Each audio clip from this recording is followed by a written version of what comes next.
Hello and welcome to the BNB show. My name is Brandon. This is Seahawks Brendon Nelson over here.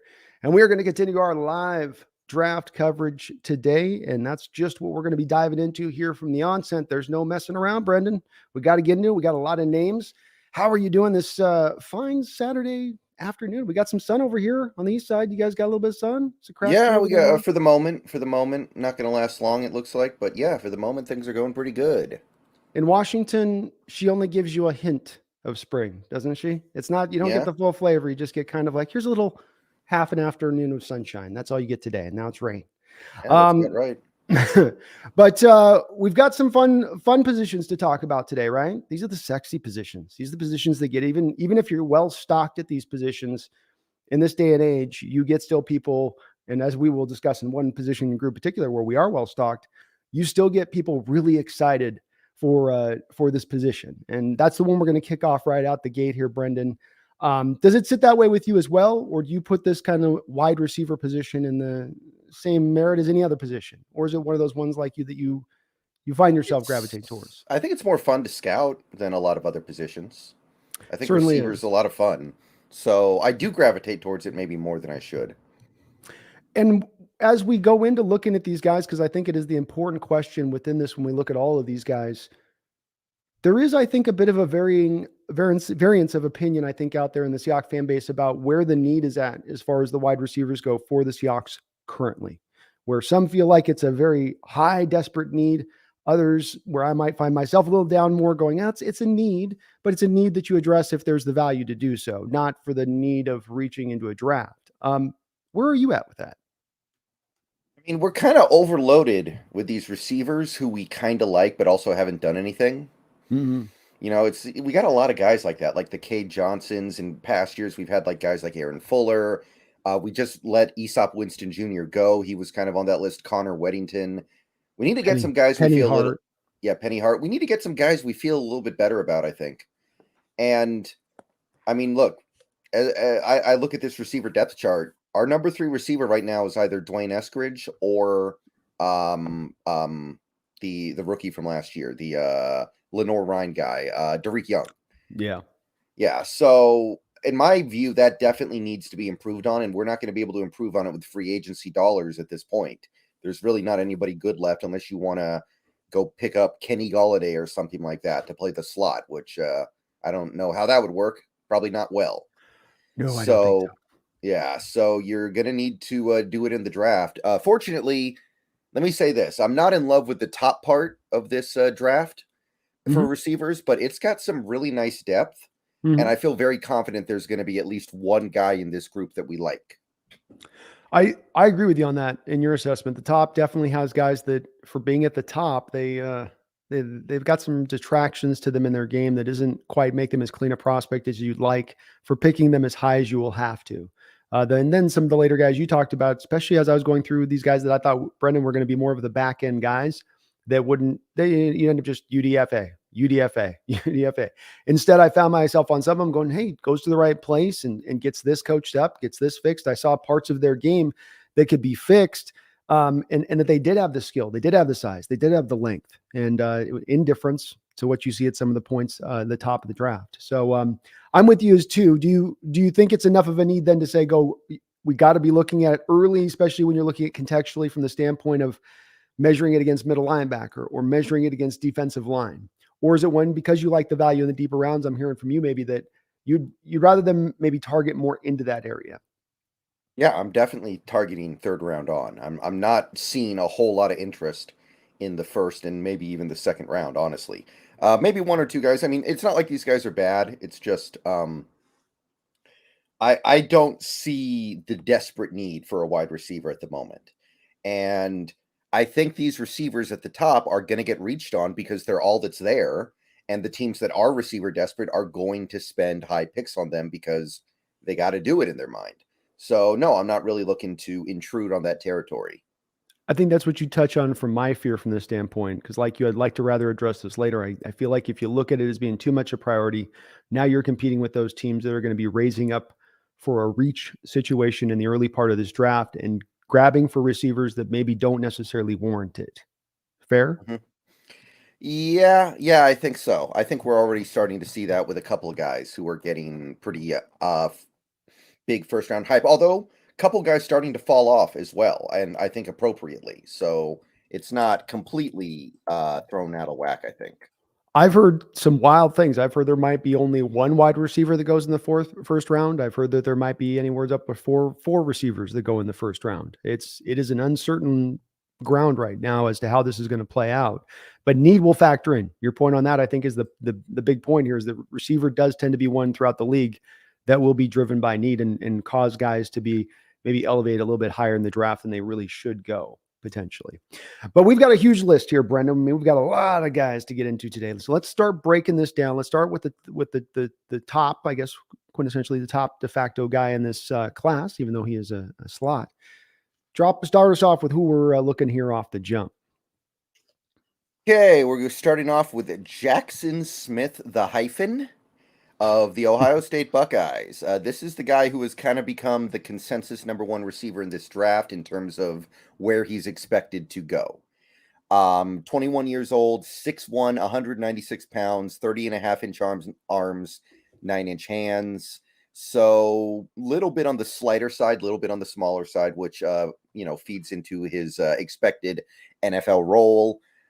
Every big board that I use had him in the top 25, and the aggregate currently has him 15th, right around there. Mm-hmm. So he is expected to be a first-round pick. I think this guy, at this point, I can only assume that he's basically a lock. Like, he's not going to get past the New York Giants if he's there. Or even if the Chiefs beyond that, right? Yeah. Chiefs, they'd be all day over on him. Yeah. So, yeah, I agree with that. Mm-hmm. He's only had 1 year of real production. I'll say that. 1 year.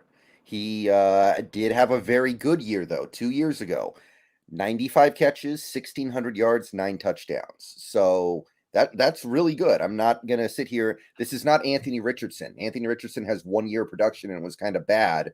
No, this is different, but it's still only 1 year. So there's a lot of positive things about Jackson Smith. I do get some of the hype. He's a really good route runner. You saw that at the combine too. That was what he did mostly at the combine. His measurables were kind of whatever, although he did show really good change of direction skills. Sometimes they call it like twitch. 3.93 20-yard shuttle and a 6.57 3-cone. Those are incredibly good numbers on both of those drills. He's got fantastic body control as well, the way he contorts his body in the air to make a play on the ball. He has shown the ability to beat press coverage at the line of scrimmage, catches virtually everything he gets his hands on. He's got high receiver awareness. He's good at making plays after the catch with his run after the catch ability. He can track the deep ball well. So there is a lot of stuff to like about him, and I get the hype, but the main thing, and I think this is something we're going to agree on here, we didn't see him play outside that much when he was at Ohio State. He was a slot receiver most of the time, and that is where he projects to be best in the NFL. So you're not going to have him on the outside, which means he's not going to be starting unless you're like the Rams, a team that runs 3 receiver sets basically every single play. He's also not very fast. Like, his pro day speed was like 4.55, I think. And that's a pro day. That's kind of worrisome. So on that fast track. Yeah. The one that's made out of melted tires or whatever.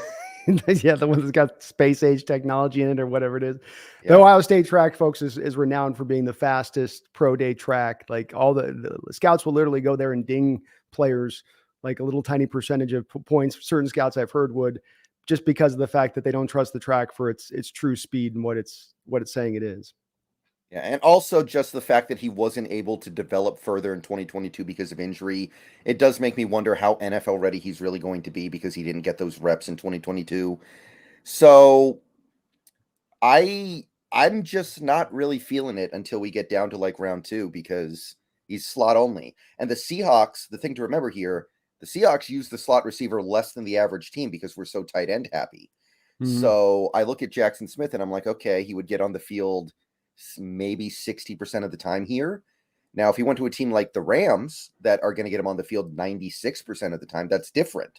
But we like to use a lot of tight ends and running backs. So I respect him. I think he's going to be very good if he goes to the right team. the right team is going to get a first round value out of him, but not this team. It's a great point that you made at the end of maybe the most important point of him beyond kind of what exactly is as a player, because your assessment's absolutely correct on who he is and what he's going to be at the next level. But it's also a philosophy change sort of to go after him in this way, because if you're getting him to commit to going out there and running enough 3 wide receiver sets to make use of him, at least I would say 60% of the time. Well, right now you run it at almost the highest rate, or one of the highest rates in the entire NFL, 2 tight end sets, say nothing of 3 tight end sets. That type of stuff now has to all go away, or go away to a larger degree now with you going to more of these 3 wide receiver sets. And for a team that I think wants to consistently run the football, that doesn't make a lot of sense to me necessarily. I mean, you can still run out of 3 wide receiver sets, you can, but he's not going to be a dogged blocker down there at his size. Him versus a tight end, an inline tight end, if you're bringing him in instead, that's a big difference in what you're potentially getting. And sure, the defense might counter with their formation too, but I think you're better at running out of those kind of formations, or have shown to be, at least in the last year. He is only a slot guy. He does not have the speed on the outside. I don't think he's going to be able to get off releases if you put him on the outside. He certainly, I don't think, has the arm length to operate on the outside. He's going to be in there. He's going to be a really good slot receiver when he goes to the right place.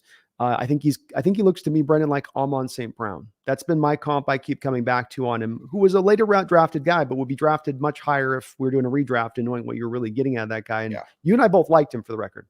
I remember us talking about him. We both, for the record, like Amon when coming out. This guy's got a lot of that to me. Maybe he's a little bit bigger of an Amon, so he gives you a little bit more size, but he's going to do the same kind of stuff, I think, from within that slot and be great. And in the right offense, it's a vital position. It's just not exactly the kind of position we run. And you mentioned, I'd rather go second round. It's a bit tough to pull that on the first round with him. That's a bit much. I also didn't think he gave you as much yak kind of in that slot role. He could kind of get taken down, didn't have a lot of wiggle with it. He could move some angles and use some vision out there with his open field moves, but he wasn't going to, break a tackle one-on-one either. Yeah. There are some little negatives there for talking about this guy being the first rounder. Yeah. Would you feel differently if we got CJ Stroud with our top pick? Yeah, because I get it. Well, yeah. Well, no, I don't know. I don't think so, because I think that it does come back to that philosophy angle of it for me at the foundational point here, being that, what kind of team do you want to run? What kind of offense do you want to run? What is your unique angle versus the rest of the NFL and what they're doing? And for me, the problem with implementing the third wide receiver point here, Brendan, is that, like you talked about the Rams, which was right. They would do that highly, but then they'd be using the bubble screen, and they'd be using the fly sweep, and they'd be using the getting the run game laterally, in pitch plays and getting the outside. And we don't show enough of a commitment to that, to where you might bring Jackson in, but you're not really going to run the stuff enough to take advantage of that in the way that other teams would. It just comes down to me, just that fit. But second round, if you're in the second round, 37, let's say I would probably do that for the value. Yeah, I mean, to me, that's a different value stage at that point, because now you're not having to commit to really. If I get him at 20, I kind of got to commit to really bringing up. Now I can commit. Hey, if he comes out as a rookie and I only get 40% of the snaps with him out in the slot, and I'm still got my 2 tight end stuff, that could work. That could certainly be feasible at that point. All right, who's our number 2 guy here for you? Right. Now we have Quentin Johnston, a guy who at one point, right before the national championship game, was really high on big boards, like top 8, top 6, top 5. And then the national championship game happened, and I forgot this guy existed for a little while, as did the Georgia secondary, I guess, because they didn't have to do much on him. Quentin Johnston of the TCU Horned Frogs. Also 21 years old. I will say this is much more the kind of receiver that I would spend a first-round pick on. He's big. He's 6'3", 6'4", 210, 215 pounds. I think the combine weight was 208, but he was slimming down a little bit for that. His playing weight's probably 210, 215. 33 and 5/8 inch arms, so nice long arms. 9 and 5/8 inch hands. 40.5 inch vert, 11 foot 2 inch broad. So very explosive athlete. Pretty much all the big boards I use have him in the top 18. Still, the aggregate has him at 16. A couple even have him in the top 10. And most of this comes off a 2022 season, his best season in college football by far. 14 games, he gave you 60 catches for almost 1,100 yards, 6 touchdowns. That was his best year by far. This is more my kind of guy if I'm going to spend a first-round pick. He's big, but he's a great athlete, and theoretically, he's fast. We'll talk about that in a second here because he didn't actually run a 40. He looked fast at TCU most of the time. He did a pro day. Oh, well, what did he?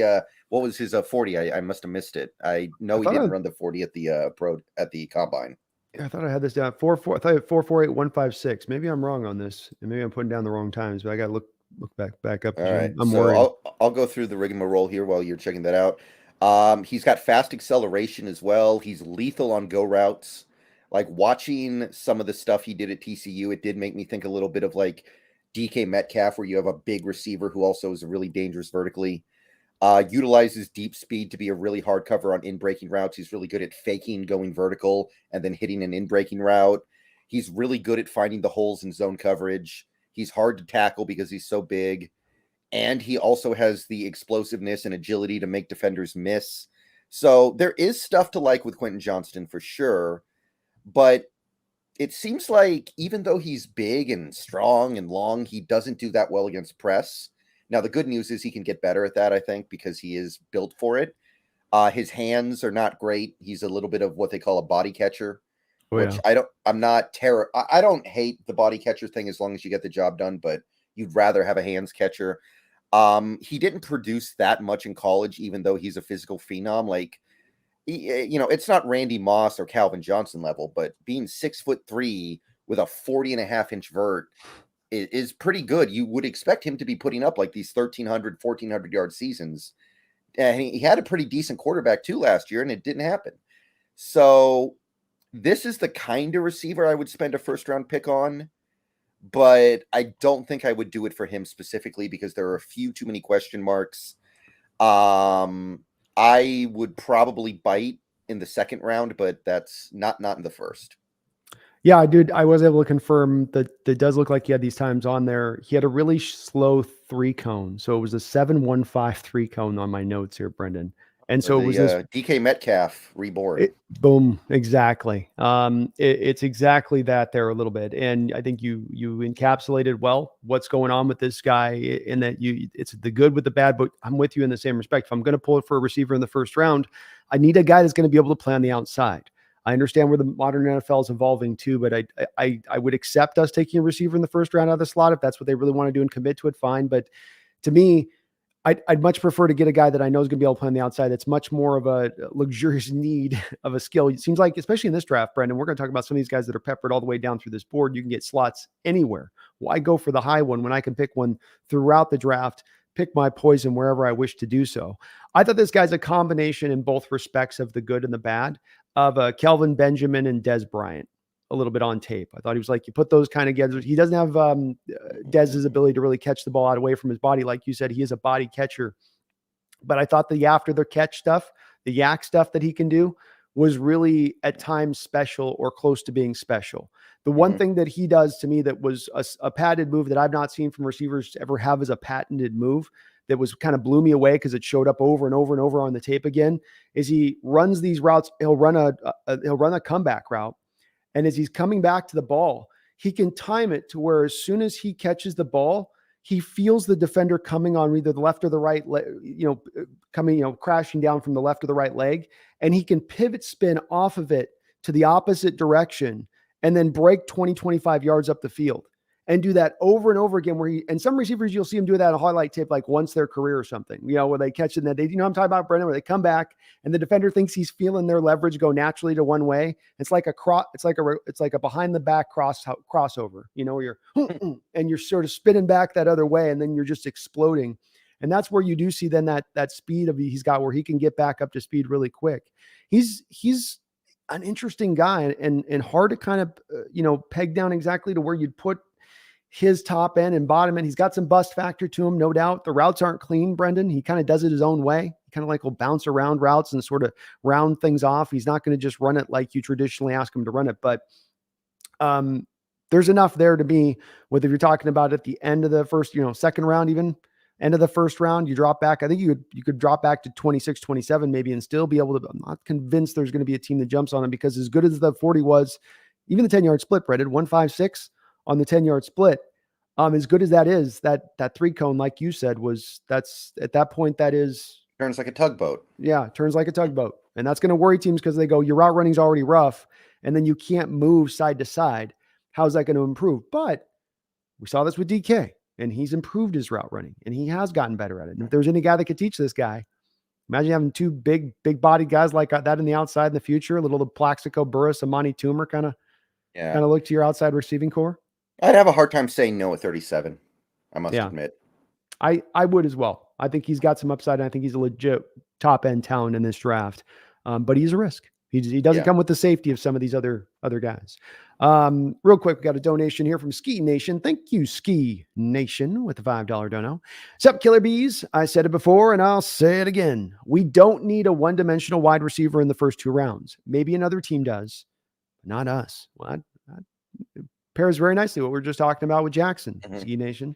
So, we're aligned with you on that. It just doesn't make sense in this day and age to go that high for this kind of guy when there are other positions you can go for that'll be playing and play out there on the field, giving you that impact. Not to mention the sea change that you'd have to sort of undertake offensively speaking. And I like this team with the 2 tight ends. Don't you, Brendon? They found something that was just a little bit different than what everyone else does. And it worked. For the most part, I thought it worked really well last year. I did as well. And there was definitely some room to get even better with it, to get even more lethal with it. But I like the creativity that Waldron employed with the way he had the 3-man backfield, and sometimes putting all the tight ends to one side of the field and working everything off of that. So I'm with you on it, Ski Nation. It's hard to just pick a guy that you got as just that one-dimensional thing, even if it's not a receiver talking about it. It could be a tight end we got a center who can pass block, but he can't run block at all. And I'm like, well, okay, that's valuable, but that's not great for the first round. All right. Who's our next guy up here, Brendon? And thank you, Ski Nation. I appreciate it, brother. Very kind of you. All right. Now we have a guy who is probably my personal favorite receiver in the draft. I don't know if he's the best, but this is probably, if I had to pick a guy in the first, it would probably be this guy. Ooh. It's Jordan Addison of the USC Trojans, also formerly a Pittsburgh Panther. 21-year-old, 5'11", 173 pounds, 31-inch arms, 8 3/4-inch hands, 4'4", 940, 156 10-yard split, 34-inch vert, 10-foot 2-inch broad. All the major big boards have him going in the top 26, and the aggregate has him going 21st. So currently looked at as a first-round talent. He may not go there, but the big boards have him there pretty much universally. Had a monster year with Kenny Pickett a couple years ago. 1,600 yards on 100 catches, 17 touchdowns. Also was doing some stuff. It's like the, what do they call it? Jet sweep stuff. He gave you 56 rushing yards and a touchdown. Last year, not quite so good after transferring to USC, but still about 875 yards, 8 touchdowns on 60 catches. Only 11 games. I know he missed a couple games. I think he played hurt in a couple games as well. So very productive across 2 different teams with 2 different quarterbacks, 2 different offenses. So that's exciting. He's an excellent route runner. Watching him play, he was really good at doing the he would go run these vertical routes from the slot a lot. That impressed me. It was like just this ability to start in the slot and then run up the boundary and get open. I love that stuff. He's got really great hands and ball skills. You throw it his way, he's going to bring it in. He succeeded for multiple teams, like I said. He gets open on all different kinds of routes. He's very versatile with how he can be run. And he shows the ability to produce on screens running after the catch. So you can get him the ball in space. You can get him the ball on a bubble screen and then tell him, go make this guy miss and go make a play. He's pretty good at that stuff. That is something that I think we're going to want to incorporate in this offense more as we move further into the Shane Waldron era. So therefore, he's a good fit. Now, the thing with Addison is that I think he might be able to be okay on the outside, but that was going to be my next question for you. It could go either way. I think he has a much better chance than the hyphen. But he is on the smaller side. I mean, he's 173 pounds. That's actually a lot smaller than even Jackson Smith. He's not going to be a very good blocker because of that. He's just too small. He's coming off a pretty notable injury last year also, so you're dealing with that. He had good hands last year, but in the past he has been known to drop some passes. And admittedly, the combine left me a little bit underwhelmed. The 4.49 was a little bit disappointing, I think. So I like his versatility. I think his fit in this offense is really good. What I wrote about Addison at the end of the day was he makes some sense at 20, but I don't think he makes enough sense at 20. Like I like this a little bit more than the first two, but I still don't think I would do it. As you said, where the rubber meets the road on this one is whether or not he's going to be able to play on the outside at the next level. And we just had this discussion about Jackson, and the same thing in a lot of ways can be applied to Jordan. Though Jordan has, even though he's a couple inches shorter than Jackson, a little more, I think, potential to play on the outside at the next level. I tend to think he will be able to. I agree with you on that. I think he will be able to, and he has so many traits that he brings to the wide receiver position and what you want, Brendan, that you just kind of covered in a multitude of. He runs great routes. He's got that burst. He doesn't need to have to, get his feet choppy to come to a stop out of his break and make his cut. Everything is just sort of effortlessly just whoom, whoom, whoom, and he's moving smoothly. And then when he catches the ball, to me, he does as good a job as there's other receivers who do as good, I think, in this draft, but he does as a good a job as just picking the ball out of the air and then turning instantly into a runner. It's part of what makes him, I think, so good in the bubble screen game. Is it just the ball is caught and it's like you don't even see the transition to where it gets here into his side, right? It just seems like it's almost like whoosh, within the act of the catch itself, and then he's upfield 3 or 4 yards to his full speed almost instantly.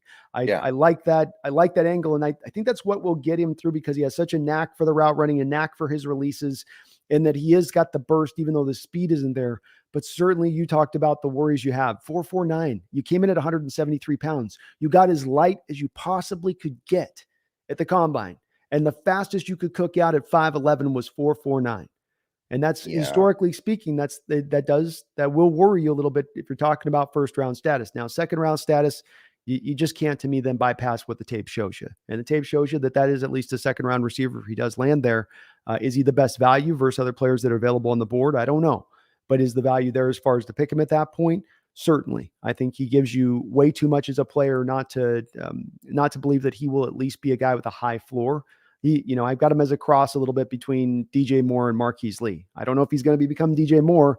He might end up becoming just Marquise Lee, but has the same kind of skill set both those kind of guys did have, which, at least, Lee was all right for a while. So I think he'll be able to do it on the outside, man. I don't know. I just I do have a funny feeling he'll be able to make it work out there. But yeah, I liked him more before the combine, admittedly, but still, I like him. And looked at the Pittsburgh tape. Brendan talked about it too. Go back and watch the Pitt. The Pitt tape is the one. He had a good year this last year, but the Pitt tape really was one where you saw him with Pickett and how it could work with a guy. And it was like, okay, let's go. All right, who's our next guy up here? Okay, this is the last guy who currently has a more or less universal first round grade. It's Zay Flowers of Boston College. So catching passes from Phil Jerkovic the last couple of years, I guess. Good quarterback. 22 years old. Another smaller guy. Reminds a lot of people of Tyler Lockett with good reason. 5'9", 182 pounds, 29 and a quarter inch arms. So he's got T-Rex arms, 9 and a quarter inch hands. His combine was, he was one of the faster guys actually at receiver, 4.4 240, 153 10-yard split, 35 and a half inch vertical, 10 foot 7 inch broad.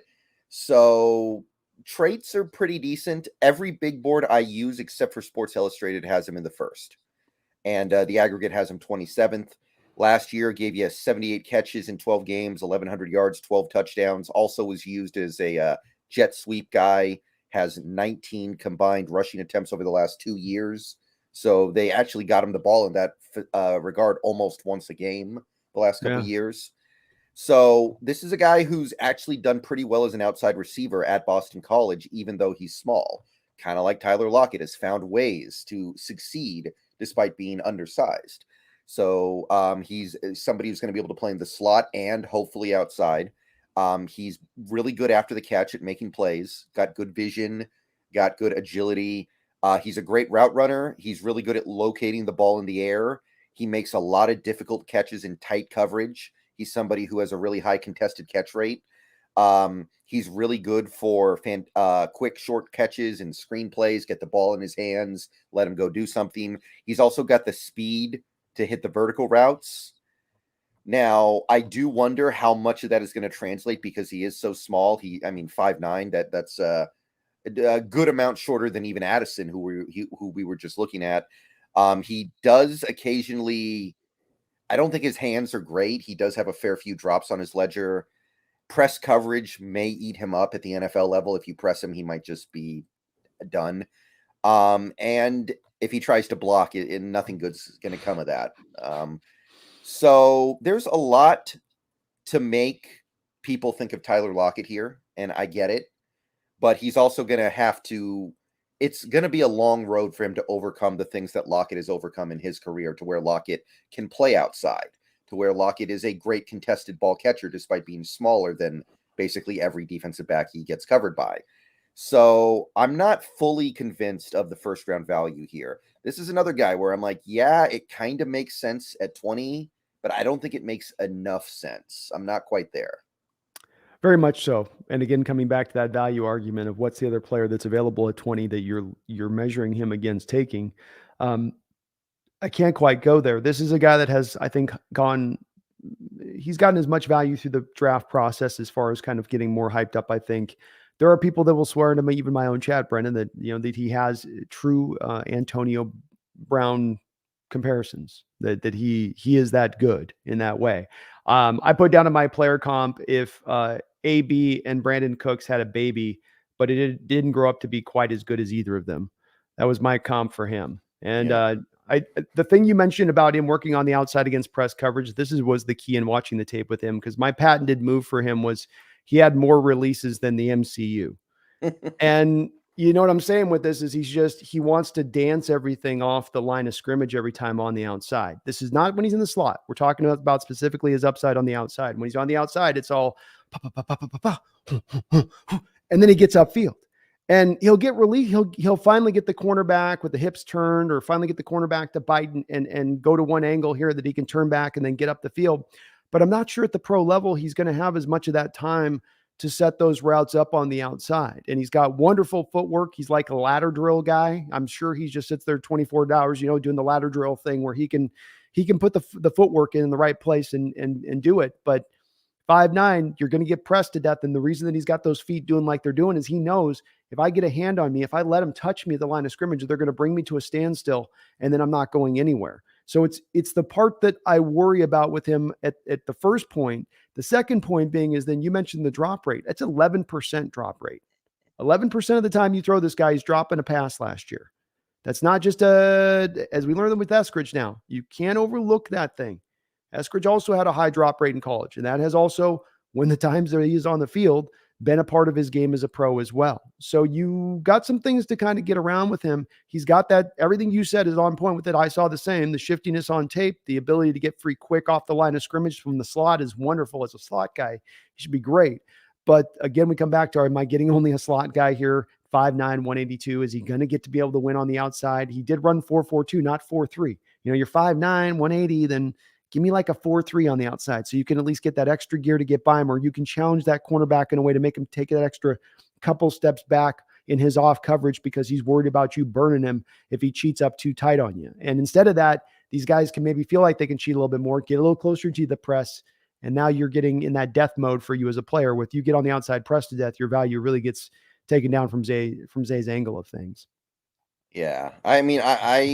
I like him. I think I would rather have him at 20 than a guy like JSN, but I still feel like he could do a little bit better. Agreed. And I like him. I'm okay in the second round. Like we talk about a lot of these guys, same with you. Okay with it. I think there's better players though. I think if we go, as we run through our mocks, and you've run through, I'm sure many at this point, probably 100 almost, if you're like me, and this, the value scenario comes down to at times early in this draft. It's just, yeah, you got that guy here, but you got this guy right here.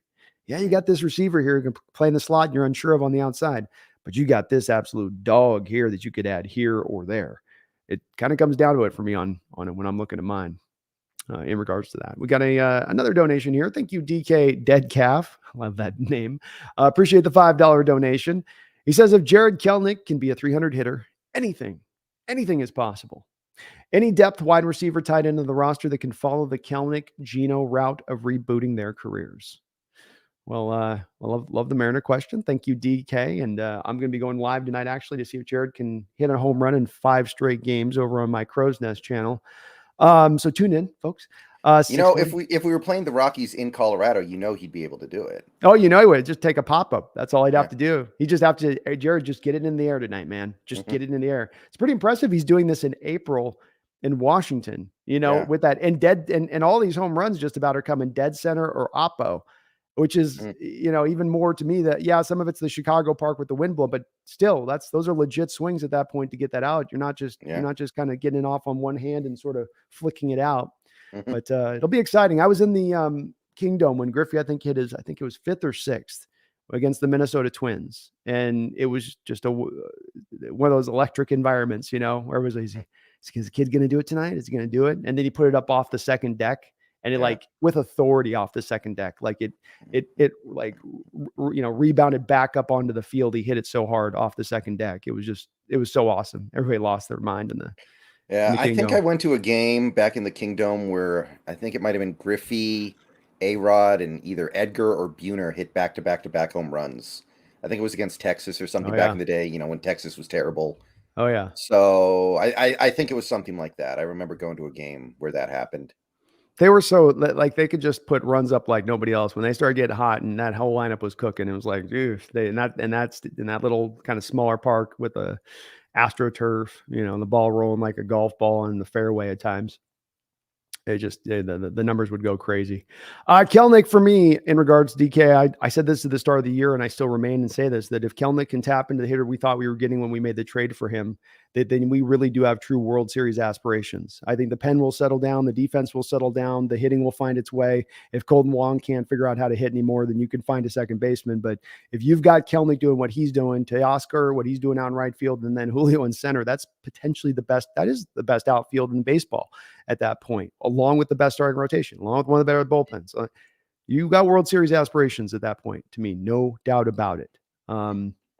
And I don't even think right now Kelnick's doing necessarily the Geno reboot as far as on his career. With baseball players, young. He's really young. Yeah, it's an old axiom. It's something that I was taught back in the day from Dave Niehaus at the Niehaus, and they would talk about this he'd have Fairley and some of these old school guys come into the booth, and what they would talk about is that you have to give young players not 500 major league at bats, not 500 minor league at bats. You got to give them the 500 major league at bats, a season plus kind of in many ways, to really know what they're going to be and where they're going to be, and let them go through their failures to kind of find their footing on things. And that the ability was always there with him. It was just a matter of figuring the game out a little bit more. And that was going to take time. It's a hard game. As they say, hitting a baseball is the toughest thing to do in all of sports.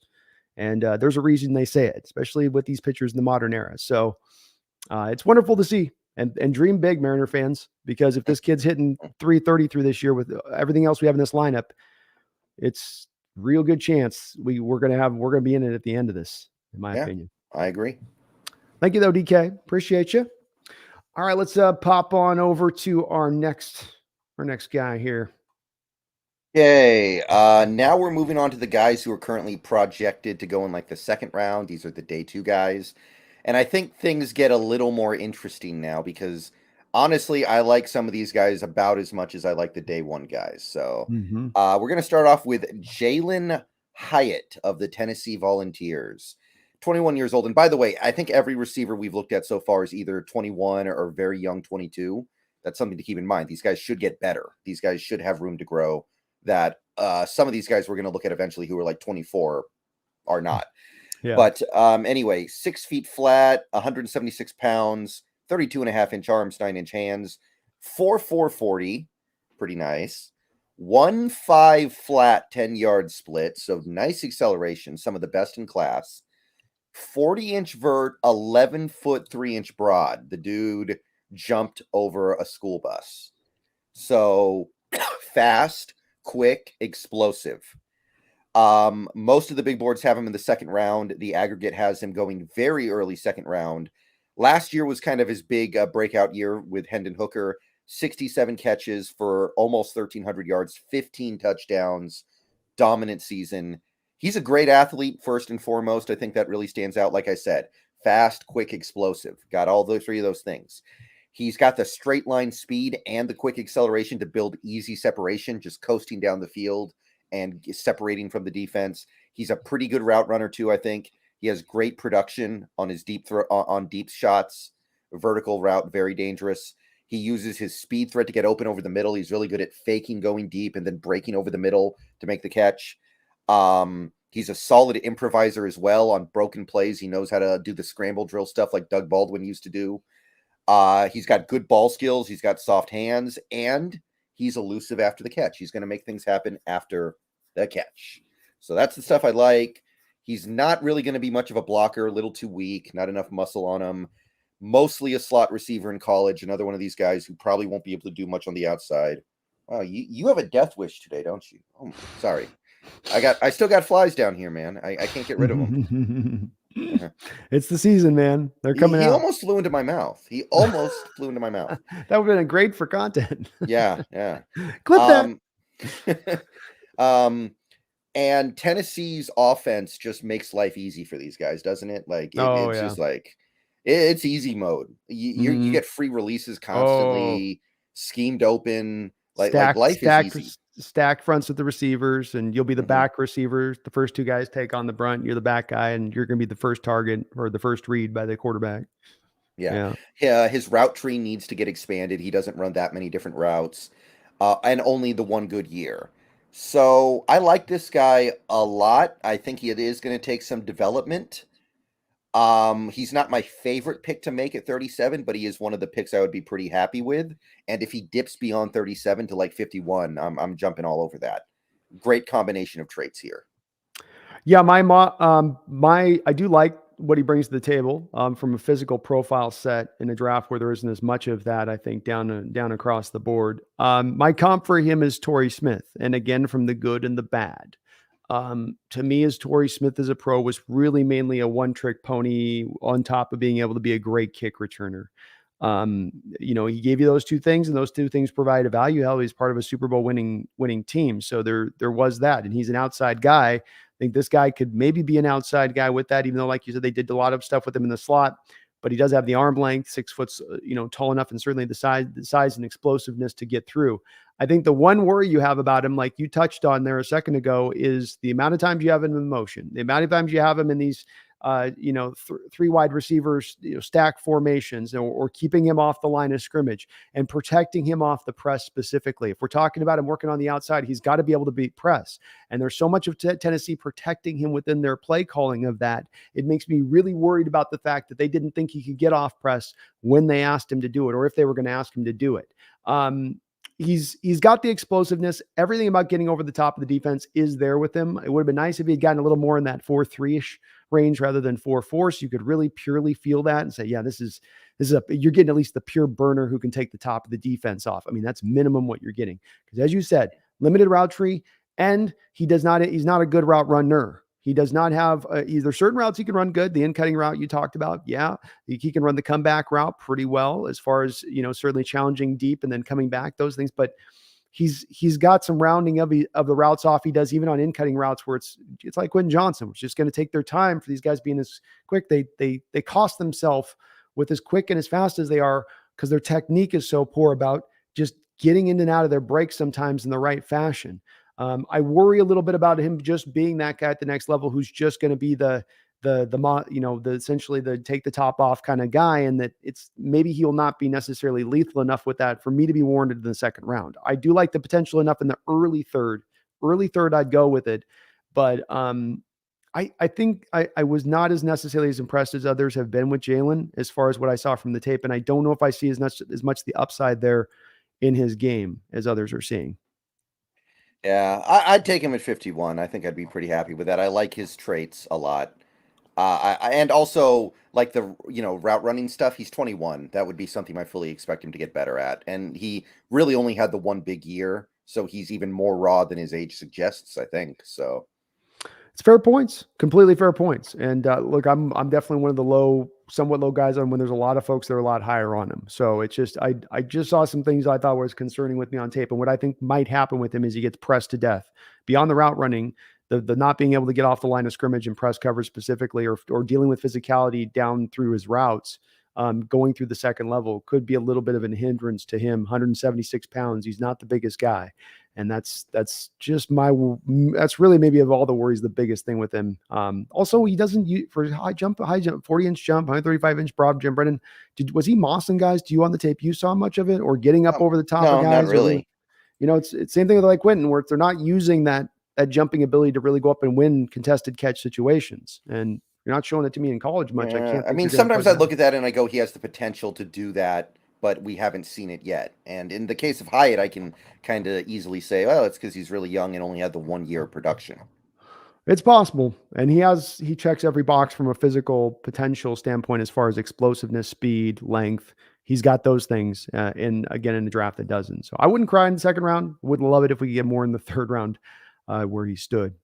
Who's our next guy up? Yeah. We have the loneliest man in the NFL draft class this year. The guy that man in the world. The guy that nobody invited to the prom. It's Josh Downs of North Carolina. Still apparently has not gotten invited to a single team for a top 30 visit or anything. Very, very weird. And another guy, a lot of love out there. Mm-hmm. Yeah. So North Carolina, 22 years old, 5'9", 171 pounds, 30 3/8 inch arms, 9 1/4 inch hands, 4.48 40, kind of middling, not exactly what we want, but a really explosive 10-yard split, 1.49. So he accelerates fast. We can at least say that. 38.5 inch vertical, 10 foot, 11 inch broad, pretty explosive. PFF actually has him in the first. All the other mocks have him in the early second. The aggregate has him going 46th. 2 years of big production for North Carolina. I think he was playing with Sam Howell, and this most recent year he was playing with Drake May, right? Mm-hmm. Yeah. So his best year was 2021, 101 catches, 1,335 yards, 8 touchdowns. Last year, he still gave you 94 catches, 1,000 yards, and 11 touchdowns in 11 games. He probably would have actually had similar, if not better, production if he played all the games. So Josh Downs, obviously, he's got tremendously fast acceleration. He's got really good agility, tough to cover because of it, really good at mixing things up when he's running his routes. He makes a lot of difficult catches despite being a smaller guy, great understanding of route running. He can catch quick, short passes and make yards after the catch. Another one of these guys, you just get the ball in his hands and let him go. Lots of college production with different quarterbacks as well, although he has had pretty good quarterbacks that should be noted. Issues, he's not going to beat press very effectively because he's so small. Also not going to be much of a blocker. So he's probably another slot receiver. He's probably another guy who's not really going to be anything on the outside. You want to let him get schemed open. You want to let him be in the slot so he can get the free release. His ball skills and hands could also use some work, I think. I feel like he doesn't make a good play on the ball as often as he should. So he's a fun athlete. He's got clear upside as a specialized slot receiver. I'd be okay in the mid-second, but more realistically, I'd hope he gets to the third, and then I'd be pretty willing to jump on it. Yeah, I would put him. I think. Well, would you put it the same way on this? If we're talking about just pure slot guys that we know we can't play on the outside, he'd probably be our next guy behind. Maybe you just said that with Jackson. He'd be your number 2 slot. Would you think in this draft? You got Mims ahead of him, or do you have is Josh? I don't. No. Downs is a little better than Mims, I think. Okay. Would I take him? Oh well. Pure slot, right? So not like Zay Flowers, somebody who can play outside. We're me and you are sort of thinking these guys are going to at least do some outside stuff. They may have, if Flowers only ends up a slot guy, he's better than Downs for sure to me. Yeah. But if we're talking about what we know of for sure of, which we both acknowledge, Downs is going to only be a slot guy at the next level. I don't think he plays on the outside. I just didn't see enough of that on the tape with him. Okay. What do you think about Deion Branch as a player comp? Oh, that's interesting. I thought, yeah, okay. I seem to remember. Did Deion Branch only play in the slot? He was able to play on the outside, but it was also at a time when the corners were smaller. Yeah. So that was where the standard corner was 5'9". So you didn't have much of the length thing wasn't as much of an issue because everything was kind of even as it was. But he did a lot of slot stuff with Tom and the Patriots before he came here. And I think we tried a little outside, but he did his share of stuff on the slot. Mm-hmm. Makes But sense. I liked him. I thought he's got a lot of stuff to his game, Brendan. I do think he's just a slot guy, but you captured the negatives to his game, I think, as well as the pluses perfectly. The inability to block, the drops that come up from time to time, the physical nature of stuff on the outside is not going to do him any favors if he's trying to play on the outside. And he doesn't have that Zay Flowers like dancer's release to get clear. He does have explosiveness, and I like that he plays with a little bit of an edge. Just a little bit of an edge for him as a wide receiver that I like. He's got that little bit of a mentality to him that I thought was different from some of the other receivers. Also very acrobatic. Brendan, like really able to just, turn back for the ball, falling away, diving over here, falling off this, and still able to pick the ball up and make the catch and deal with that. I thought that was very, very impressive. So I think he's going to be an average kind of slot guy at the level with some potential to be an above average slot guy at the next level. But again, a guy for that, I'd like to more. I'm not getting Jackson maybe best slot in the league. I'm getting average to a little bit above average for that. I think that's more early third roundish value to me. Yeah. I'd take him at 51 and be okay with it, but I would prefer to be able to get him in the third. Yeah, I'm likewise in that respect of things. Garth Knight, thank you for the $10 donation. I really appreciate it, Garth. And I dropped a donut on a comment on my channel the other day too. So thank you for that, brother. Hope you're doing well. He says, Brando, you and Brendan have scouted a lot of college players. Ed Megan has done 1.5 times you both. Get her on here to clean up the talent you both missed. I know Megan's going strong, Garth. She's gotten up well over 300. Yeah. So she's making. Let me check here. I am at 210. So yeah, I think she's at like 330. Jeez, Megan. Oh my goodness. She's been grinding it. I think I'm at 245, I think is about my number where I'm at approximately. Yeah, speaking. I still have to do slot corners and safeties. So I'm probably going to get up to like 240 maybe, because I'm also probably going to look at some tackles that can move inside. But I don't think I'm going to get far beyond that. And that's basically everybody who gets drafted, right? So I'm not going to feel badly about that. If you get up to if you're at 240, 250, you've covered your base. I was at that 240 last year. And for the people ones you really want to talk about stuff, like you get to it, it's really getting to the 6th round at that point when you get into the 300s and how much time you want to spend on those guys where there is that deal. But Megan's going to know her stuff on draft day, Gar. So we're going to be able to, I got a name I don't know, I can go, okay, Megan, give me the scouting report. Put that in the chat. Get it put in there. Yeah. I mean, like a couple kickers and punters probably get drafted, and I'm not going to scout those. Like that's a waste of time. So I'll probably look at pretty much every non-kicker, non-punter who gets drafted, and I'm pretty happy with that. Yeah, no, same. And there'll be a couple guys slip through, but again, just there's those 6th round, 7th round guys, just so few do really ever kind of amount too much that and especially in this kind of draft where it's a little weaker to me, that I'm reticent to believe some of these 6th, 7th rounders this year will have as much impact as even previous years ones. But I'm going to try to get as far as I can with Megan. I won't catch her number, but I'll get close. I'll get in the vicinity, Megan. But thank you, Garth. Appreciate the $10 donation, brother. And I hope you're having a good night out there. Another donation from Ski Nation. Thank you for the double dono. Ski, you're awesome, brother. It says, if Ray Lewis and Cam Chancellor still played, or anyone half as tough as them, none of these toothpick wide receivers would get drafted. Take Darnell Washington. Indeed, that's been impacted. Has it not? I mean, that's definitely the case. Like, remember Peyton Manning throwing it to Austin Collie over the middle until finally somebody just executed him. Like nowadays, you could do that all day, and the defensive backs couldn't do anything about it without getting thrown out of the game. Yeah, I think your point on that's the main ones. Now you see quarterbacks making throws in games in places that they never used to were even within the possibility of making those throws. It was a no-go area because of what would happen to the receiver, not because the receiver wasn't open, not because the receiver wouldn't make the catch, but because the receiver was going to get his lights taken out if you put that ball in that spot with the middle linebacker or safety lurking in the middle field who could deplete them. And the NFL has legislated that out of the game, maybe for the better, because those were some of the most brutal hits in the sport, where you saw guys just take headshots that were like they were getting clubbed by a sledgehammer, where you go, I think the helmet helps, but I don't know if it helps all the way on that one. And so it's probably for the better, but it was fun watching the sport when it had that physicality to it. It did add that level of, extra bit of danger or excitement, I guess, to it when you had definitely was a man sport back then. Darnell Washington, certainly that kind of guy, though, on the other side of Ski Nation. He's definitely. You could have the equivalent at the tight end position of those guys, as far as just from a physical beastie kind of attitude of thing. That's Darnell Washington in a nutshell. Yeah. All right. So who's our next guy here? We're both kind of the same, but so I'm third, you're late second, early, but you like third round on downs was kind of our final thing. And thank you, Ski and Garth. Appreciate you guys. Okay, well, this next guy I actually like a lot. This guy really intrigued me. It's Rashee Rice of the SMU Mustangs. 23 years old, 6'1", 204 pounds.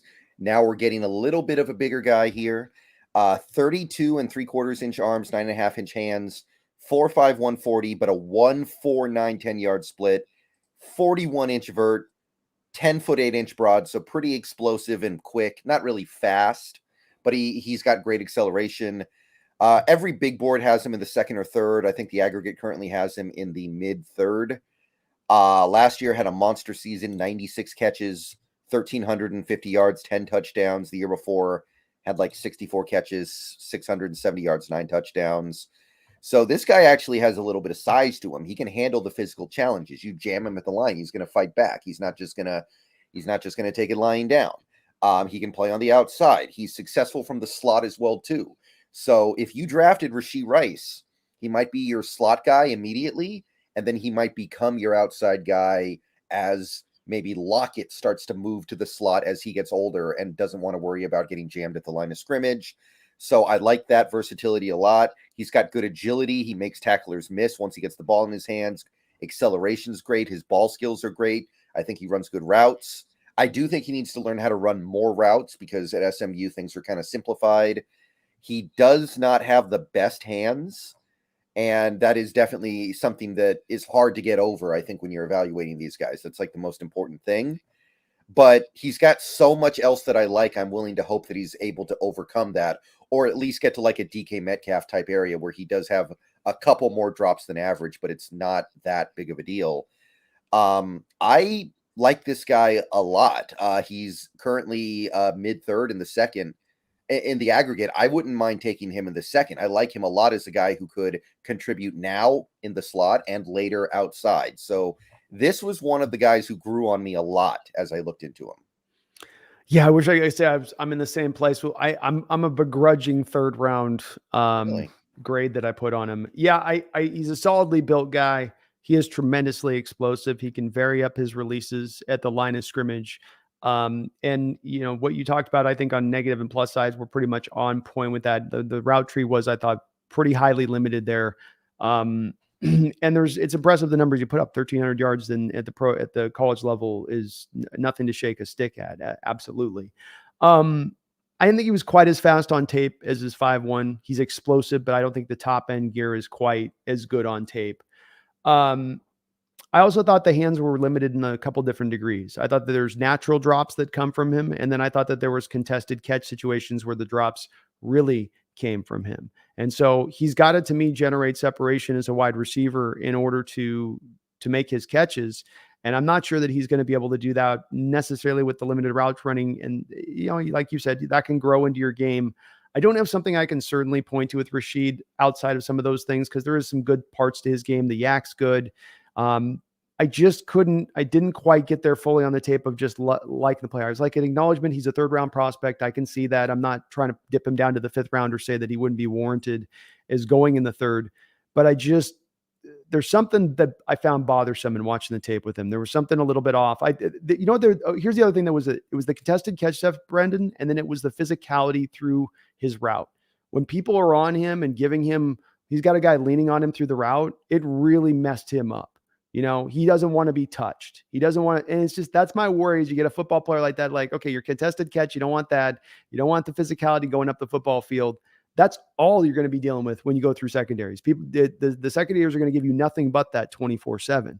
And I didn't know if he showed me enough to make me believe that that's going to necessarily develop in his game or become maybe his main liability as a pro. Yeah, okay. I can see that. I do think he's more physical than a lot of the receivers we've looked at so far, mostly just because he's bigger. Like, I think he'll be able to beat press better than most everyone we've looked at so far. You're right. And he's got the 32 and 3/4 inch arms. So I think he's got ability with and one of the places I like, because he's got the explosion and he's got the releases and he can vary the releases within my notes here. Those things will all three go together on him being able to play on the outside. But then now we get post those things, like you get out of the release, you get out of the explosion. Now we're to the physicality of the route. Now you don't have the route running to generate separation. That means we're going to have more situations where you're led to contested catch situations, more situations where you're led to having a defender being physical and able to get that subtle hand on you to slow you down as you're running through your route.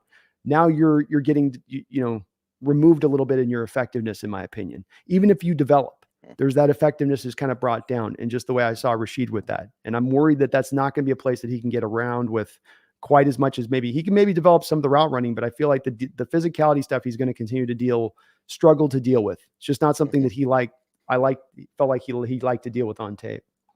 All right. Okay. So that's going to be one of the ones we have to go our separate ways on a little bit, I guess. It doesn't happen often. It doesn't happen. We're a mere half round on this one too, so it's not that far off in space on that one. But he's got some good skill. That's all that. 4.51 149. That's the explosion. The 149 10-yard split, completely legitimate on tape. You see that 100%. Okay. Who's our next guy here? Okay, Cedric Tillman of another Tennessee receiver. They got a couple guys here who were catching balls. 23 years old, 6'3", 213 pounds. So this was like the big guy. This was the DK Metcalf, and I guess Jalen Hyatt was like the Tyler Lockett or something like that. 32 and 3/4 inch arms, 10-inch hands, big hands, some of the bigger hands we've seen. 4.5 440, so not great speed. 1.53 10-yard splits, okay though. 37-inch vert, 10-foot 8-inch broad. Most of the big boards have him in the third. One has him in the second. A couple have him in the fourth. The aggregate has him in the mid third. I think they have him at 83, which is right about where we pick in the third. Had a very down year last year. He only played in 6 games, was not very productive, 400 yards. The year before was his calling card. He had almost 1,100 yards, 64 catches, 12 touchdowns. So that was kind of the year where he put his name out there, and that's the year he's hoping he can put forward to these teams in the draft.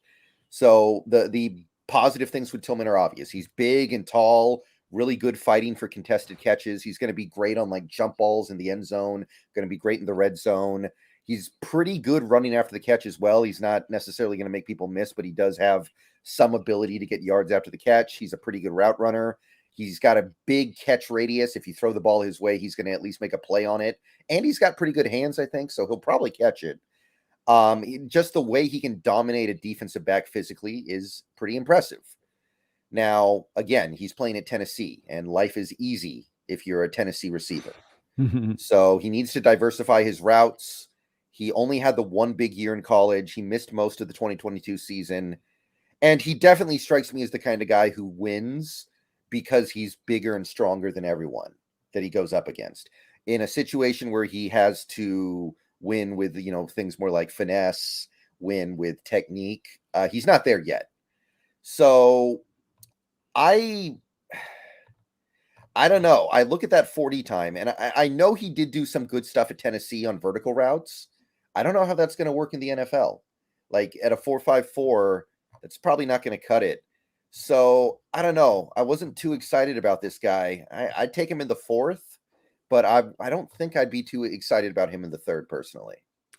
Yeah, I have him in the fourth round too. I think you kind of, to put it, I think just to kind of summarize with what you said, he's got a lot of little good things that he does pretty well, but there's not any one thing that he does great. Is that a fair way of kind of assessing it with him a little bit?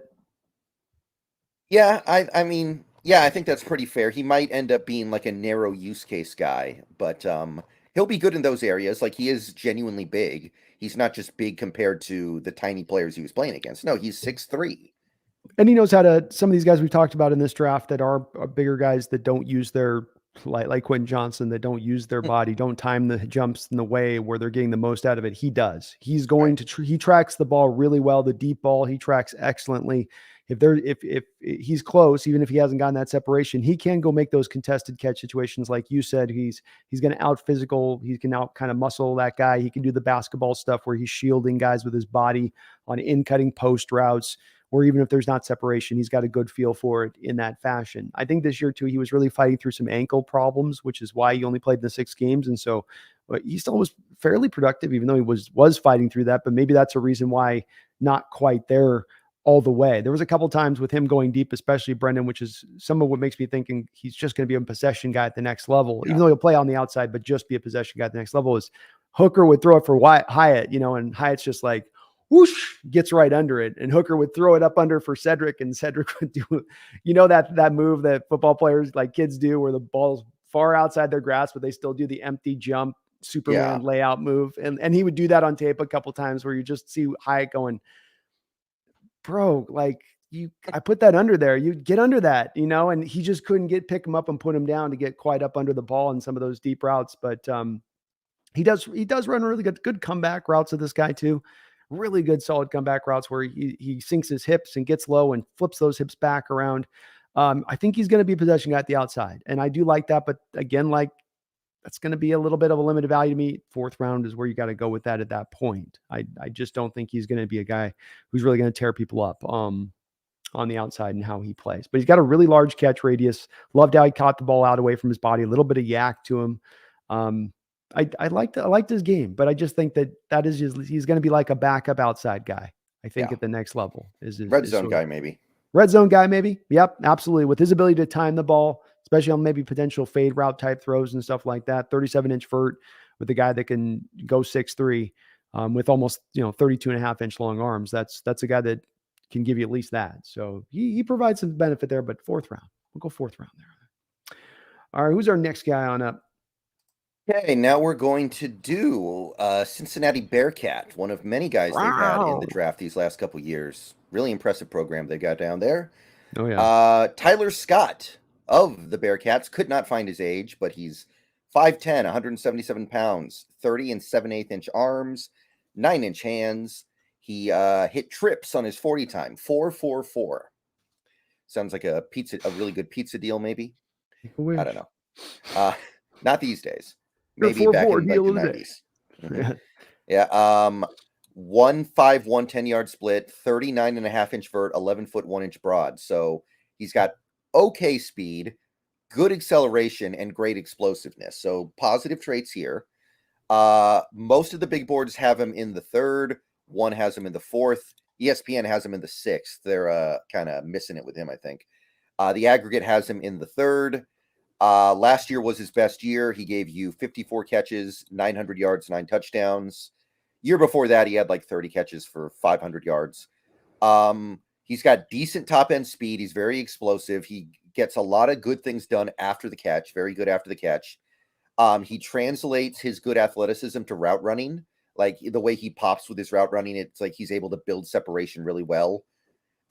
His routes are really clean. He uses his deep threat abilities to get open underneath. He's another guy who's good at faking going deep and then snapping off to get open underneath. He mostly actually played outside at Cincinnati, for whatever that's worth. Mm-hmm. And he is really good at fighting for the ball. He's really aggressive at the catch point, despite being smaller. Now, he is small and weak. He is, physically just not going to be able to keep up with some of the bigger guys. He drops too many passes. He's probably going to end up as a slot receiver in the NFL because he's so small and weak, but he didn't actually play slot at Cincinnati, so we don't know if he can do it. But that's probably where he fits. And yeah, he's not going to win much as a blocker. So I like him a lot. I just wish we got to see him play in the slot more at Cincinnati so I could know that he does it really well. I think he will based on his skill set. I guess I would probably take him in the 3rd, but I would definitely feel better about it if I saw more reps of it. I'm a little probably higher on this guy than you might be. So we've got a little bit of an inverse. I do have about 3rd round. It's late second round, late second round, early 3rd round grade on him. Yeah. I draw some comparisons. I think there's 2 things that he doesn't have this other guy did that would be the difference points. But there's a lot more that they have in common than they don't have in common. And there's a lot of Doug Baldwin's game to Tyler Scott. He's maybe not got quite as true a hands. He's not the blocker Doug Baldwin was.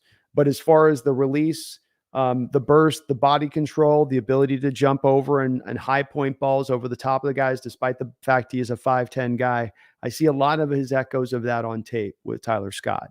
And I feel like with Jordan Addison, in that when you have a smaller guy who's got that 1-5-1 burst, that quickness with the speed, and his natural just feel for the position, he has an ability to get off the line with those releases and those bursts at times to where he can get away from the physicality and the press. And it didn't bog him down on the tape that I saw in college.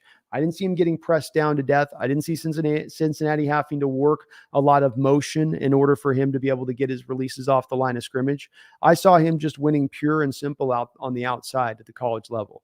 So I do feel like there is some upside to him being able to play on the outside in the pros. I do not feel like he's going to be just a slot only guy, because it's the slot only guys that have the troublesome stuff with the press, or that you see the college team showing you them only lining them in the slot. It's like they're telling you right there with it a little bit of what they can and cannot do. And if you get a guy more who they'll line true and out there, then that tells you they've got that confidence in it. And I kind of have that a little bit more with him. The size thing is a worrisome part of it. It is, with being 5'10", 177, but he didn't show any hassles with that in college. The tape wasn't telling me that with what I watched. I mean, I wrote in my notes here, I'd be open for business on him as soon as the third round starts. So early third, I'm happy with. So I think we like him pretty similarly, but maybe, I don't know. I think you're a little more optimistic about his ability to play on the outside than I am, but I would take him in the early third and feel pretty good about it.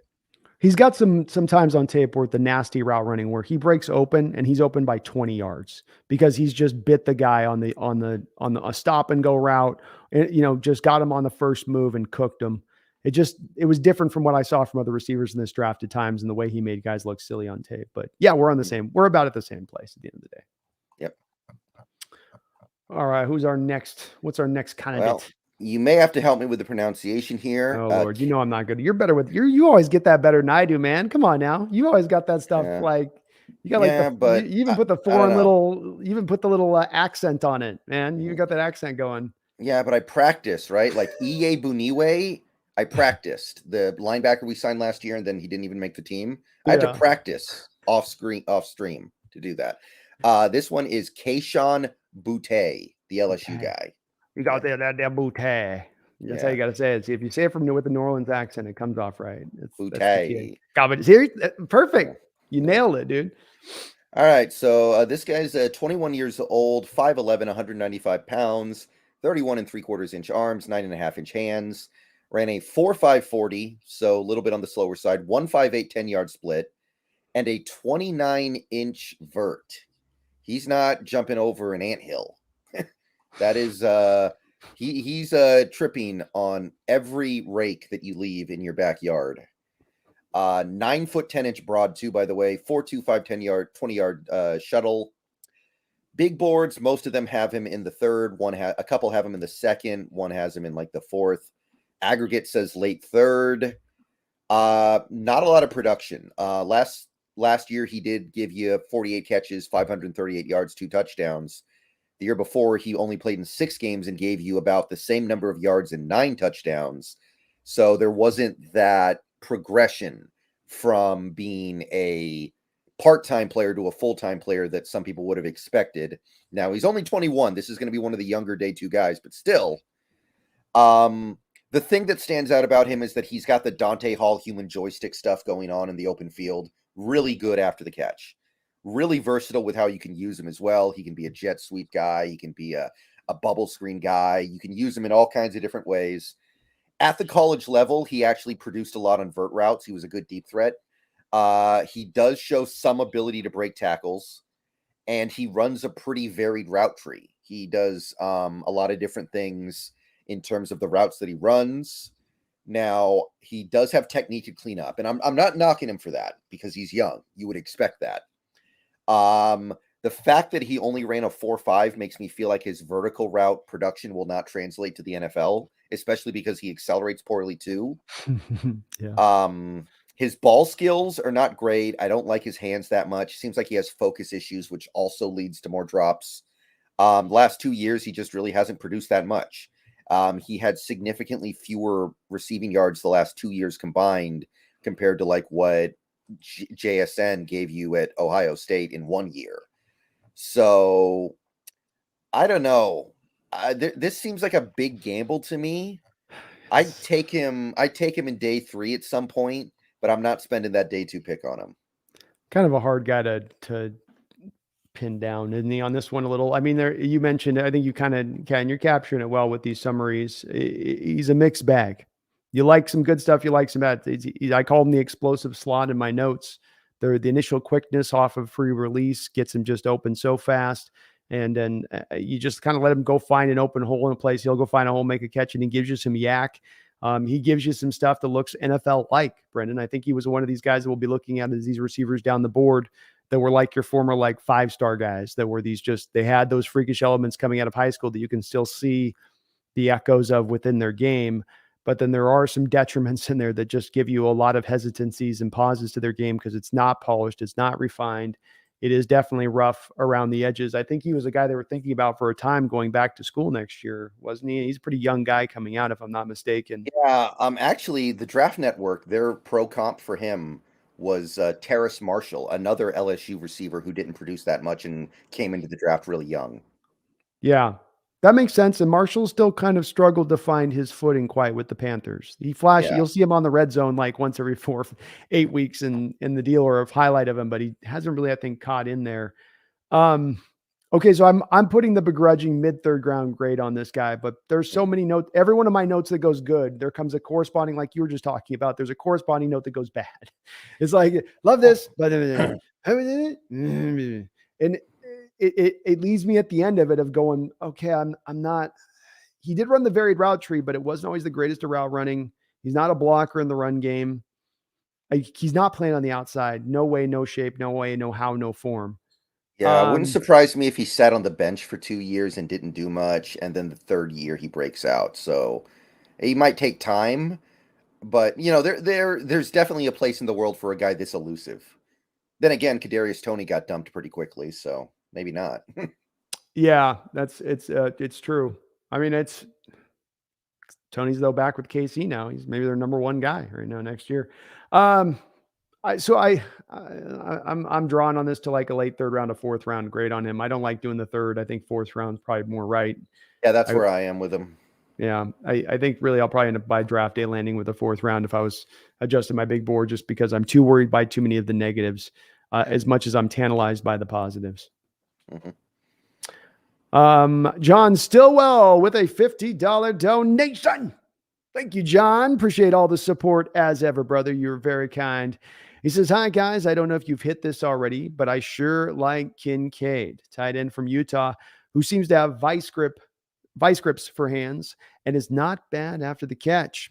Well, we're definitely we're going to be doing the full stack here today, John. So we're going to be going to tight end right after we get through the receivers. But we give you a little preview here because you've been so kind to put the $50 dono out there. Dalton Kincaid, where are you at on him, just in kind of a general fashion? I mean, there's a lot to like with Kincaid. The thing is, if we take a tight end in this draft, it's probably going to need to be somebody who's ready to go now, because the only scenario where we can take a tight end is the one where we trade Fant. And if we trade Fant, we need a guy who can play now. I think Kincaid is kind of new to the position, and I do believe is going to take a little bit of time to develop. When you compare him to a guy like Mayer, who I think could go play NFL football today and be totally fine, and even Darnell Washington, I think, is more of a finished product. So that's where am concerned about the fit. But the ball skills with Kincaid are top notch for sure. I definitely like that stuff. Best hands in the draft from the tight end position, would you not say? Yeah, that sounds about right to me. And that's a great. It is a great description of him, because that is John. You know, where with Dalton, it really stands out with him. He is obviously a very good route runner, good releases. But it's the hands. It's the ability to catch the ball out away from his body, and he's got the great late hands where he's running the route, John, and the ball's coming, and he's not showing you that the ball's about right here. he's just acting like he's still to the corner who's looking at him. It looks like he's still just running his route. And then at the last second, the hands come out all the way out from his body and he makes the catch and plucks it and pull it in. It's very unique to him in this tight end in this class, the way he does that. And I like him. And some people, John, have him as even their number one tight end in this draft on many, many, many boards. For me, I do have him third. As Brendan said, Mayer's a little bit more all around in what he gives me, including the blocking. And then I do like, obviously Washington is smidge above that, but Kincaid's there for me as the number 3, John. He is solidly there. Number 4 is probably pretty far behind, right? We'll go on that in a second, Brendan. But I think four is then a drop, John. It's truly these 1, 2, 3 guys at the top as far as the prime guys in this draft from the tight end position. Those 3 names that we just said, and Kincaid's definitely included in that group. I'm just not quite. I don't have as much certainty. We'll go to more of the notes in a second on this, John, when we get to the kind of depths of him, but I don't have as much. It's just I think he's not as quite a good the blocker, and like Brendan said, a little more the project in development. I think with him just a little bit in what I saw from him too. Fun player though, John. Not a lot of tight ends have been catch like he has in the last couple of years. Saying nothing of this draft. I can't, especially these weak tight end drafts we've had in the last couple of years. Nobody catches the ball like he does. But thank you, brother. Very kind of you, man. Appreciate you as ever. Thank you, John. Hope you're having a good night, brother.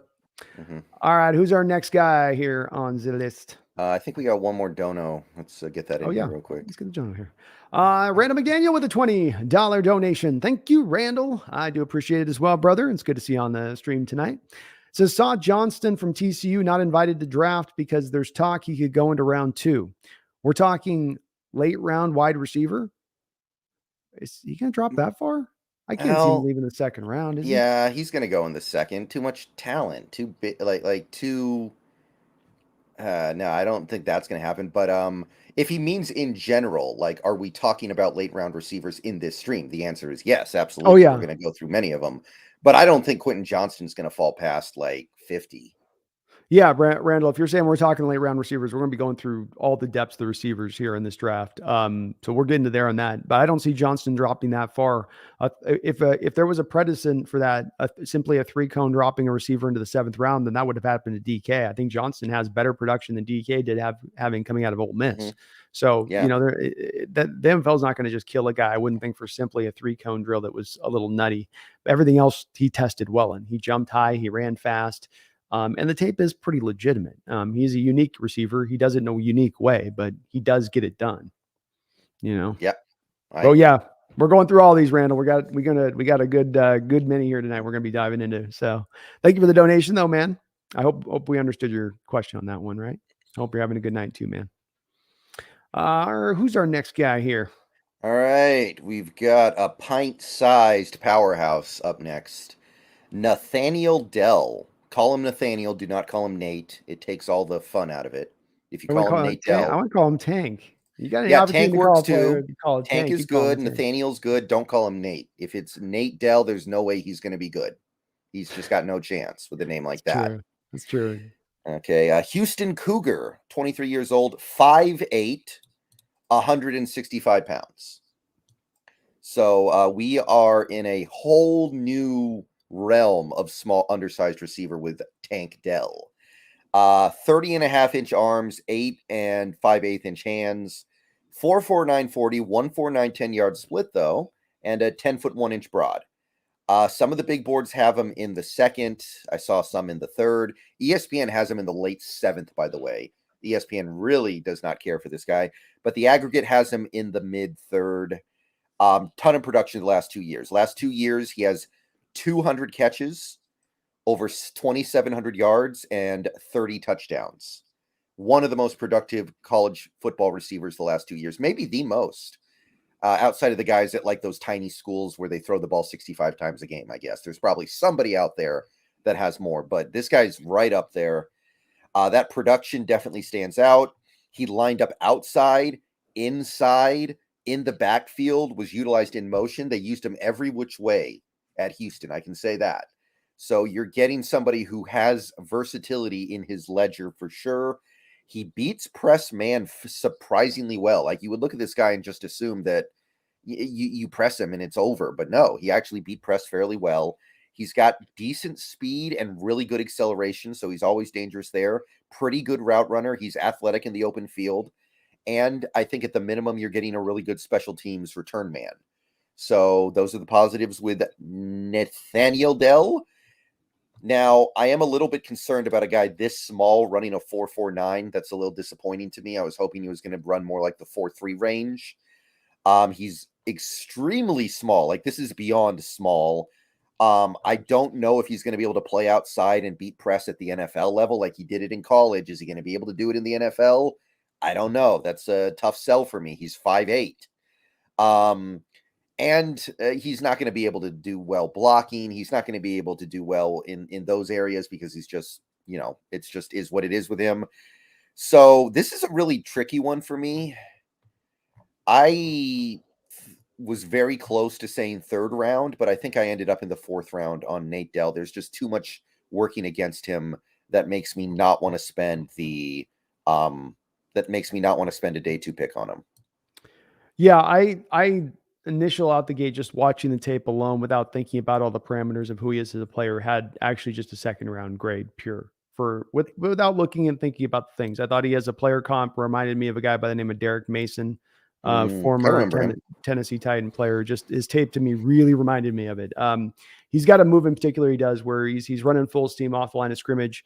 And just as he's about to make his cut to go into his jump of his route, he kind of does this little bounding move that just throws defenders all to hell in trying to figure out which way he's going and how he's going about it. And he's so quick, the 1.49, 10-yard split, where you can't get your hands on him because he's just too quick. You try to put your hands on him, he's already gone.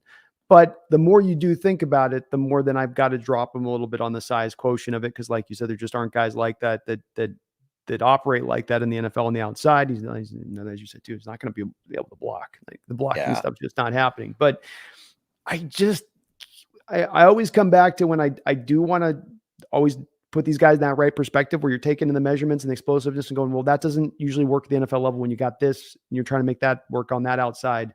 But then I do come back to the tape and like you said, yeah, but didn't have the problems with the press off the tape. Like I worry about Flowers because he's already indicated to you that he worries about the press off the tape because he's got to do all the 15 dance moves to get himself off the line of scrimmage. With this guy, it's efficiency, right? When he gets his clean releases, he's not doing it with the necessity to have to dance 15 times to get out of there. He's doing it with 1-2 step quickness. He's Sierra in that stuff, right?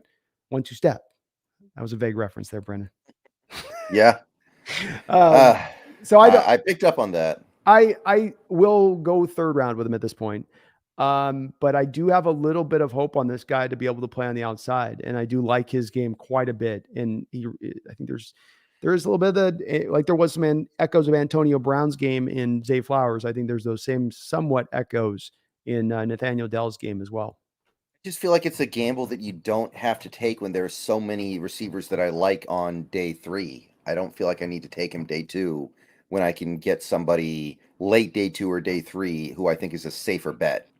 Well, that was something we were completely in conjunction on, as we talked about at the start of the show, where at the end of the day, you look at the value of this, the risk you're taking with some of the guys that are talented and fun to watch and have talent versus going a little bit later for a guy that might check all the boxes, that has some rough edges or uncertainties too as well, but there's less of that. You're okay with that risk at that point because it's later in the draft. Mm-hmm. All right. So what's our next guy coming up here? One of my favorites. I really like this guy. It's Marvin Mims of the Oklahoma Sooners. 21 years old, 5'11", 183 pounds. So small, but not that small. In fact, compared to the smallness we were just dealing with, he seems downright gargantuan. Yeah. 31 and 5/8 inch hands, arms, 9-inch hands. 4.38 40, a rare receiver who ran a 4.3 type 40. Finally, we found one. 1.55 10-yard split, not great, but not terrible. 39.5-inch vert, 10-foot 9-inch broad, pretty explosive. 6.93 cone, very impressive in that regard, I think. Big boards are kind of split between the third and the fourth, but the aggregate currently has him in the mid third, and that seems pretty reasonable to me. That's kind of where I expect him to go. He had his big breakout year last year, 54 catches, 1,100 yards. So he's given you 20 yards per catch, which is very impressive for a slot guy. Really good after the catch.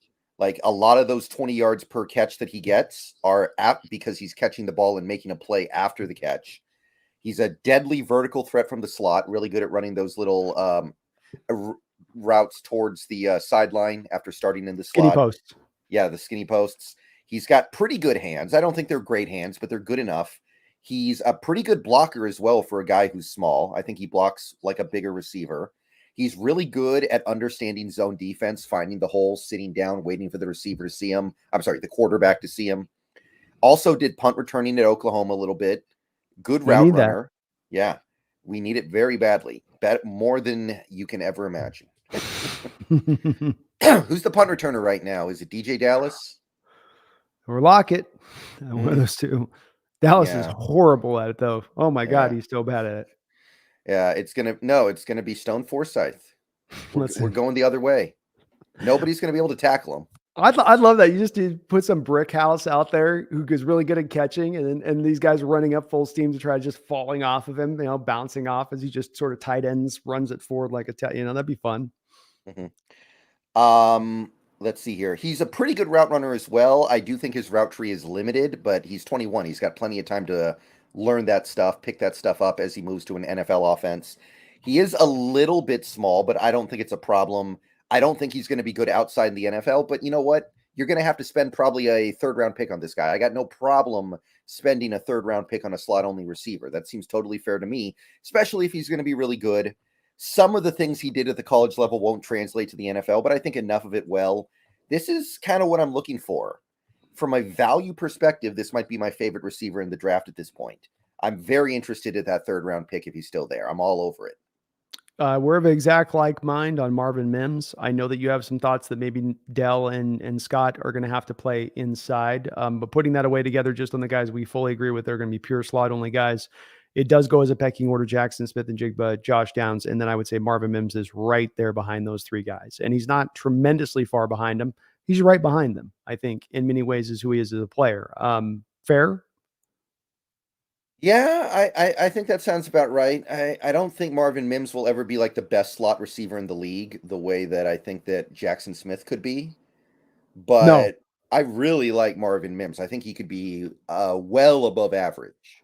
Yes. That's a completely fair way of putting it. I think the part you talked about that makes him really unique is the taking the top off the defense from the slot.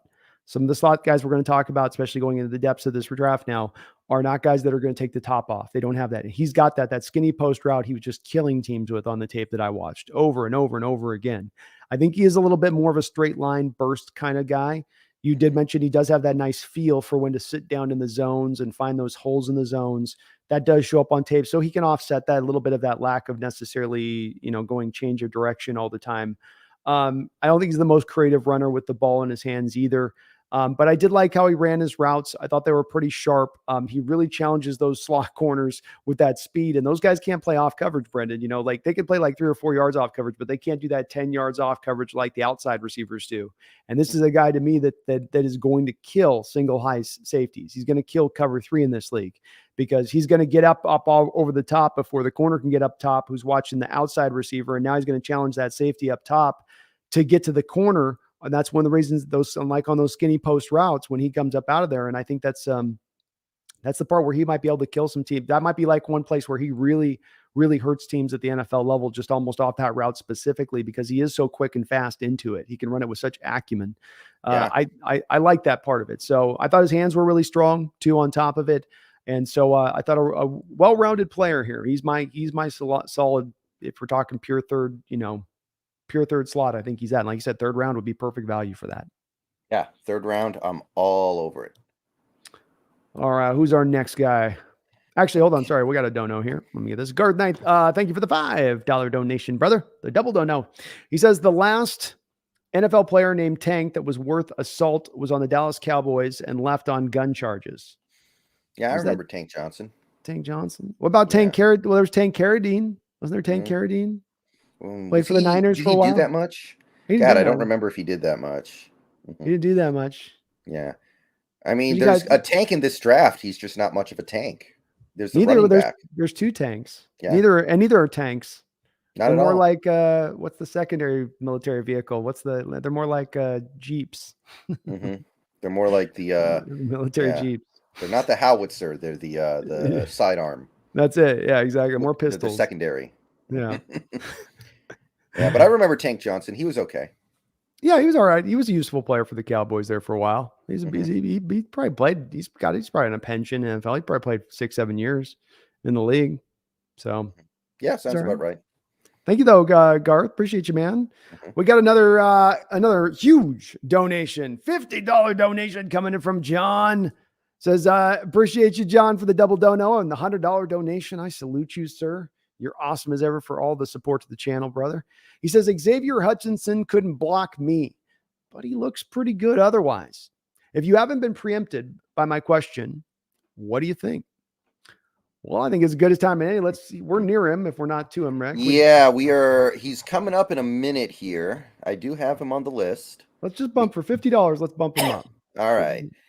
So let's see here. Xavier Hutchinson, Iowa State. What are they? The Cyclones. So he was catching passes from Brock Purdy a couple years ago, I guess. 23 years old, 6'2", 203 pounds, 31 3/8 inch arms, 9 3/8 inch hands, 4'5", 340, 155 10-yard split, 36-inch vert, 9'8" inch broad, 6'9", 3/3 cone, pretty decent there actually, 4'3", 20-yard shuttle. So kind of big, but not a great athlete would be the way I initially profile this. Most of the big boards I use have him in the 5th, but the Draft Network actually has him in the 2nd. They really like him. The aggregate has him as a very early 4th round pick. Last year had almost 1,200 yards and 107 catches. Really productive. The year before, he actually was also really good as well. 83 catches, 900 yards. So a lot of college production. He was somebody who lined up outside and inside in college and had success at both levels. He's able to handle getting jammed at the line. He's able to beat press. He fights for the ball at the point of catch, makes a lot of highlight reel grabs. He's a crafty route runner, gets open constantly, and has really great hands. Now, like the combine performance says, he doesn't have great athleticism or explosiveness or speed. I don't think he's going to do a ton as like a deep threat in the NFL. I don't think that's going to be his game. But other than that, I like him a good amount. I think he has a little bit of a high floor. Maybe it's a bit of a low ceiling, but I feel like this guy has really good odds of being something, at least in the NFL, something pretty good. I would pick him in round 4. I would say as soon as day 3 starts, I'm interested. Yeah, I would be very much in the same place on it, John. Both me and Brendan share some excitement from him as a player. I do think he's probably slides mainly to just inside at the next level. I'm not as convinced though he did inside outside stuff at college, and maybe he can pull that off the next level. I think he'll be more kind of a possession receiver on the inside out of the slot, who then gives you more yak than you normally get from a possession receiver in the slot. Right? Like more, if you have Cedric Tillman get pushed to the slot a little bit more, like he won't give you any real yak like this guy, I think would. He does a really good job of turning into a runner after the catch, really easy hands, that he can pluck that ball out away from his body. I love the contortionist body control that Xavier would employ at times, where he could be twisting his body this way and his legs are going that way. And he reacts in that way as he was just running full speed down the field. He just flips his body back and everything's twisting differently, but he comes down with the football. I liked how he reacted to the ball with the ball in the air. So one of those guys gets faster with the ball in the air, and he's not a particularly fast guy. But so many things in this guy's toolkit, I think, that make him a pretty decent receiver. He's just missing, to me, the explosiveness and the top end speed. The 4.5 340 is evident on the field, Brendan. He is a 4.55 guy, so he's not running away from anybody. But I thought he's really pretty refined as a receiver for what you get usually coming out of college. He can do a lot of different things that you see within pros doing it, and his feel for the game and how he, goes out there and runs his routes, that makes him a little unique to me in this draft, in that respect. So I think, like you said, maybe the best way John Brendan put it on this was the high floor realm, which I know sometimes is a moniker that's put on players, and it's looked at as a negative, but it's not a negative. Not when you're talking about in the 4th round. There's questions in the 4th round. You got some certainty in here, and especially right now, this team can use a little less of the Eskridge. Hey, we got this top end guy that could maybe be a Tariq Hill if everything sets out. How about we go for more of a high floor guy on that receiver when we're looking for just something steady behind Lockett and DK, and say nothing for getting a guy in the slot that can give us an upgrade there as well. So we're big on him as well, John. We both like this guy a decent amount. I think 4th round would be good value for him at that point. Do you think he can play on the outside, Brendan, at the next level? A little bit. I'm not going to bet against that. I had his patented move as contested catch. Mhm. Is that fair for his patented move?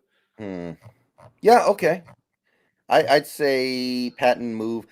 You're bigger on the patented move stuff. You pay more attention to that than I do for sure, but I could get behind that. Okay. That sounds about right to me. I'm just trying it on. I like it. Makes it fun doing the guides when you're doing the padded moves and the player comps and trying to just kind of make it so it's not so, Yeah. it gets salient a little bit. It gets a little, but we love him, John. And yeah, I'm glad you're hyped for him too. He certainly could be a Seahawk because he does fit to some of the needs of what they have. So wouldn't be surprised if they plucked him up in the 4th round at all. Appreciate you, John, for $100, folks, in donations from John Stillwell tonight. One of our biggest supporters here to the channel, and Brendan's as well. If you guys haven't, by the way, I haven't mentioned so far, Brendan is part of Seahawks Brendon Nelson. If you are new to the channel, he's got a YouTube channel here on YouTube. So go ahead and make sure you are subscribing over to his channel on that side of things.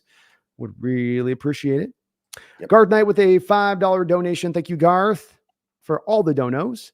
In 25 years, they will be measuring NFL prospects' wings. Wangs. Uh-huh. I mean, well, it's about I do wonder, like, how, like when it comes to, like, okay, receivers and cornerbacks, I think it makes sense to look at hand size, right? Mm-hmm. To make a big deal out of stuff like that. Yeah. But there are definitely some positions where it's like, okay, why do we care how big their hands are? Yeah. Agreed. And I think that maybe there's a conversation to be had about what the actual value of that is. But I mean, look, if they started doing that, we know who would win, right? We have a pretty good idea of who would have won so far. It would have been Chris Jones, right? Well, that, and it would be funny if they had like a lack of like they have some sort of like very clinical name for it, like lack of lower aerodynamicity.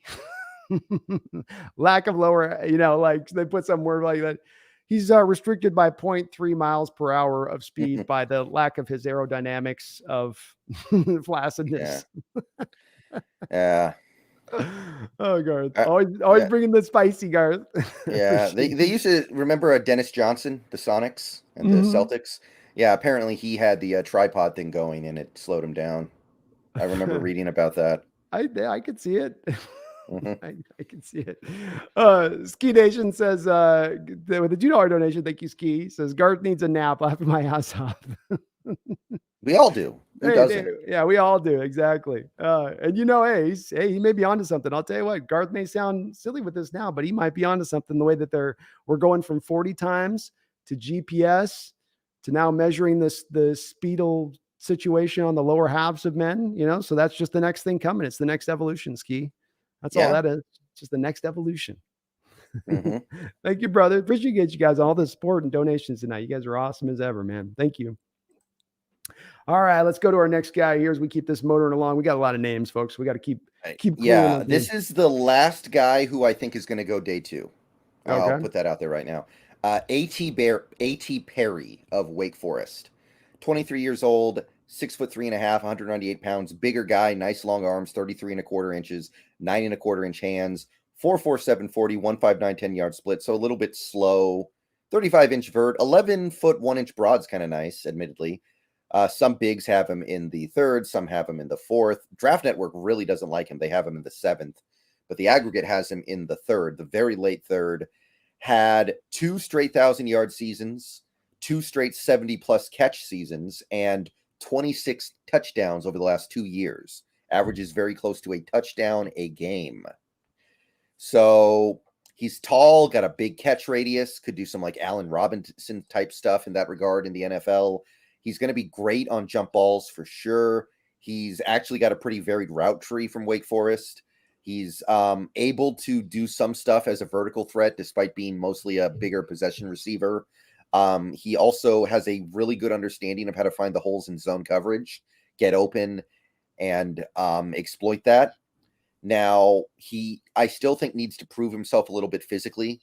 Sometimes I think he gets beaten up physically by more physical defensive backs. Acceleration is really slow. It definitely takes him a while to build up to top speed. I'm not seeing much out of him as a blocker, which is disappointing because he's a bigger guy and his hands are not great. So my problem is I don't know if he's going to be able to get open against man. I know he can do well against zone, but is he going to be able to consistently get open against man coverage? I don't know if I see it, so I'm gonna wait for like late round 4 before I start looking at this guy too seriously.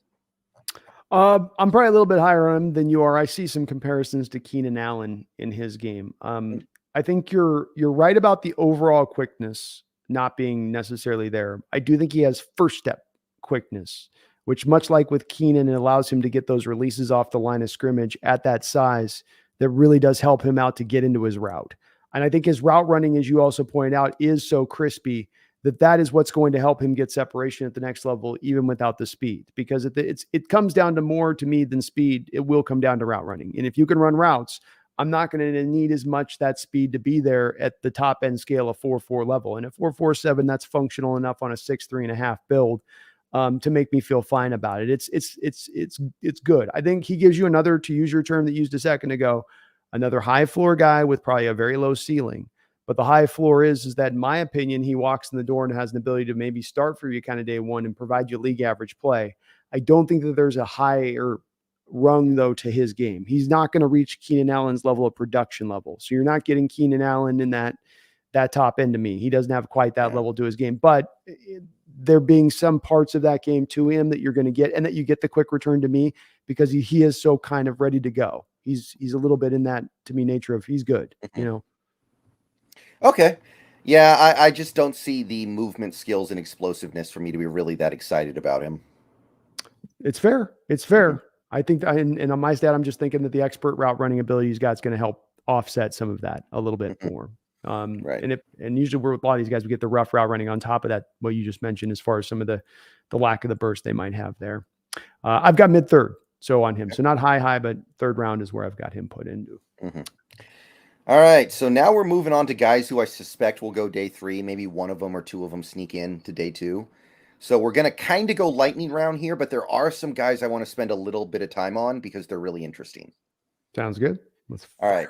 So this first guy I actually like a pretty good amount. It's Parker Washington of Penn State. Only 21 years old, 5'10", 204 pounds, 29-inch arms, 10 and an 1/8-inch hands. Didn't do much of the combine. Pretty much all the big boards had him late 3rd, early 4th. The aggregate has him early 4th right now. Hasn't produced a ton the last couple years. Like his best year was 2021. He gave you about 820 yards on 64 catches. Last year, I think he missed some games to injury for Penn State. I like his hands. I think he can break tackles surprisingly well for a smaller guy. He's going to give you value as a return man, which we need. He accelerates fast on the football field. He has the agility to make defenders miss as well. He's got all these like traits that you like for a guy who's going to be a punt returner and a guy that you can throw screen passes to and let him go make stuff happen. He's got good ball skills. You throw him the ball, he's going to at least make a play on it.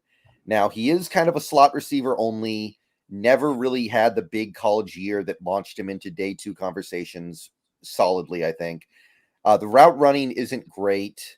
He's not really going to do that much as a deep threat. He's not a vertical threat, but he's kind of like a meat and potatoes slot receiver that's also giving you stuff as a special teamer. So I liked him a pretty good amount. I would definitely take him early 4th if that's what it took. What do you think about Jarvis Landry player comp? I mean, that's a little gluttonous, but I would love for him to be as anywhere near as good as Jarvis Landry. Well, I've got a little, in my note, my player comp says a little less sudden Jarvis Landry. So not quite as sudden as Landry was, like, because Landry wasn't fast, but definitely had a suddenness to his game. Not quite there, but kind of in that same realm as what I saw with him on tape. Again, another guy with, you know what you're getting with him, but there's not necessarily the top end. I think he can be a functional slot in this league. You mentioned the hands. I like the hands all the way around. I like the catching out of the way from the body, the quick hands, the just comfortability he has. Some of these receivers really fight themselves. He didn't. Everything just easily comes into him. And I thought he's kind of a rock at 5'10", 215. So, when he gets the ball in his hands, he's got a little bit of an ability to fight through weak tackles or guys that are just hoping they can kind of sidely pull a guy to the ground. He can give you a little bit more, I feel like, in that respect. So I feel like he's going to be a reasonably productive, or has a chance to be around a league average slot at the next level, maybe a smidge below that. Maybe he's just a bit below that, but you kind of know what you're getting with him, I think, a little bit on it. Now you're right. The route running, some of that I've got there's a couple little things with him on it that are just tiny ticks, but and lack of explosiveness, the speed, him not testing at the combine, Brendan. It's like, What are you hiding? What are you hiding? Were you going to run a 4.6? Were you going to what's going on there, Parker? Did he not run at his pro day? I didn't see the numbers. He might Okay. have. Let me take a quick That's check. a little bit suspicious, yeah. But I already kind of know he's not a vertical threat. He's not going to threaten T defenses with his speed. I'm not that upset about it. You know what he is off of tape. You didn't really need much to show you. Yeah, I don't see even him mentioned as the pro day numbers here. Okay, that's not great. So that's Houston. We have a problem. But I like him. I like him well enough. The tape's good. I still feel good about the assessment off the tape with him. I just don't think you're getting star city. No doubt about that with him in that respect. All right. What's our next one? We got Jaden Reed of the Michigan State Spartans up next. 23 years old, 5'11", 187 pounds, 30.5-inch arms, 9 1/8-inch hands, 4.45 40, 157 10-yard split, 33.5-inch vert, 10-foot 1-inch broad, 4.29 20-yard split. Kind of a disappointing all-around combine, in my opinion. I wanted a little bit more juice, but I still like this guy. I'll go ahead and just say that right now. But the aggregate currently has him very early fourth. Had a little bit of a down year last year for Michigan State, only 630 receiving yards, 5 touchdowns. The year before, he was over 1,000 yards. And I think last year he also missed a game or two for the Spartans. So here's what I can say about him. I do like a lot of things about him. He was a really good return man for Michigan State. He's going to give you a lot of value as a return man on special teams. Really good running after the catch. He was utilized very versatilely in college. Like he would line up inside, outside in the backfield. They did jet sweep stuff with him sometimes. He can break tackles despite his smaller size, although I don't know how that's going to translate to the NFL. He's good against zone defense, and he's also really good at finding the ball in the air and tracking it. He's got really good deep ball tracking ability. Now, unfortunately, he doesn't have the elite traits that I was hoping for, as his combine kind of proved. Like he didn't have great speed or acceleration or explosiveness. It was just kind of like, it's okay in all these areas.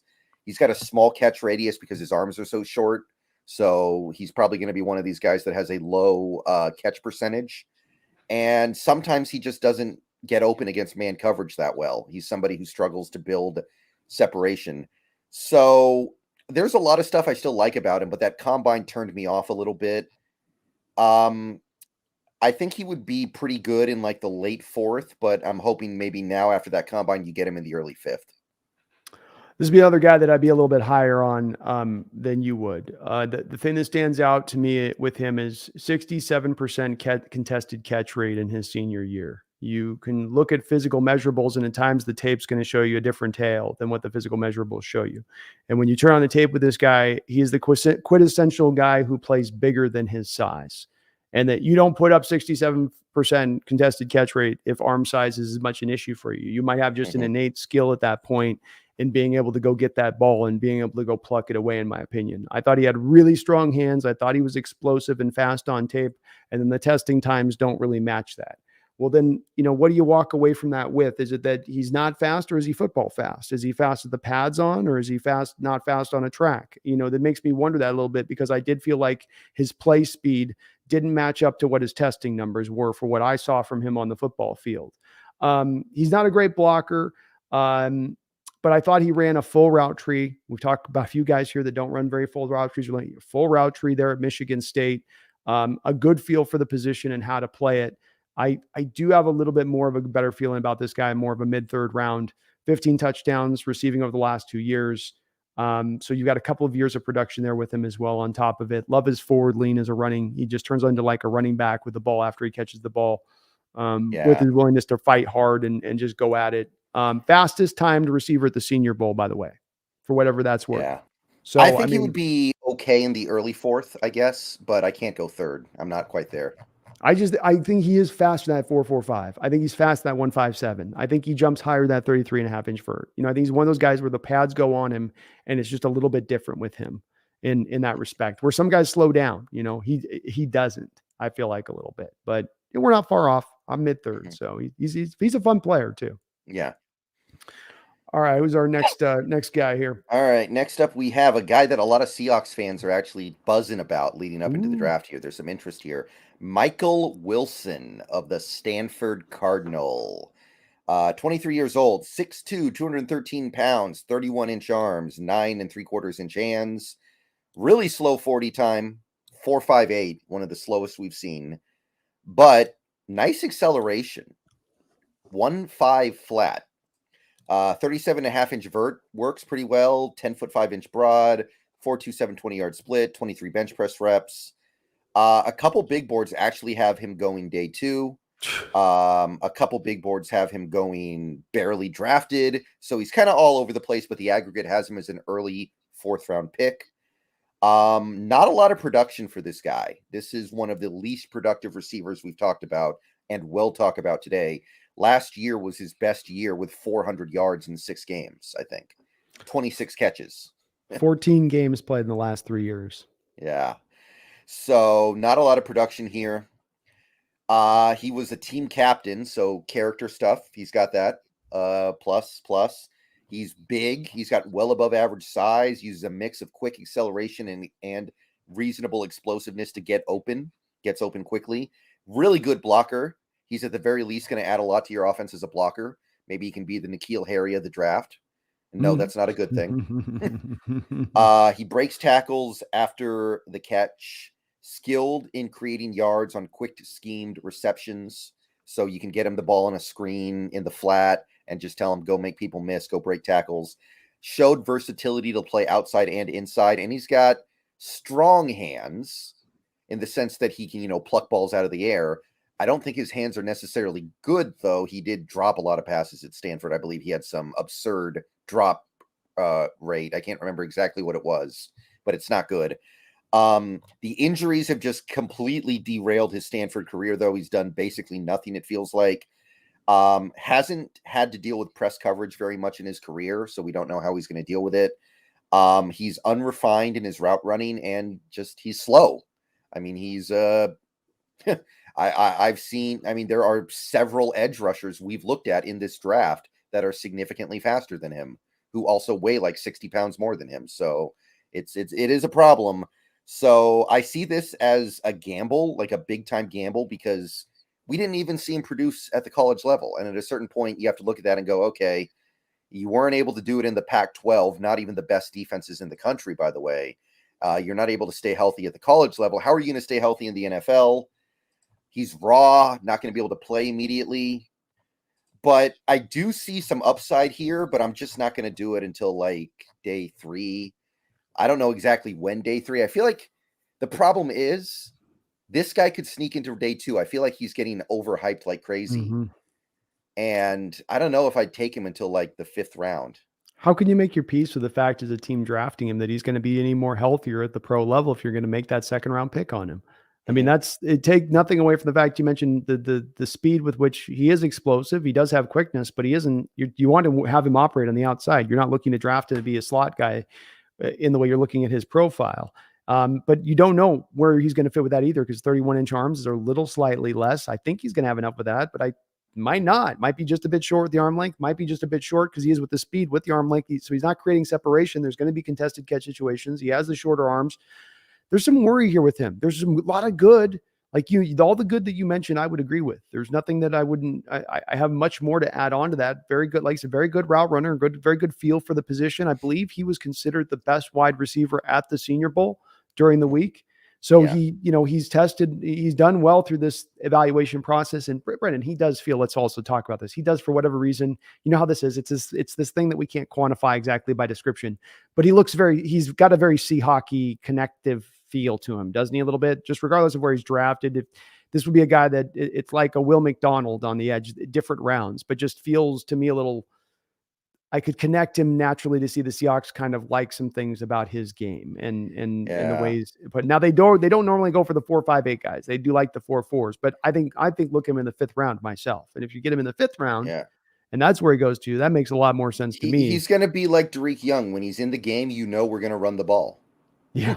Because he's a great blocker. He is. I kind of hope we get to draft day and then teams just can't bring themselves to do it. They're like, wait, this guy didn't even produce in college. And then he's there in like the 6th. But probably not going to happen. It feels like people really like him.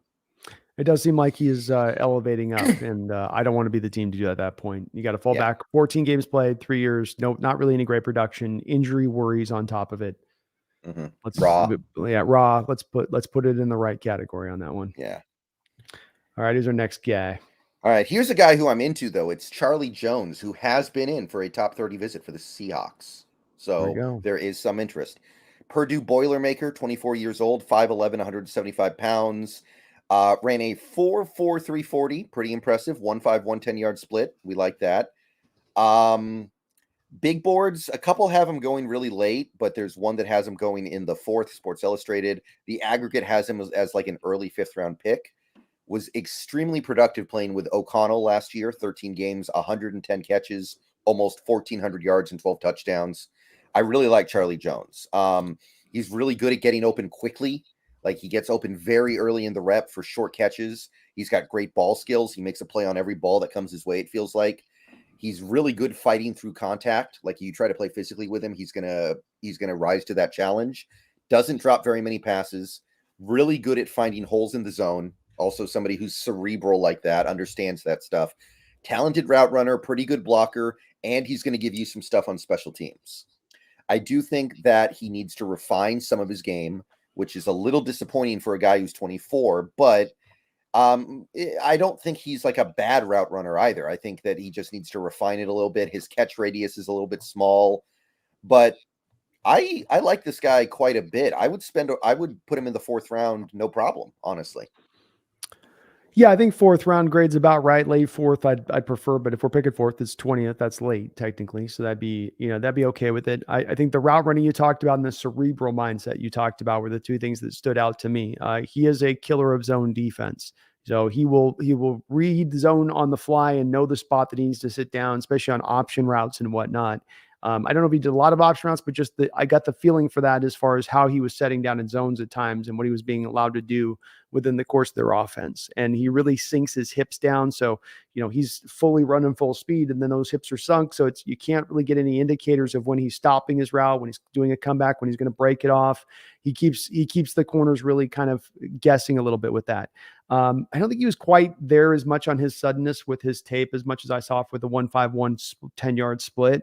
He didn't seem that sudden to me. He's got some explosiveness, but not quite that level on tape. There's a little bit of a lacking there.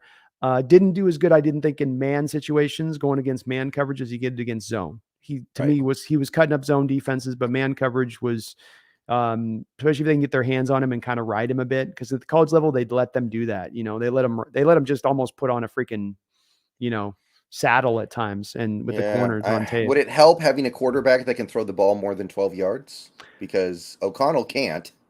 Well, that's a good point. And there's a couple guys, we're going to talk about this later round, that are like that too, where you got to take that into account. If they're playing with bad quarterback play and you see them and they're breaking open and the throw's wildly thrown off, but they've done all they could do on their route, I think that's definitely something that you've got to take into account, and certainly you can find a great player from that, because there's people that will knock that guy for things that he has no control over in that respect. And yeah, that's one place that he absolutely didn't. It's not his fault. He can't help the guy couldn't put the ball when he would get open, but he's got some real nice natural ability, and I think he's pretty pro ready too here, Brendan. Where you're talking about a guy. So. Yeah. Where he's got stuff to clean up still. You said he's not for being 24. You don't like some of the rough edges that are around there, but at the end of the day, you're getting a guy who should be able to come in and be, more of a certain high flourish kind of guy versus the Eskridge uncertainty. We got to think of some name for the Eskridge situation. Yeah. Schrodinger's Eskridge. I don't know. Yeah. Exactly. All right. Okay. This next guy, I'm going to be pretty quick on, because I don't get this one. I don't like him at all. Okay. It's Dontavion Wicks of Virginia. Kind of big, 6'1", 210 pounds, really slow, 4.62 with a 1.59 10-yard split. Kind of explosive, though. A couple big boards really like him, and the aggregate, he's like a late 4th, early 5th round pick. He had that one really productive year in 2021, 1,200 yards, 57 catches. The thing is, a lot of his production was on vertical routes. And if he's running a 4.62 40, that tells me that's not going to fly when you get to the NFL. That's one thing I'm kind of hung up on here with him. Mm-hmm. So he runs good routes. He's a really good blocker. He fights hard for balls when it's tightly contested. Ball skills are great. Can make stuff happen running after the catch. but he drops a lot of passes. His massive drop off in 2022, like in 2022, he had 30 catches and only 430 yards, just a big drop off. And I just see a guy whose skill set is not going to translate to the NFL because he doesn't have the speed. So I'm pretty out on him. I don't think I would take him until UDFA, basically. And I'm marginally higher on him, but he's risky, and I would be more probably back into 5th round because I think there's some physical potential there. I mean, you remove the speed thing and everything else tested out pretty well overall. Mhm. He is a little bit tight in his hips. He rounds off his routes. The route running's rough. Look, there'd be a big risk here. This guy wouldn't even be able to get on the football field for you. So Yeah. maybe the 6th, 7th round UDFA is really the better place to quantify it than where I put him even at. I thought he had some nice releases, and his ability to get off the line of scrimmage stood out to me a little bit for as big as he is, especially being the kind of a long-legged guy a little bit. But yeah, I can see where you're at with it on the speed and the worry if that's going to really translate, because he's not that sudden, and not sudden, especially once the ball's in his hands, he really slows down, I thought. And the drops are all over the tape. There's no doubt about that. Mm-hmm. Yeah, just wasn't really feeling it with him personally. Maybe in like the 7th round. You can't go that wrong in the 7th round, but I'm not feeling it. I don't. It's like all him. Flyerville by the time you get to 6th, 7th. I put 6th, 7th in the same place, and then all that stuff's UDFA city anyway. Really, I mean, Yeah. it's all just a huge roll of the dice as to who will make a roster, who can hold on to the NFL, and who could even be productive. Next up, we have a guy who I am kind of into. It's a Trey Palmer of the Cornhuskers. 6 feet tall, 192 pounds, 32-inch arms, ran a 4.33 40, one of the fastest 40s of any receiver in this class. And I can get a little Al Davis sometimes. I like speed. I really like the fast players. 1.51 10-yard split as well. Most of the big boards have him going in the 4th. That's where the aggregate has him. Had 1,000 yards on 70 catches last year, 9 touchdowns. That was his big breakout year. He's really fast. He's quick. He's going to do good stuff for you on special teams. He's also got skill at tracking the deep ball when he's running down the field. He's really good at locating it. Tyler Lockett style. He's got high upside. I look at this guy and I see, yeah, you're going to get him in the 4th round and he might end up becoming maybe not a star, but something pretty close to a star for you. He's willing to fight physically through press, and he's got a nice catch radius. Now, I do think he needs to be a little more physical at the point of catch. He needs to be a little bit better in contested catch situations. As of right now, he's just a slot receiver, although he does have, I think, the size and length to maybe play outside, and he's got to expand his route tree. But I like the potential here. I think there's some real potential here. At the very least, you should be getting a good returner, and I'd spend a mid-4th rounder on him, I think. Yeah, I might even go as high as a late 3rd round on him, though. I do like what he brought to the table with enough of the pluses. There's minuses, but I thought the pluses kind of were enough. None of them being great, none of them being some upper level skills with it, but just good. I liked for his size how he worked in the bubble screen game and worked with the ball in his hands, and you could use him in that realm. I like that he could go up and get the ball as well as just about any receiver in this draft. I thought he did a good job with high pointing the ball and going up there and really getting it. His hips are tight as hell, Brendon. He's not going to have the swivelly hips, and that's always going to restrict him on his upside, I think, as far as his ability to really become like a great route runner. But he kind of offsets that with some subtle like shakes and fakes with his head that aren't, your traditional ways that receivers would always do it. He can change up his pace a little bit also at times. That kind of helps him a little bit. So he does it in other ways, but he is still kind of raw. I just like that you could bring him in, and I think you could get a little bit of, I think, like a Derek Young thing with this kid, where you bring him in, you find him like that role a little bit within that, and then you try to expand off of that with growing his skill set from there a little bit. But I think there's some potential there. And you said 4.33. There weren't a lot of guys running fast. Here's a guy that ran fast with at least 32-inch long arms, with the 6-foot build, with 192 pounds, not at 170 pounds, at 192 pounds. I like that a little bit better on that angle of it. So I do maybe a little bit, but 4th round's probably be great. That'd be great value if you could pull from them there. Yeah. Okay. Jonathan Mingo. How about Jonathan Mingo of the Ole Miss Rebels? 22 years old, 6'2", 220 pounds. So bigger guy, 4.46 40, 1.54 10-yard split. Pretty explosive on his jumps, and 22 bench press reps was pretty good. ESPN likes him the most. They actually have him in the back end of the 3rd. The aggregate has him in the mid 5th. And his best season was last year. 51 catches, 860 yards, 5 touchdowns. Knows how to use his size. He knows how to use the size to his advantage. Hard to take down after the catch. He breaks tackles. Really good at catching quick passes and then making something happen after the catch. Good against press coverage. For a guy of his size, his speed is okay. It's not great, but it's okay.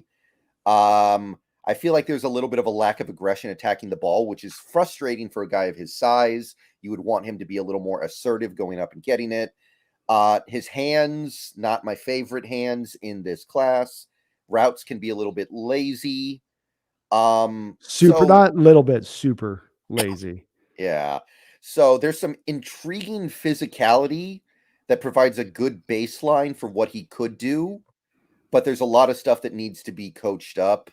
So late 4th, early 5th, something like that, I guess. He's getting talked about being in I'm hearing talk he might be a surprise 2nd round pick. I definitely wouldn't do that. No, I wouldn't either. And he's another one of these Ole Miss receivers, Brendon, that just looks like they live in the weight room, doesn't he?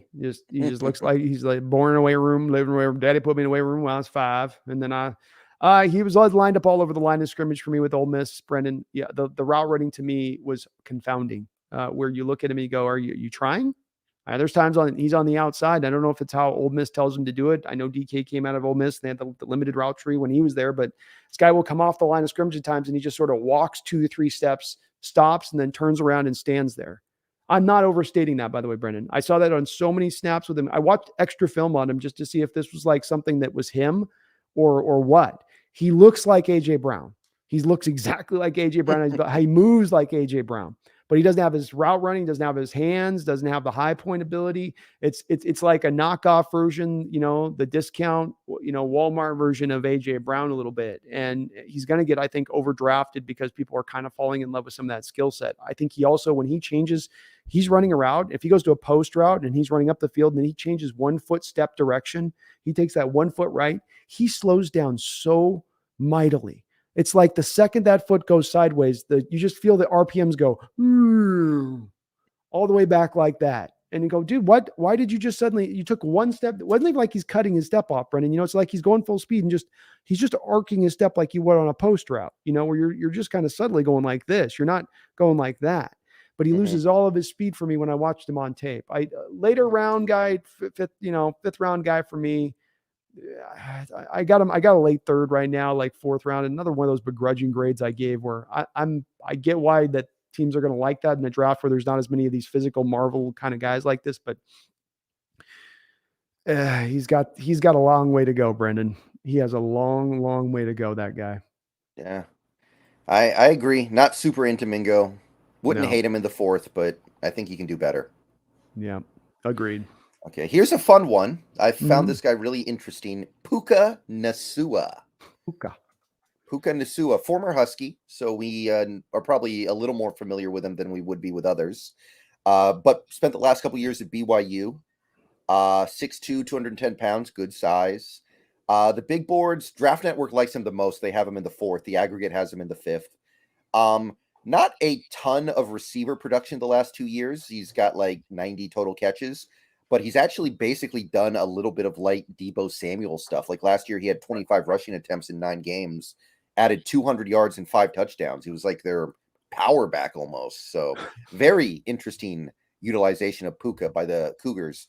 He's got good size. 6'2", 210 pounds is no joke. He's very aggressive going after the ball once it's in the air. He's a really good blocker on the perimeter. He's actually... They used him a lot as a vertical deep threat, and it worked well. Like he was a deadly vertical threat. Yeah. And he was also somebody who caught quick screen passes and did damage with them. Very productive on the jet sweep type plays. That could be a huge part of this offense if you got Puka, I think, because that's something we've tried to figure out, and it just hasn't been everything we wanted it to be yet. But with Puka, I think you would be forced to do it a couple times a game. You would, yeah, 100%. And I think he'll be great as a special teams like gunner. I think his skills are going to translate really well to doing that as well. Now he needs to vary up his route tree. His route tree is really limited right now. He basically runs vertical routes. He runs screens and stuff like that, and that's it. press coverage eats him up, needs to get better against press, and man coverage. Also, in general, he just doesn't separate well from it sometimes. So there's a lot to like, but there's also a lot that I'm kind of disappointed in. When I started looking at this guy, I was like, oh, yeah, I like it. And then you start to see the holes. Mm-hmm. But I wouldn't hate it in the 4th. I'm a little more into it in the 5th. I feel like there's a pretty good amount of potential here with Puka.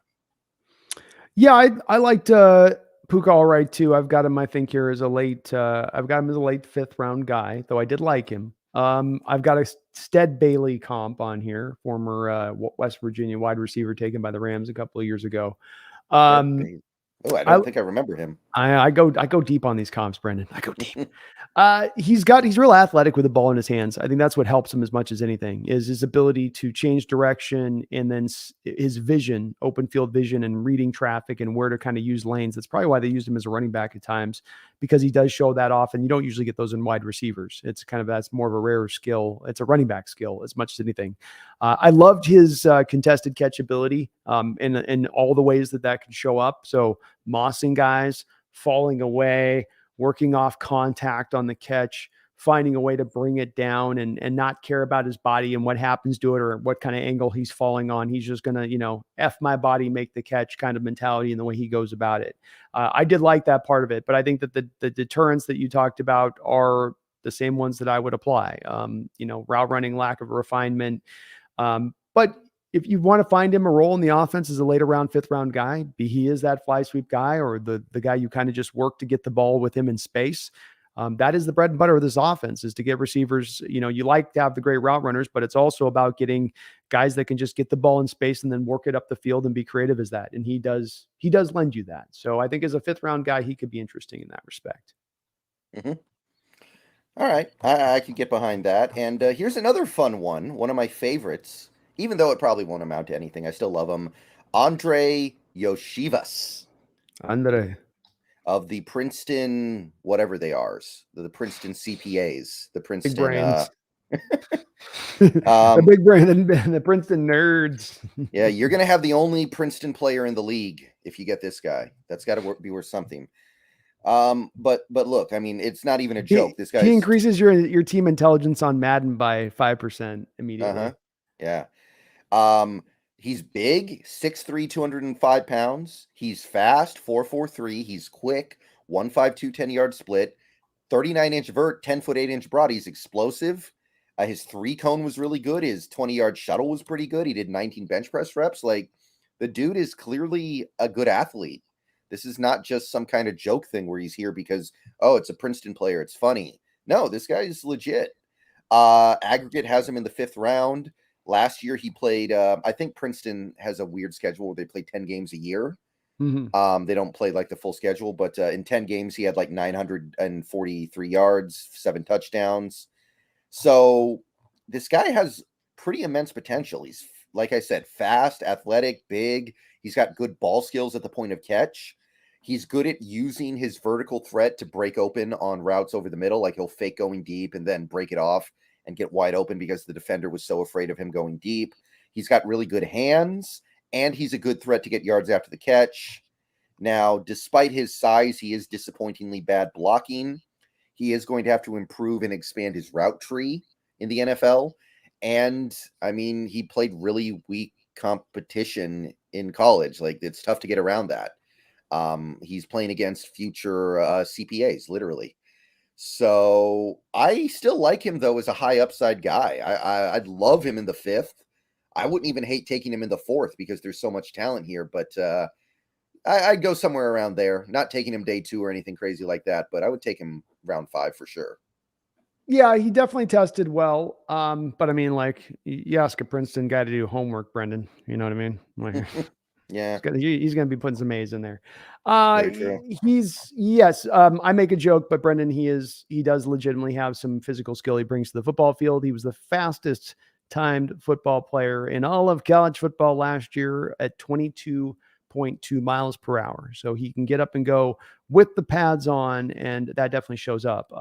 He looks to me like kind of a former track receiver, as he is, former track guy trying to turn himself into a receiver. He still has a lot of rough edges he's trying to work out. He's a long speed guy to me more than he's really a burst guy. I know he put the 1.52 10-yard split up, but to me on tape, it was more of a build up kind of speed situation. He's also very much a body catcher, not a smooth hands catcher to me at all. But you're right. There's upside there with the physical ability and size that he brings to play. I just think that there's too much he's going to have to kind of get figured out in his game to ever really hang on in a pro roster. So you can take him in the late fifth round's not a bad. These are all flyer situations when you're picking there. But I really don't think there's going to be a guy who's going to catch on in this league, despite some of the hype I think he's getting right now. Yeah. All right. Next up, Dante Demas Jr. of Maryland. This was another guy I wasn't big into, didn't have a lot of production, got hurt a lot in college. And actually last year he played in all 12 games and had all of 230 yards. So a little bit suspicious that he didn't have a breakout year. I know Maryland actually had a lot of receivers this year. They actually have 3 guys who might get drafted. But he's big but slow, 6'3", 212 pounds, really long arms, 34 and a quarter. So that's cool. But he's slow, not a great athlete. Some of the big, I think the aggregate big board has him in the late 5th. He's got good hands. He's a pretty good route runner. He's got a big catch radius, good after the catch, good against press coverage. He's slow. He gets injured a lot, and he's so leggy. It's hard for him to break hard on his routes. Like his legs are too long almost. So there's a place for him in the NFL if he can stay healthy, but it doesn't seem like a great bet. 6th round lottery ticket, and I won't have an issue with it. But other than that, not seeing a lot there. He should be better than he is, shouldn't he? Yeah, he should be better. He's with what he brings to the table. You should be. I know 4.57 is magical, but 6'3", 155 10-yard split, 34 inches. He's got arms longer than the day, and just doesn't computate out on the football field. You just don't see it. Hard prospect to read because you can see the freakishness in some of his skill set, but you don't see it on the field at all. 6th round grade. Yeah. This guy, however, one of my favorites. This is a guy who I constantly end up with in my mocks. Bryce Ford Wheaton, West Virginia Mountaineer, to pair up with our West Virginia Mountaineer quarterback, maybe. Mm-hmm. 23 years old, 6'4", 221 pounds, 33.5-inch arms, big, long, 4.38 40. He's fast, 1.54 10-yard split, decent acceleration, 41-inch vert, 10-foot 9-inch broad, explosive, pretty decent 3-cone as well, 6.97, 4.15 20-yard shuttle. So really good combination of size, speed, athleticism, length. A lot of the big boards, I think, didn't really update to reflect what he did at the combine. So, like, for instance, Sports Illustrated has him outside the top 300. So I think they're a little behind there. But the aggregate has him as a 5th round pick. Not a lot of production. Last 2 years combined, he's given you about 100 catches for 1,200 yards and 10 touchdowns. But this could be like a DK Metcalf situation, right? Mm-hmm. A lot of talent, potential, not a lot of production. And then he gets to the NFL and the light bulb goes on. Mm-hmm. So he's really good in contested catch situations. He's really good at pushing through contact for extra yards, physical in that regard. His ball skills, they're not great, but they are getting better. He beats press really well. He's really good when you try to press him. Now, his hands could get better. Little again, if you're thinking about DK Metcalf right now, I think you're barking up the right tree here. Routes, not great. Needs to get better as a route runner. He wasn't really a vertical threat at West Virginia, which is a little bit disappointing when you see how fast he can run. So you hope he can realize that potential in the NFL. Just generally speaking, he's raw and needs to develop. He may never realize his potential. A lot of people think he'll just be a possession receiver in the NFL. I think there's clearly potential for him to be way more than that. I just don't know if he's going to get there. I would not hate him in the 4th round. Hopefully you can get him in the 5th, though. I think that's probably a little more correct. But this is a guy who has star potential, and not often you find those guys in day 3. I'm going bold on this one, Brendan. So we're agreeing. I'm going to lead even harder, though. I'm going to go bold. I'm going bold. Well, I mean, not super bold. We're just all of our differences here. We're like a half round off of each other. Like in our most like demonstrably separate, we might be a round off. I go late 3rd. I looked at the tape. I'm going to go late 3rd. he's got just a silky release on the 9 routes when he runs it. My thinking and going back to it again was just there's a little bit of maybe quarterback limitation and throwing the 9 route on that team as much as anything else. Because when you would throw it, you see him down the field in those situations so often where he's having to now high point the ball in the 9 route. It's that sometimes what Russ would do in times where it's the moon ball comes, but you're not putting it out in front of the guy, you're putting it on the guy. And it doesn't always make it as easy to on the guys that run the 4-3 true to now be able to show that stuff off where they're just running away from guys, after the catch because they have to kind of slow down to pick up the ball. I loved his cuts out of his route running though, for as big a size as he is. It gives me that hope that he can clean that stuff up in his game. I do believe he will be able to. I thought his yak was solid. He keeps his feet, gets up the field even after the catch really well. DK, I think, is the right comparison to kind of make here. Not in DK in that's his upside, but that there are shades of DK here to the game. And that same kind of feeling of, I think, as you said, the best days are kind of ahead of him. He hasn't played yet his best football is the feeling you get from him. And from me, when I watch his tape, I just don't feel like he's got brighter days ahead. Yeah, I can't quite do 3rd round, but I would definitely do 4th round. And I wouldn't be mad if we got him in the 3rd round. I just wouldn't love it. It's one of those things where it's like, I can get this guy in the 3rd, or I can get Marvin Mims, who I know for a fact is going to be a really good slot receiver. Like, okay, I need the sure thing right now. Totally valid. And it's simply just born out of the sort of the man crush for the player here, more than it is on anything in logic or reason or, proper placement. It's just simply I just landed after a lot of thought of it, like, you know what, F it. He's where I think he's at. And I think a team's going to get him with this skill set and they're going to max it out a bit. They're going to find a way to utilize it better than he was at the college level. Okay. Now we have a guy who apparently we've met with now. I heard at least he's doing a workout and we're involved in it. I don't know if it's a top 30 visit. It's Ronnie Bell of Michigan. Ronnie Bell, 23 years old, 6 feet tall, 191 pounds. Unremarkable combine, pretty good quickness though. Just like a 4.5, 4.40, 1.5, 10-yard split, a 7-second 3-cone. Most of the big boards have him getting drafted around the 5th. And that's where he is in the aggregate. Last year was by far his best year, 62 catches, about 900 yards, 4 touchdowns. So not a ton of production in college, but he was obviously part of that really run-happy attack in Michigan where they're going to just try to pound the ball on you. So not a lot of opportunities to make a lot of things happen through the air. He's a pretty good route runner. He can use his impressive jumping to high point passes well. Pretty elusive in the open field once he gets the ball in his hands. Got a nice big catch radius. He was involved in a lot of motion and a lot of creative usage in college that you could also incorporate in the NBA. NFL. He should be a good returner. He's a smart player. I don't think his hands are as good as they could be. He gets easily deterred from his routes by a jam. Like you jam him at the line and he's just out of sorts. Not a deep threat. Didn't produce much in college. He's kind of boring to me. Like he's decent. There's nothing terrible to say about him, but he's a little kind of boring. I'd probably take him in the 5th round and that would be all right. But there's just not a whole lot to get excited about for me. The thing that I look at with him that I wonder about on the hopefulness angle, I do agree with you. The 5th round is about the place to probably put him. I thought explosive leaper. He's got that sort of Zion Williams quick leaping ability, where it's not about the height that you're getting to. He's got the 39-inch vert, but he gets there really quick too. Some guys take a little bit of time to get their jump up there to where they're eventually going to go. The thing that comes up is a little bit like the Brian Breesy thing, where the guy did tear his ACL the year before.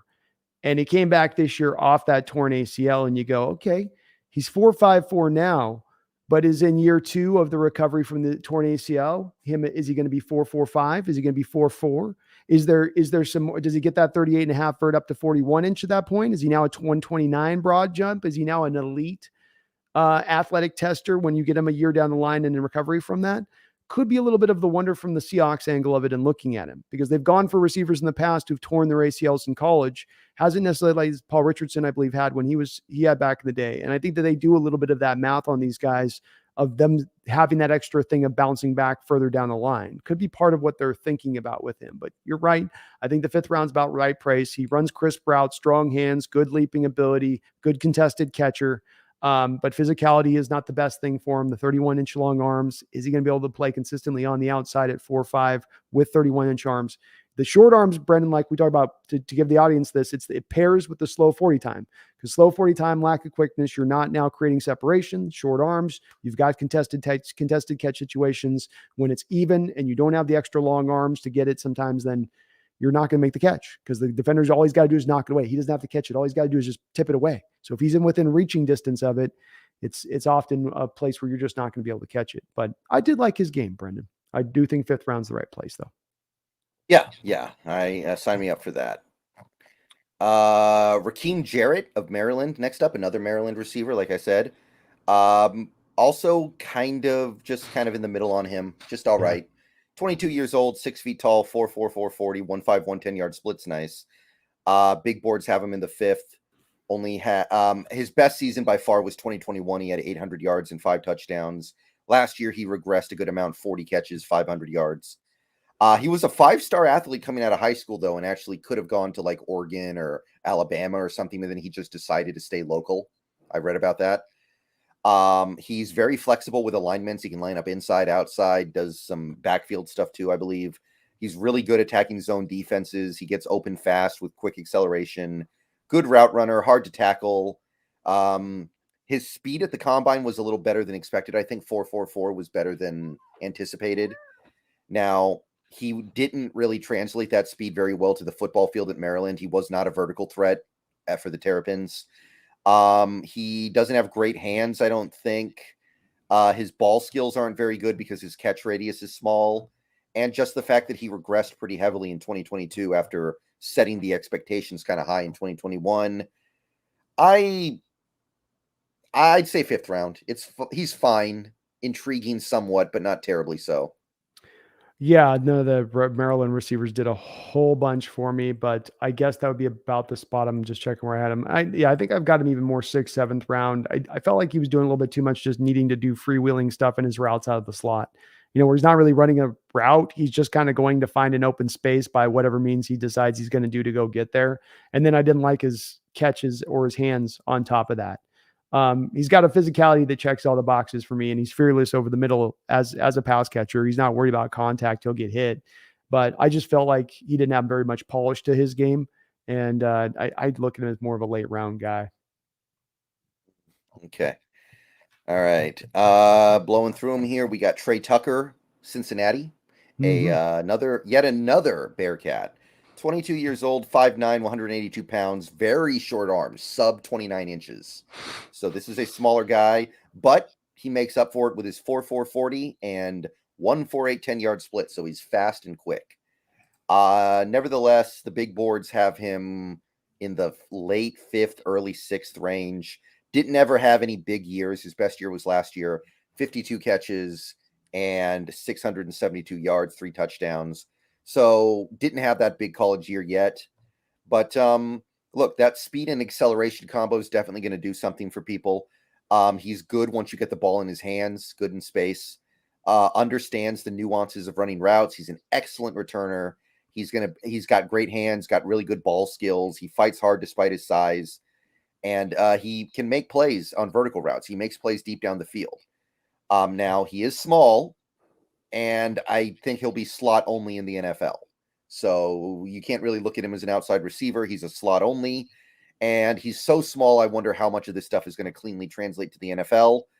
But I would take him in the 5th. I'd reach a little bit on this guy if I need to, because I think there is potential here for him to be really good in the slot. We are equally high on this guy, and say high in the 5th round, where it's 5'9", 28-inch arms. That's where he's going to be. But there's some fun stuff on this kid's tape. He is cat quick at that size. That shows up on the tape. He's going to find the open spaces in the zone. He, doesn't like contact catch situations. He's not going to like physicality. You can mitigate some of that, I feel like, out of the slot. But he is so explosive, and he is so fast from that slot position.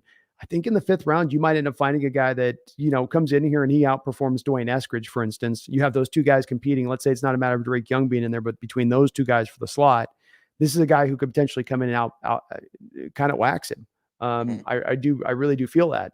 So, I like Trey Tucker's game quite a bit. The only thing he just doesn't like to be jostled, doesn't like the second level chucks by the linebackers and, people getting physical with him. But if he can stay clear and free, he's a problem for secondaries because he gets to his spot so fast off the line of scrimmage from where he needs to be in his route. And he knows how to get through into the holes in the zones and find those places. So I really like this kid, man. His tape was really fun to watch. Both the two Cincinnati receivers were, I thought, very, very, very impressive. Mm-hmm. Okay. Next guy is in. Sorry, quick second. We have a couple donos. Garth says, thank you for Garth for the $5 donation. He says, honestly, I want to give the kids at the local grocery store a combine workout to see how prolific these cats really, truly are. I think they're pretty prolific, Garth. I think if we found the normal people, like I think me and Brendan went out there and tried to run 40s, we'd be, five something in that range. I've thought about trying to do that, but it's hard to find like an open, clean stretch of 40 yards and you be able to measure out 40 yards. Like you almost got to go to like a football field. Truly. Like I got to find like a local high school. But even that, you want the track so you can have the fast track surface. You don't want the grass because you're going to be a little slow on grass. You want that truly speed material to work with there. Yeah. Maybe I can find one that has like AstroTurf at least. There you go. Or the recycled tires. One of the two. But thank you, Garth. Appreciate it. That'd be a way to measure it. But I think you'd find these guys are pretty elite as far as athletic goes. 4.4 is pretty fast. Corey Olson brings up a very common question that comes up. Corey, I hear a bit on the fan base. You're not alone on this one. And thank you for the $2 donation. It says, do you guys feel DK is overrated? I believe so. Let me have you start out with that and I'll finish up on that one. No, I think everybody has a pretty good understanding of what he is. I think people have a pretty good understanding of his strengths and weaknesses as a player. I don't think he's overrated at all. I think that he's in an offense where, we have a heavy tight end usage. We probably use our tight ends more than any other team in the league right now, at least, in terms of having multiple tight ends involved. Maybe we don't use quite as much as the Chiefs because they use Kelsey so much, but we're using 3 different tight ends, sometimes even 4. And I think that people understand, he's got tremendous speed. He gets double teamed a lot, which is going to hurt his production. That's a big part of it.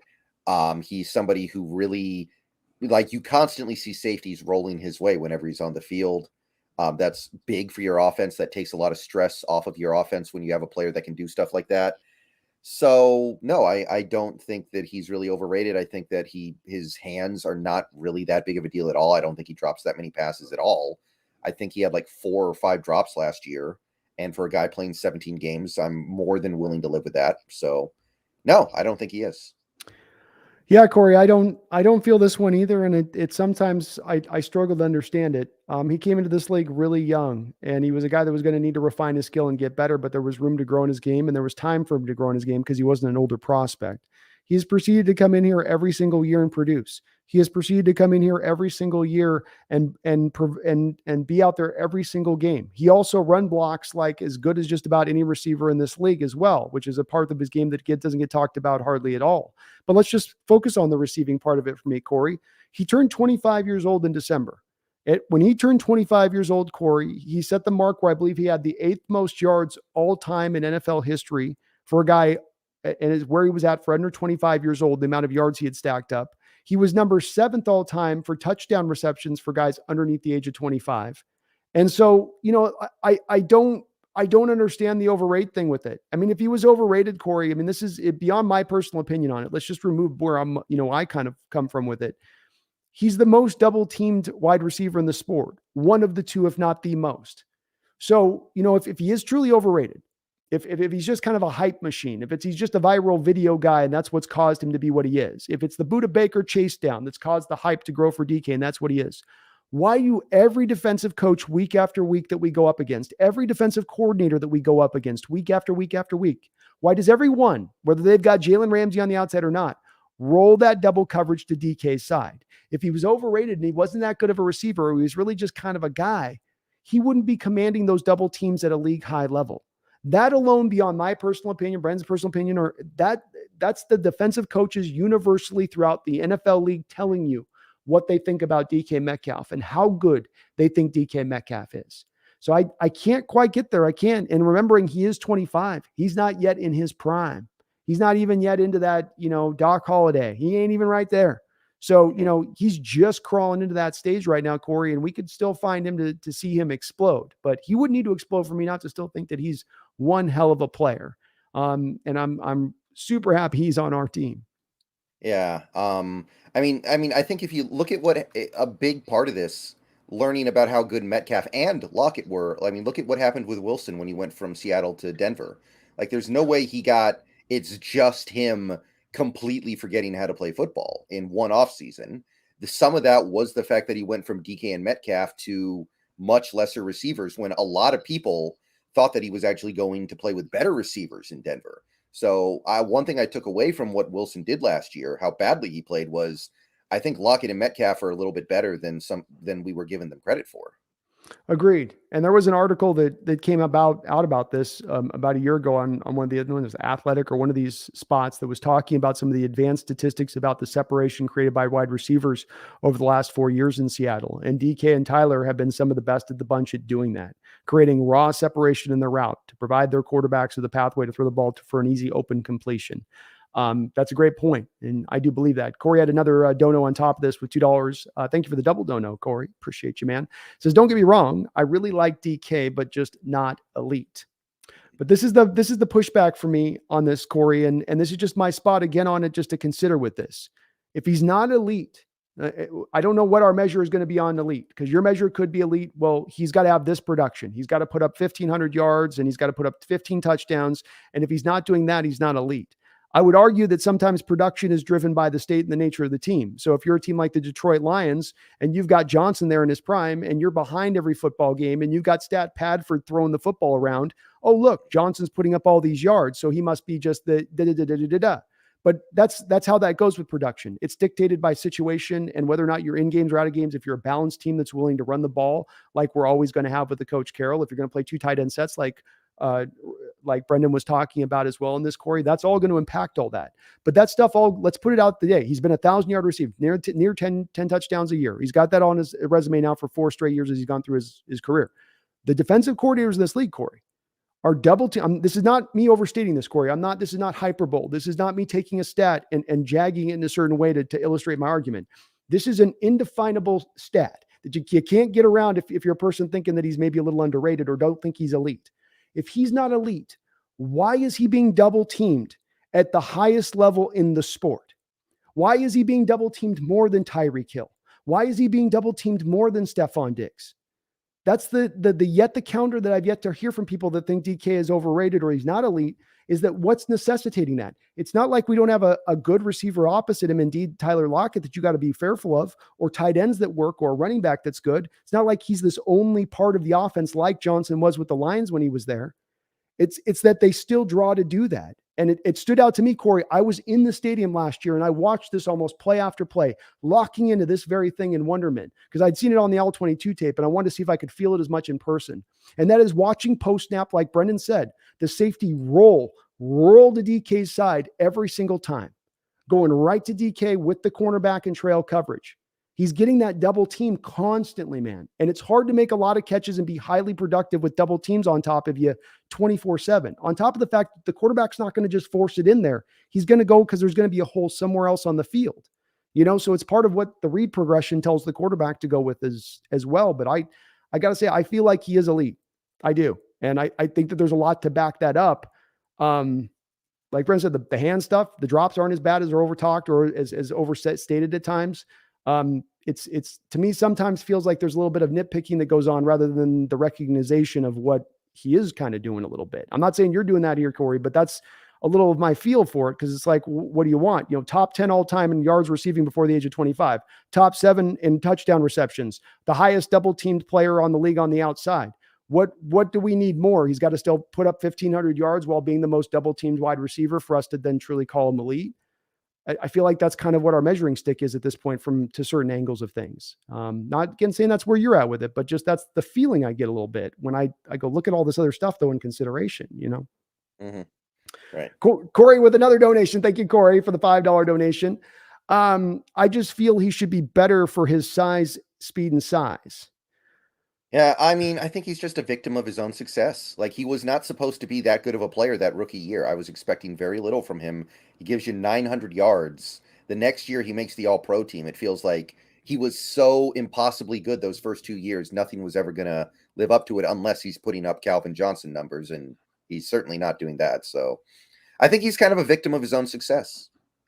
I think it definitely could be that. But again, just to reiterate, Corey, it's a bit of what you have on your team, what you're dealing with. You're playing up ahead of games. If you win more games than you lose, then you're going to be up ahead in those games more often than you're going to be behind. So when you're up on ahead of games, you're going to be running more than you're going to be passing.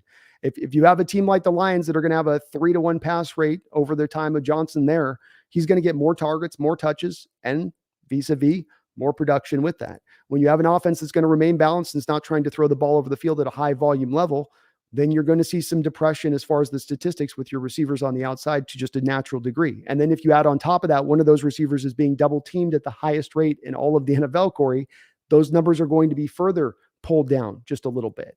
So I again, you're not the only one to say that this is that where you kind of feel like that on DK, but this is just the reasons why I and why Brendon, we don't stand in that place of that, because there's just so many of these other things that are elite with him that explain why those numbers aren't where they're at. They go beyond just him kind of not being good enough, or him not working enough on his game to round it out quite enough to get there. We don't see those things in that respect. We're seeing him do all the things he needs to do. He's improving as a route runner. He's improving his hands. He's still keeping the blocking angle there. There's great receivers in this league who are by a lot of people held in a lot higher regard than DK Metcalf as these receivers who don't get the double teams he do and who don't even block at all, who don't even try to block, but they just kind of get a pass for that because they're this great receiver who can do the great receiver things. And that's a little bit of the part here with DK's. Look at him as the totality of the player he is. And he is an elite player, in my opinion, Corey. But again, there's many in the fan base that feel as you do. So there's a little bit of a, difference of opinion on this one. No doubt.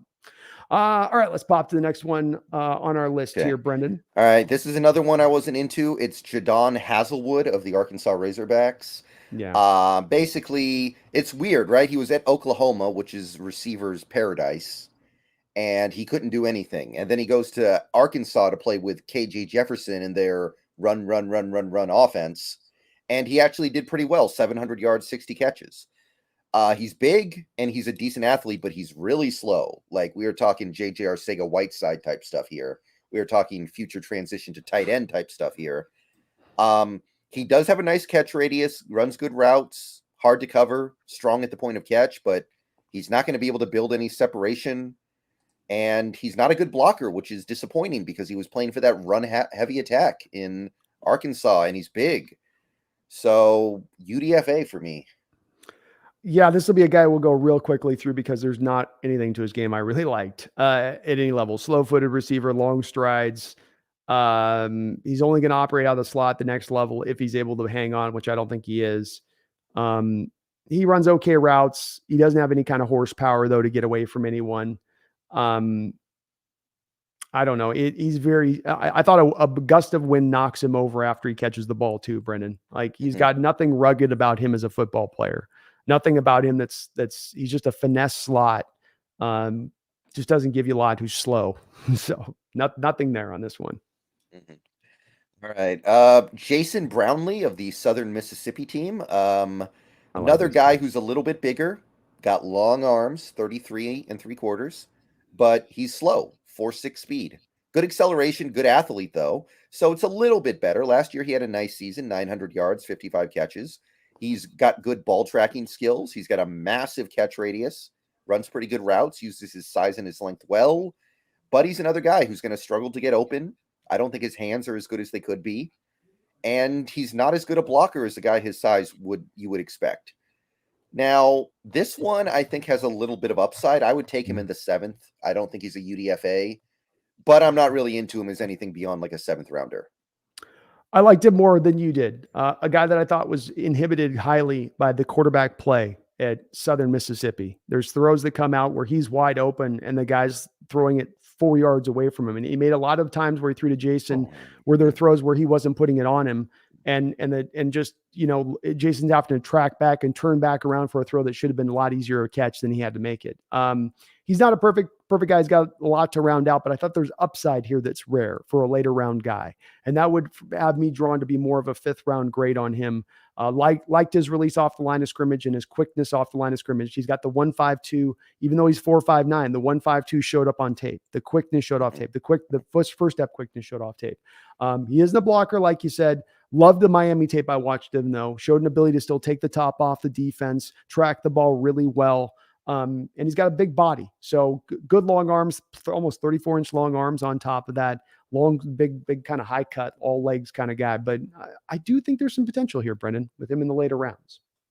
Mm-hmm.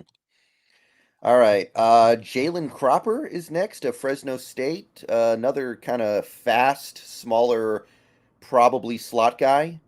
4.4 speed, 172 pounds. A couple big boards really like him. Like PFF actually has him in the 4th. The aggregate has him barely getting drafted. Last 2 years, he's had about 2,000 yards receiving, 170 catches, 16 touchdowns, done a lot of work on jet sweeps. So there's actually a lot of stuff to like here. Very productive. He's a good route runner, smart against zone. You get the ball in his hands. He makes plays. He's got great hands. I like this guy. He's even going to be able to do jet sweep stuff. He's just going to struggle against press because he's small and weak. Occasionally, not so great in contested catch situations.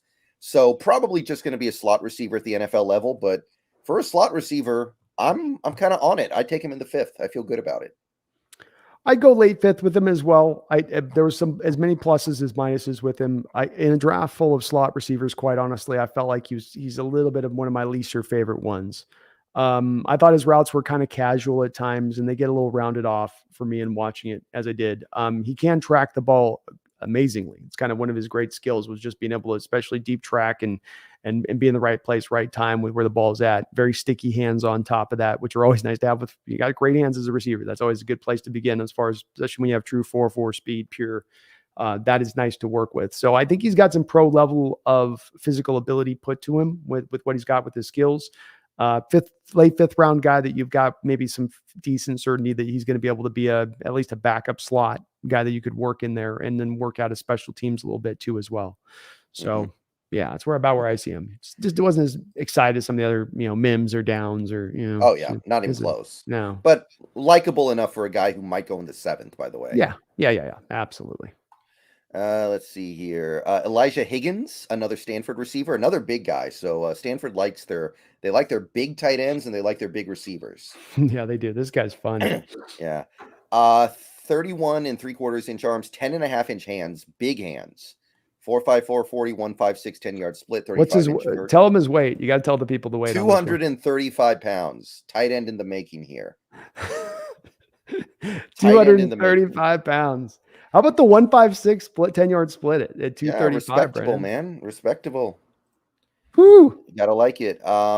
Last year was his best year, 700 yards in 12 games. Big boards have him barely getting drafted too, so you could probably get him pretty late. Couple big boards actually have him in like the 5th. Quality athlete for a 6'3" receiver, pretty good route runner. He's he could be a dominant possession receiver. Like he's going to box people out. You're not going to take that ball away from him easily. He's got great hands, got great ball skills. He's a really good blocker. Now he's got the limitations that you would expect. He's slow, not going to do a lot of things in terms of making guys miss. He's disappointing against press. I'll say that. Press disrupts him more than you would want. He's probably going to be a big slot receiver in the NFL, if I had to guess. He'll be a big slot. But I'd take a look at him sometime in the middle of day 3, round 5, round 6. Yeah, possession receiver, let's go. I get legit hyped about a 5th round pickup on this guy. The 6'3", 235, and he's doing it as a wide receiver at the college level. Like you said, you could see a guy translate into eventually maybe an H-back type, but he's truly running it as a wide receiver out there. And he's doing so in a way that you go, this could work at the next level. He's so big. Brendan, what was funny about him that made me laugh is he gets in the open field now, and you got these corners that are on him in close coverage after the catch, and they're going, oh Lord, really? 235. I have to tackle this guy. I got to take this down now. Like, isn't there a linebacker somewhere around here? Like, come on. He's just a squatty body, 6'3" bowling ball coming downhill at you. Don't be a pin in his way. And I love that about him, where he's just got that build to him. It's like a power forward at the wide receiver position, but not power forward at 6'7", but 6'3", like an undersized power forward guy. Good body control, twisting back for the catch all over on tape, able to really do well with tracking the ball and adjusting the ball in the air. I just kind of like this guy in the 5th round, man, for what he brings. He brings just a very, very unique kind of cat in this draft. Yeah, I said 5th round, late Yeah. 5th, but I'd take him in the 5th. Just kind of fun. Yeah, just a fun guy. It's nothing boring about this guy. You get the fans excited because you got some business decisions being made on that football field at the second level when he's running downhill with the football in his hands. Yeah. We got one more guy, one more receiver.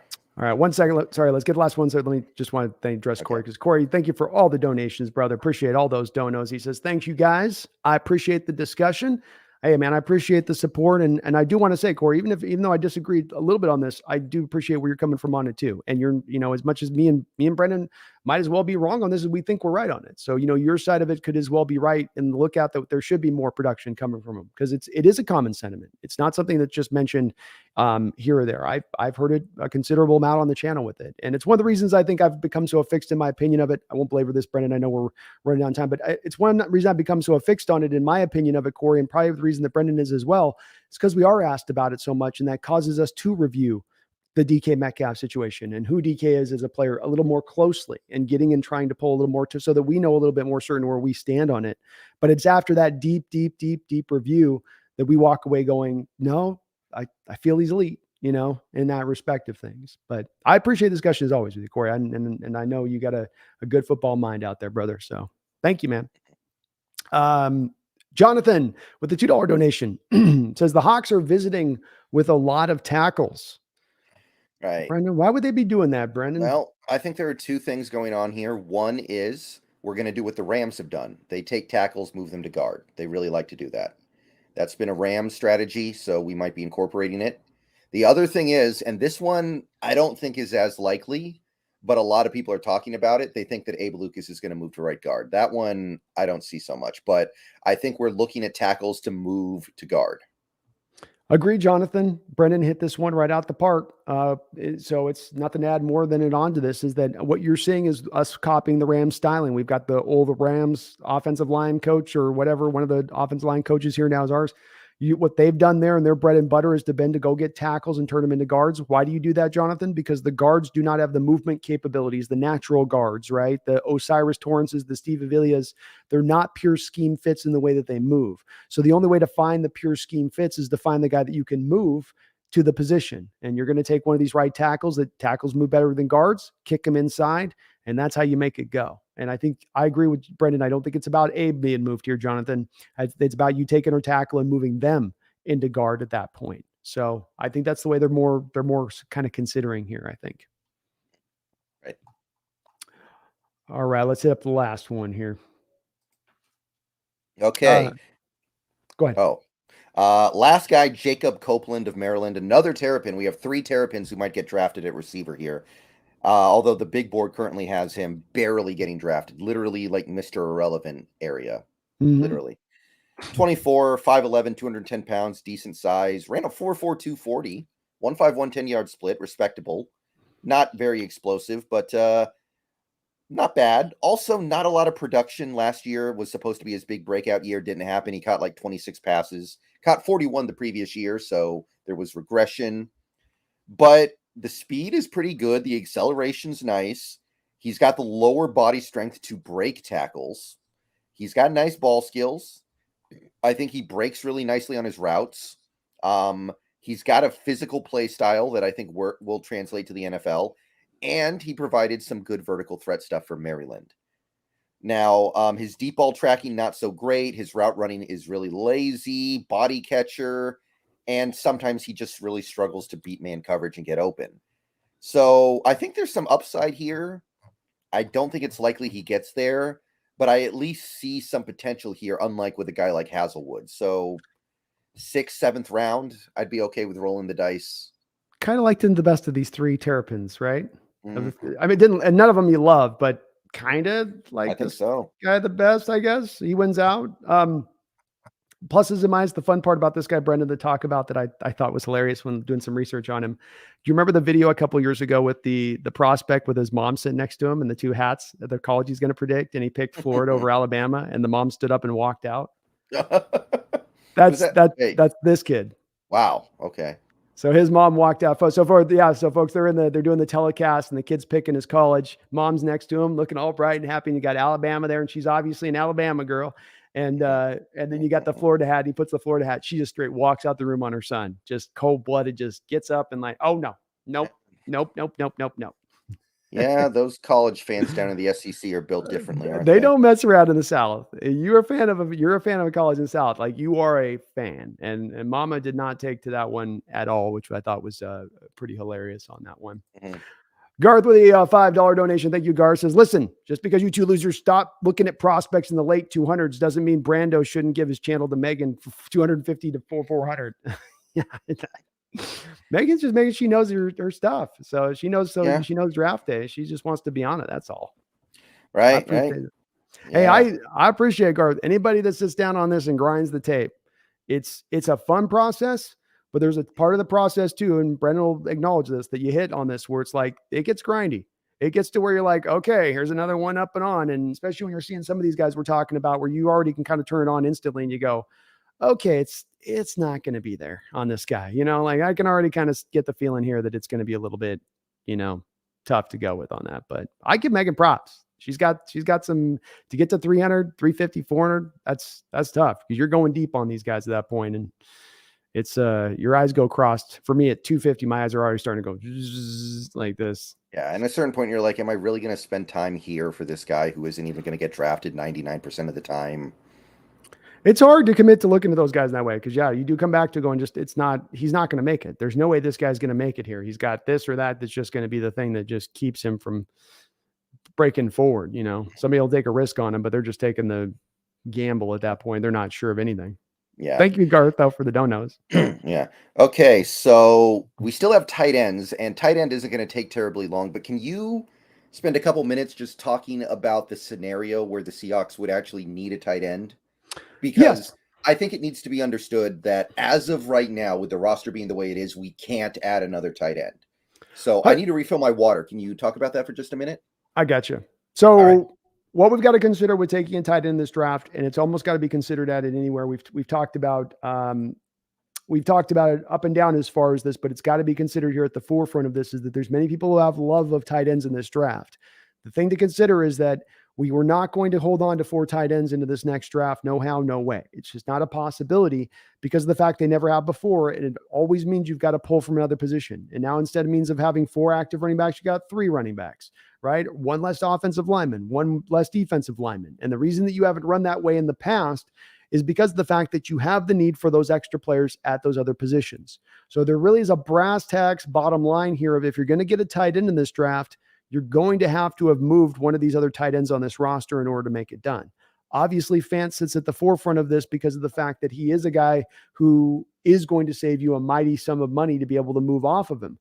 But that is where this is going to have to come in from. If we're going to be moving on any of these tight ends in this draft, and we're going to spend some time, I think, at the top end guys, we're going to probably spin through the lower round guys a little bit faster, because I think at the head of this is that if the Seahawks are going to look to move on from Fant, I don't think that it's just going to be to go for a later round guy necessarily. It will be to go get a talent at the position, a true guy that can help them continue to make their 2 tight end sets work.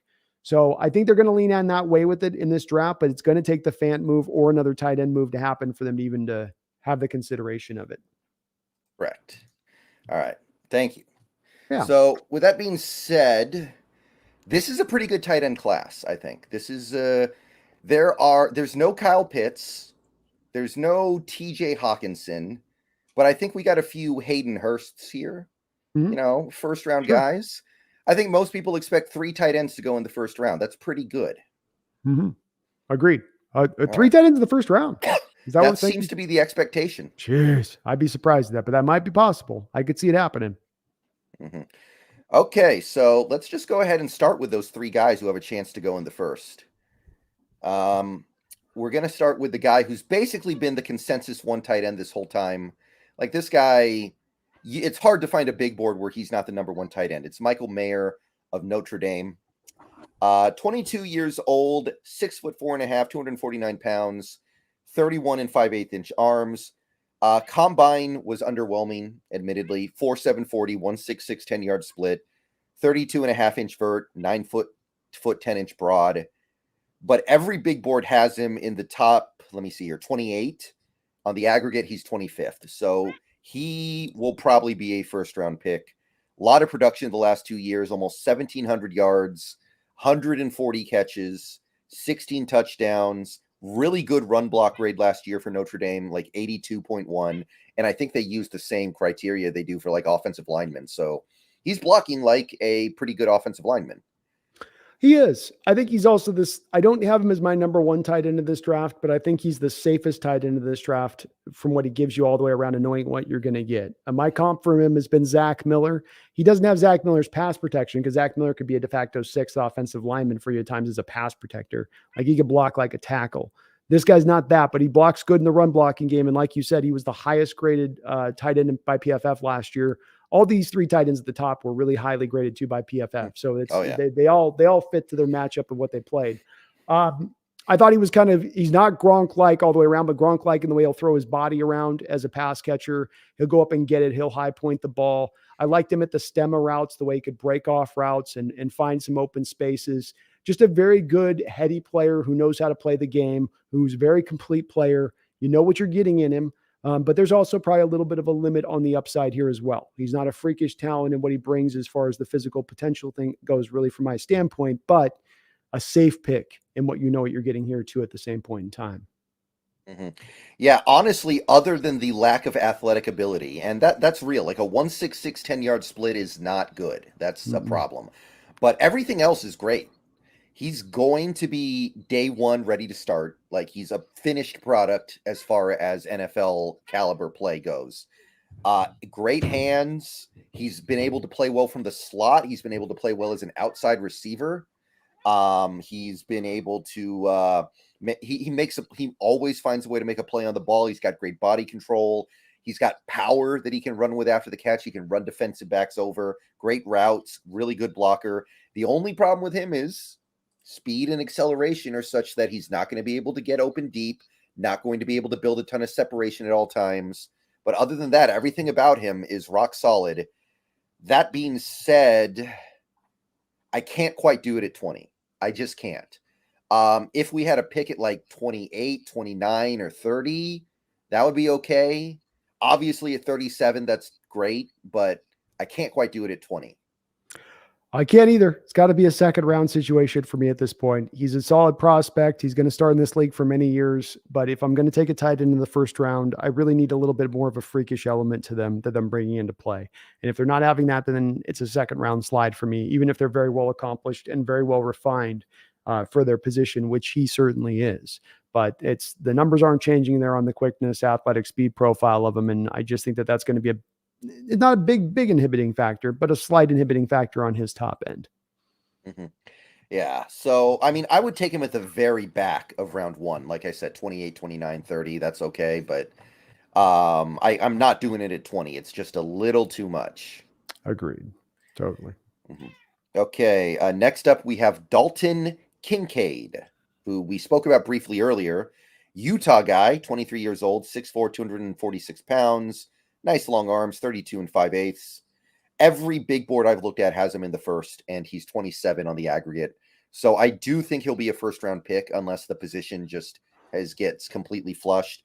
Didn't do anything at the combine, unfortunately, but last year, 70 catches, 900 yards, and 8 touchdowns. And the year before, he only caught 36 passes, but still had 8 touchdowns. So really good red zone threat.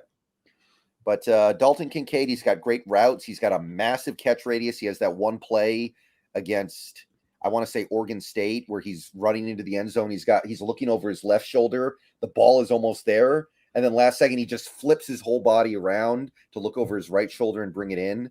Like, crazy good body control. He's excellent in overcoming like traffic and contact at the point of catch. He's a great contested catch guy. Great body control in the air, and he has upside because he's kind of new to the position. I don't think he was playing tight end until like his senior year of high school. and he's a pretty good athlete.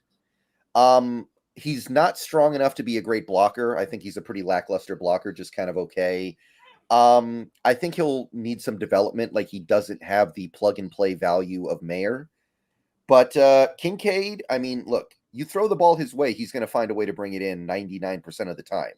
That's very valuable in this league for sure. But again, I can't do it in the first. I think I would do it at 37 if we needed a tight end. Like, that would be okay, but I'm not doing it in the first. Yeah, I do have a second round grade on him, but I do feel like even in the second round, there's other players I'd rather go for. You mentioned the blocking side of it. That's the part that gives me a worry here, which, I don't know if he's going to be much of a blocker as a pro. And certainly the catching is legit. And it's not just to say legit, it's to say, as we spoke about earlier, he's probably got in catching ability, as good a catching ability as we've seen from the tight end position going back for about 3 or 4 years now, if not longer. I mean, he's that legitimate as a pass catching tight end, but it is a little bit still a work in progress. There is some like freakish skill in the catching and the ability to sort of catch quick and clean out away from his body fast. He's like a quick draw artist in how he catches the ball and how quickly he can catch the ball. But I am a little bit not quite as high on him, I think, as other people are there a little bit. I do think the second round, but I think there's better guys that we could go with. Be better for me if we could somehow find a way for him to land in the third. But there's no way, like you said, there's a good chance he goes first round. I would not be shocked in the least if he were to go so. And that doesn't mean that he's going to get past the second round at that point. Okay. And now we get to the main event here. This is the guy that every Seahawks fan has shown up for. Yeah, it's Darnell Washington, who has finally officially crept into the first round on the aggregate board. He is at number 30 right now. A good chunk of the official big boards have him right at the back end of the first round. PFF is the only one that's kind of dragging their feet. They have him at 68, which is just silly at this point. And PFF had him highly rated last year. The weird part is he's like a top 7 PFF guy by tight ends in college football. Like, that's supposed to be your guys' metric, right? Isn't that what they tell us? Is that's their whole... Okay, PFF. Yeah. 6'7", 264 pounds, only 22 years old, by the way. 34 3/8 inch arms, 11-inch hands. He is big in every way that we know of. He's tall. He's got big mass. He's got the long arms. He's got big hands. And it didn't really cheat him at the combine. 4.64 40 is more than good enough for a guy of this size. 1.57 10-yard split works. Now, his vert was kind of low, but his broad was okay. His 10-yard split was respectable. 21 bench press reps as well, by the way. So he kind of put on a show at the combine for a guy of his size. He only has 1 year of production, and it really wasn't that much. So you really have to dive deep a little bit into this guy to understand what's so cool about him. Last year, in 15 games, he had 28 catches for 450 yards and 2 touchdowns. Run block grade was actually slightly better than Mayer, 81.3. I think literally 0.1 better, so basically the same. But, I mean, Darnell, he loves to block, man. And the thing is, when you think about tight ends blocking, a lot of the time they're going to be blocking against a linebacker, a safety, a defensive back, and you're like, oh, he can block that guy. This guy was blocking guys like B.J. Ojulari. This guy was blocking guys like Gervon Dexter and doing it. So he blocks like an offensive lineman. He is truly your 6th offensive lineman out there, man. Breaks tackles and makes yards after the catch. Fast enough to beat linebackers in coverage all the same. He uses his massive size to box out for catches on in-breaking routes. So there are some issues. The lack of production is going to make some people wonder. His height creates leverage issues when he's blocking, even though he's still a really good blocker. Like, he doesn't win the leverage game. His change of direction skills aren't great, but they're completely expected for a guy of this size. This is the guy who I would consider taking at 20. This is the guy who could be really, really special. Yeah, I'm all on board at 20 with Darnell Washington. And as I said at the top, this is all built in with moving Noah Fant to the front of this. So that's to select these guys, that's got to have to occur. You're not carrying 4 tight ends, but this guy gives you a complete tight end skill set to me from the position. I think he's the most talented tight end that's come out in the last few years. I love that he's a sixth offensive lineman. I think he has upside as a pass catcher that's not been quite fully tapped into because that Georgia program was so deep and had so many players. They could just pepper the ball all over the park. They didn't have to just go to one guy and lean on him. And this guy was a big part of their success offensively in a variety of fashions. He's an absolute monster. They just don't come built like this at the position. And the fact that he tested so well was so encouraging because that was the big question you had with him is he going to be a 4.7 guy? Is he going to be a 4.8 guy? Is he going to is he going to be a sub-5 guy? Like, no, he got into the 4.64 with the 1.57. And that's perfectly fine numbers for 6'7", 264, which is a massive build. So sign me up in the first round for him. I love this guy, one of my favorite players in the draft, bar none, no doubt about it, all the way. I will grant it's not perfect, right? Because he's not a Fant type. He's more like a really, really good version of Will Dissly. So ideally, he would be like the Dissly replacement rather than the Fant replacement. But I think it will work well enough for a year. And then next year, you move off of Dissly, and then you bring in a more athletic tight end to pair with Washington. Sure. I think that'd be great. But just you can't get away with the 4 tight ends. That's the only thing with it. So, that's the only down. There's no way we're going to make that work. But God, I love the way this guy plays football, Brendon. He's such a nasty blocker. He plays so mean, just pancakes all day long with that guy. Guys ending up on their back continuously. So fun player. Yeah. Oh, yeah. Very fun. Now we have 3 tight ends that are projected to go day 2. 3 day 2 tight ends right now. Okay. We're going to start with Luke Musgrave of Oregon State, the Beavers. 22 years old, 6'6", 253 pounds, 32 and 5/8 inch arms, 10 and 3/8 inch hands, 4'6", 140, decent, 1.54 10-yard split, sure, 36-inch vert, 10-foot 5-inch broad. Pretty much all the big boards have him going in the second. The aggregate has him going 49. Last year, he played in 2 games, and then he got shut down. So unfortunately, we don't have recent tape to go on. The year before, he gave you 300 yards. So you're betting on potential here. There wasn't a lot of production at Oregon State. It was just like, okay, we can look at this guy and see what he can do. We can see he's 6'6", and he's a good athlete for a guy that size. He's good from the slot. He's got great hands, great ball skills. He's a vertical threat. He can make big plays deep down the field. He's a decent blocker. He's really good at those plays where he pretends to block for a second and then leaks out into the seam and makes a big play. He's really good in the red zone as well. Really, really deadly around the red zone. Now, he does get pushed around by more physical defenders. He's not a very good blocker. He's okay. And more than anything, we just haven't seen conclusive evidence of his ability to be productive yet. So overall, I think there's too much downside for me to take until the late second, early third. Yeah, I even have a late 3rd round grade, but I've been drawn more and more to putting him with a 4th round grade. The production's just not there, and he's not played enough games to be eliciting to me this much of a being put up as high in the draft, where we have so many tight ends that are very talented, that are good players in this draft. He shouldn't. If this was a weaker draft, maybe I could see you making that call or us making that call. But I think in this one, 46 catches in a 4-year career. Mm-hmm. That's it. And he's supposed to be this vibrant pass catching guy. And as we say with Michael Wilson out of Stanford, okay, he's been injured all up until this point, but now suddenly he magically becomes a pro and stops becoming injury prone. Mm-hmm. Kind of doesn't tend to work that way more often than not. Yeah.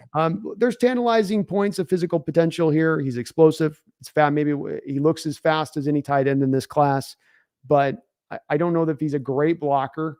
And I just, as much as the flashes are there, they are so few and far between. Mm-hmm.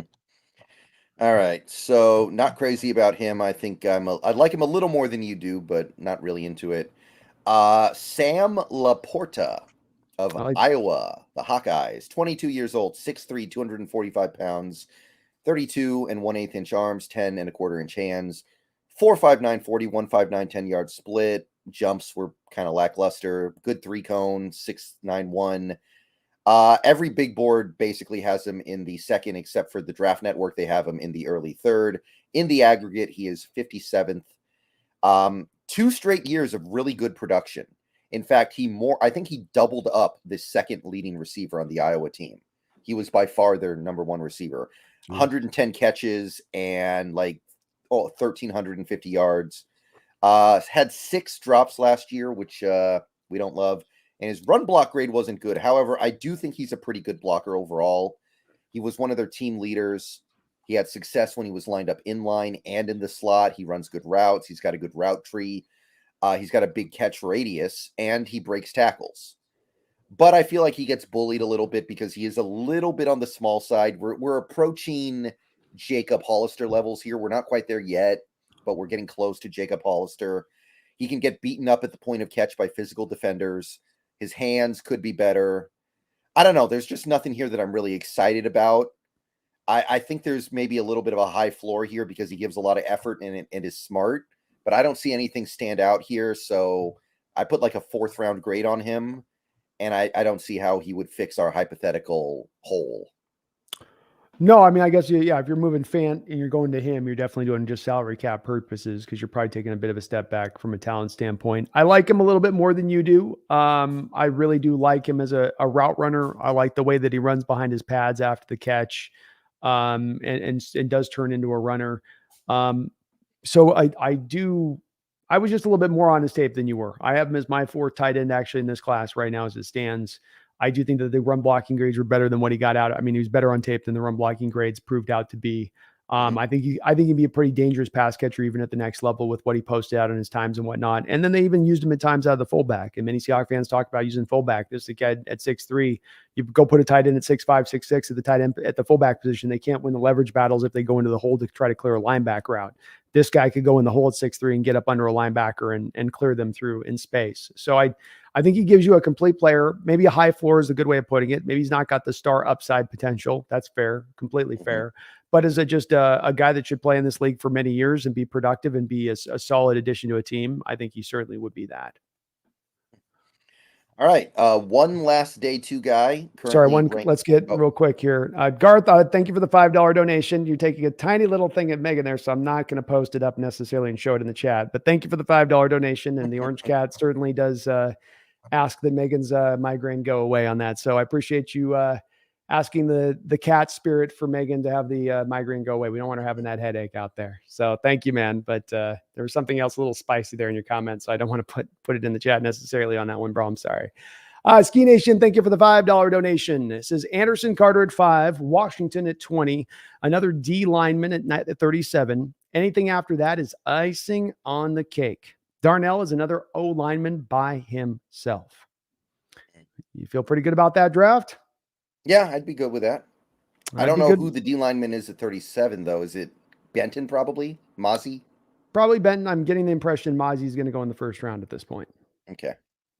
That's what I'm feeling. It's just there's a lot of interest on him for what he brings. So, yeah, Ben would probably be the guy at that point, Ski Nation, but I would be with you.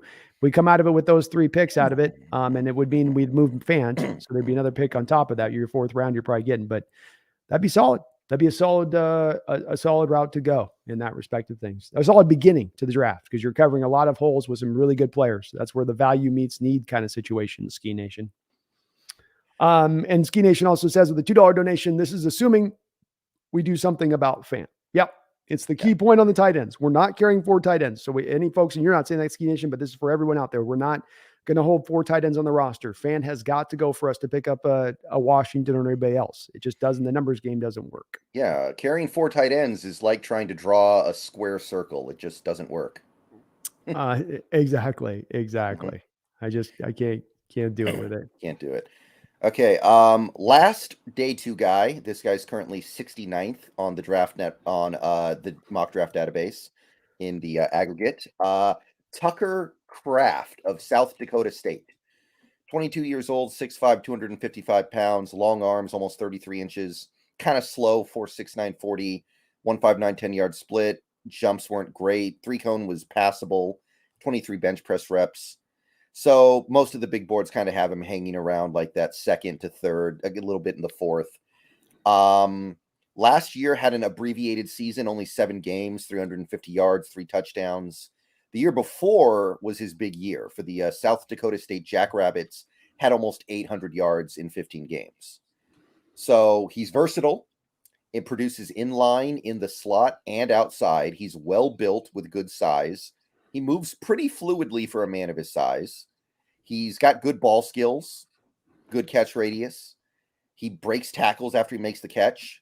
Really good at catching short passes and quick screens and making something happen. He's a good blocker.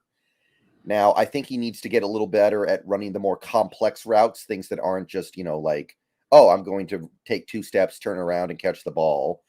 Doesn't have great hands. Needs to improve his blocking technique. Although, again, I don't think it's a deficit. It's just something to get better at. He was playing at South Dakota State, so the competition level's not exactly what you're looking for here. Although South Dakota State is becoming a tight end factory. They had a Dallas Goedert not that long ago, right? Mm-hmm. That's right. He's slow also. He's almost as slow as Michael Mayer. But I like this guy. He's a little too raw for me to take in the second. But I like his all-around ability. I think he has a little bit of star upside, if maybe not superstar, but star upside. And I would take him in the third. That makes some sense to me. No objection. Yeah, I've got with both Laporta and Kraft some differences in their game, but I've got them both rated similar places, and he's right behind for me, Laporta, in this draft. You mentioned the big thing, the difference, I think, is the physicality level between the two guys. This guy's a little more of your 1980s style of tight end, rugged, and tacklers are going to bounce off him. He's going to drag guys for 7 yards, right? That old school thing they used to do. When you go watch the old tape, guys jumping on top of him and they're just carrying him. He's going to kind of do that type of stuff. He's not a good change of direction guy, but he's a good straight line up the field burst kind of guy where he'll get up and get going. I like that part of his game. And I do like his upside. I think you're right about there being potentially a little maybe star upside here because he doesn't feel like a finished product.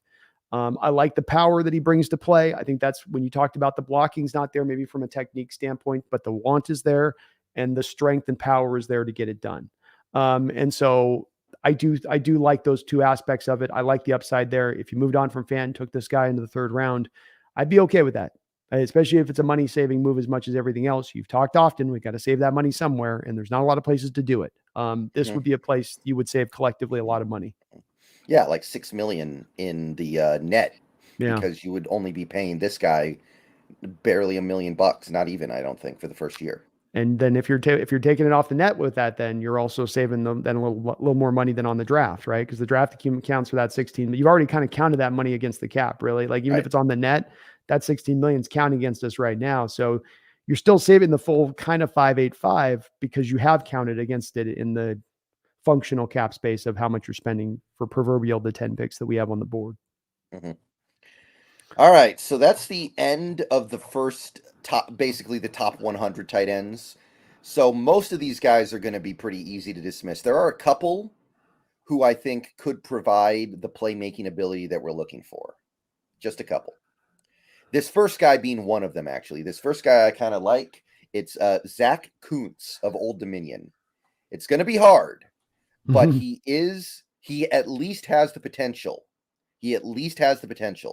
6'7", 255 pounds, 34-inch arms, lit the combine on fire, 4.55, 157 10-yard split, 40-inch vert, 10-foot 8-inch broad, really good 3-cone as well. Like, this guy can move, man. This guy has upper-level athleticism for a guy of his size, and 23 bench press reps while we're at it.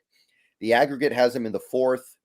Now, his big production year was 2021. He had 700 yards, 70 catches. Last year, he only played 5 games. I think he got hurt. The fact that he was still that big at the combine and was that athletic is definitely notable. He has the versatility to line up everywhere. I think he even did some H-back stuff at Old Dominion.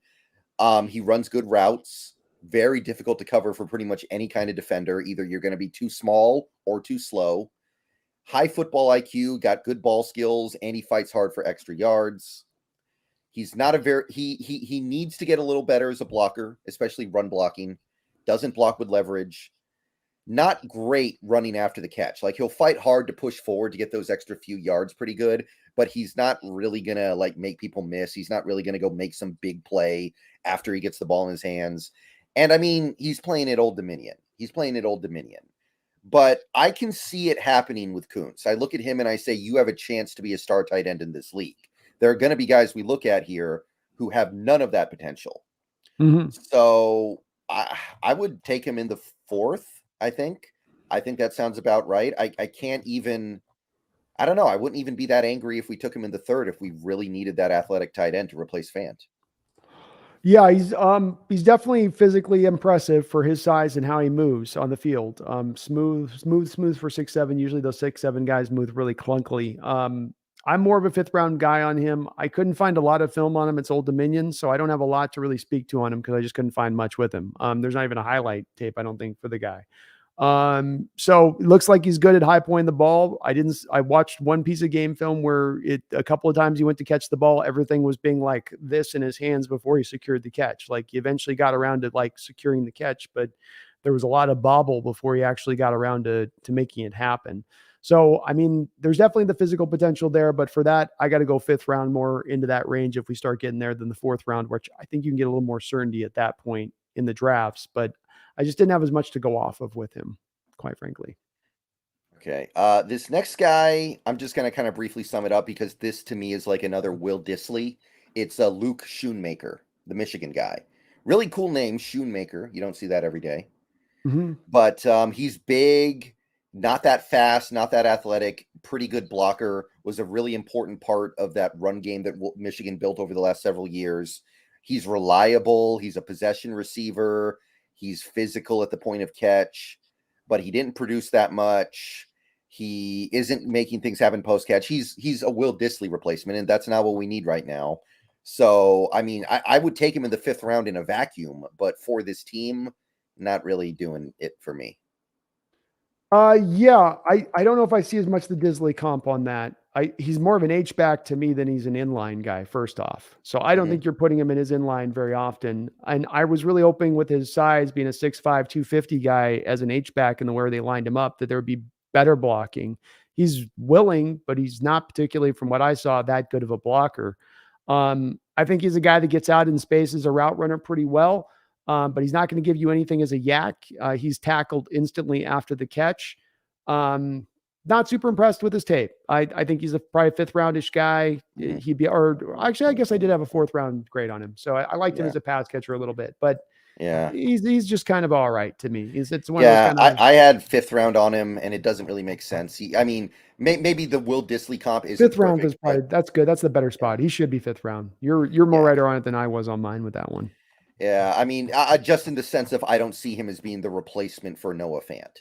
No, That doesn't no, make he a would lot of not. sense to me. Well, and that's it. Yeah, he's not an H back to me. That gives you enough tantalizing approach to it. You're taking a far drop off now going to Schoonmaker from Fant at that point, in my opinion. Agreed. Yeah, Josh Weil of Cincinnati, another Cincinnati guy. They are an NFL factory lately. Boy, they are churning them out, aren't they? Yeah, this guy's big, slow, 4.7 40. Another one of these slow guys, not super athletic. Big boards have him going in the fifth. Last 2 years, he's giving you about 330 yards a season, averages 2 to 3 catches a game. Just one of those guys. Reliable, solid, got good ball skills, runs good routes, actually good after the catch, has improved massively as a blocker the last couple years, lines up in the slot and gets things done pretty well. So I like him. He's not a great athlete and he moves a little awkwardly, but I actually overall kind of like him.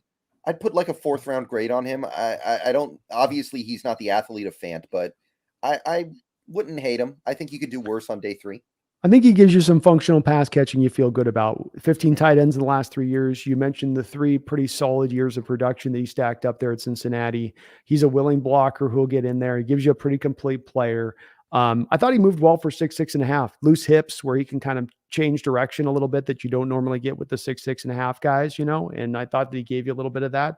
So there's just a tiny bit of upside to him. He's got to get way stronger to hold up at the NFL level all the way around. But I did like some of the parts of his game with how he played and thought he got some NFL level skills to him. Yeah. Okay, we got Will Mallory of the Miami Hurricanes. This is another guy who did really good at the combine.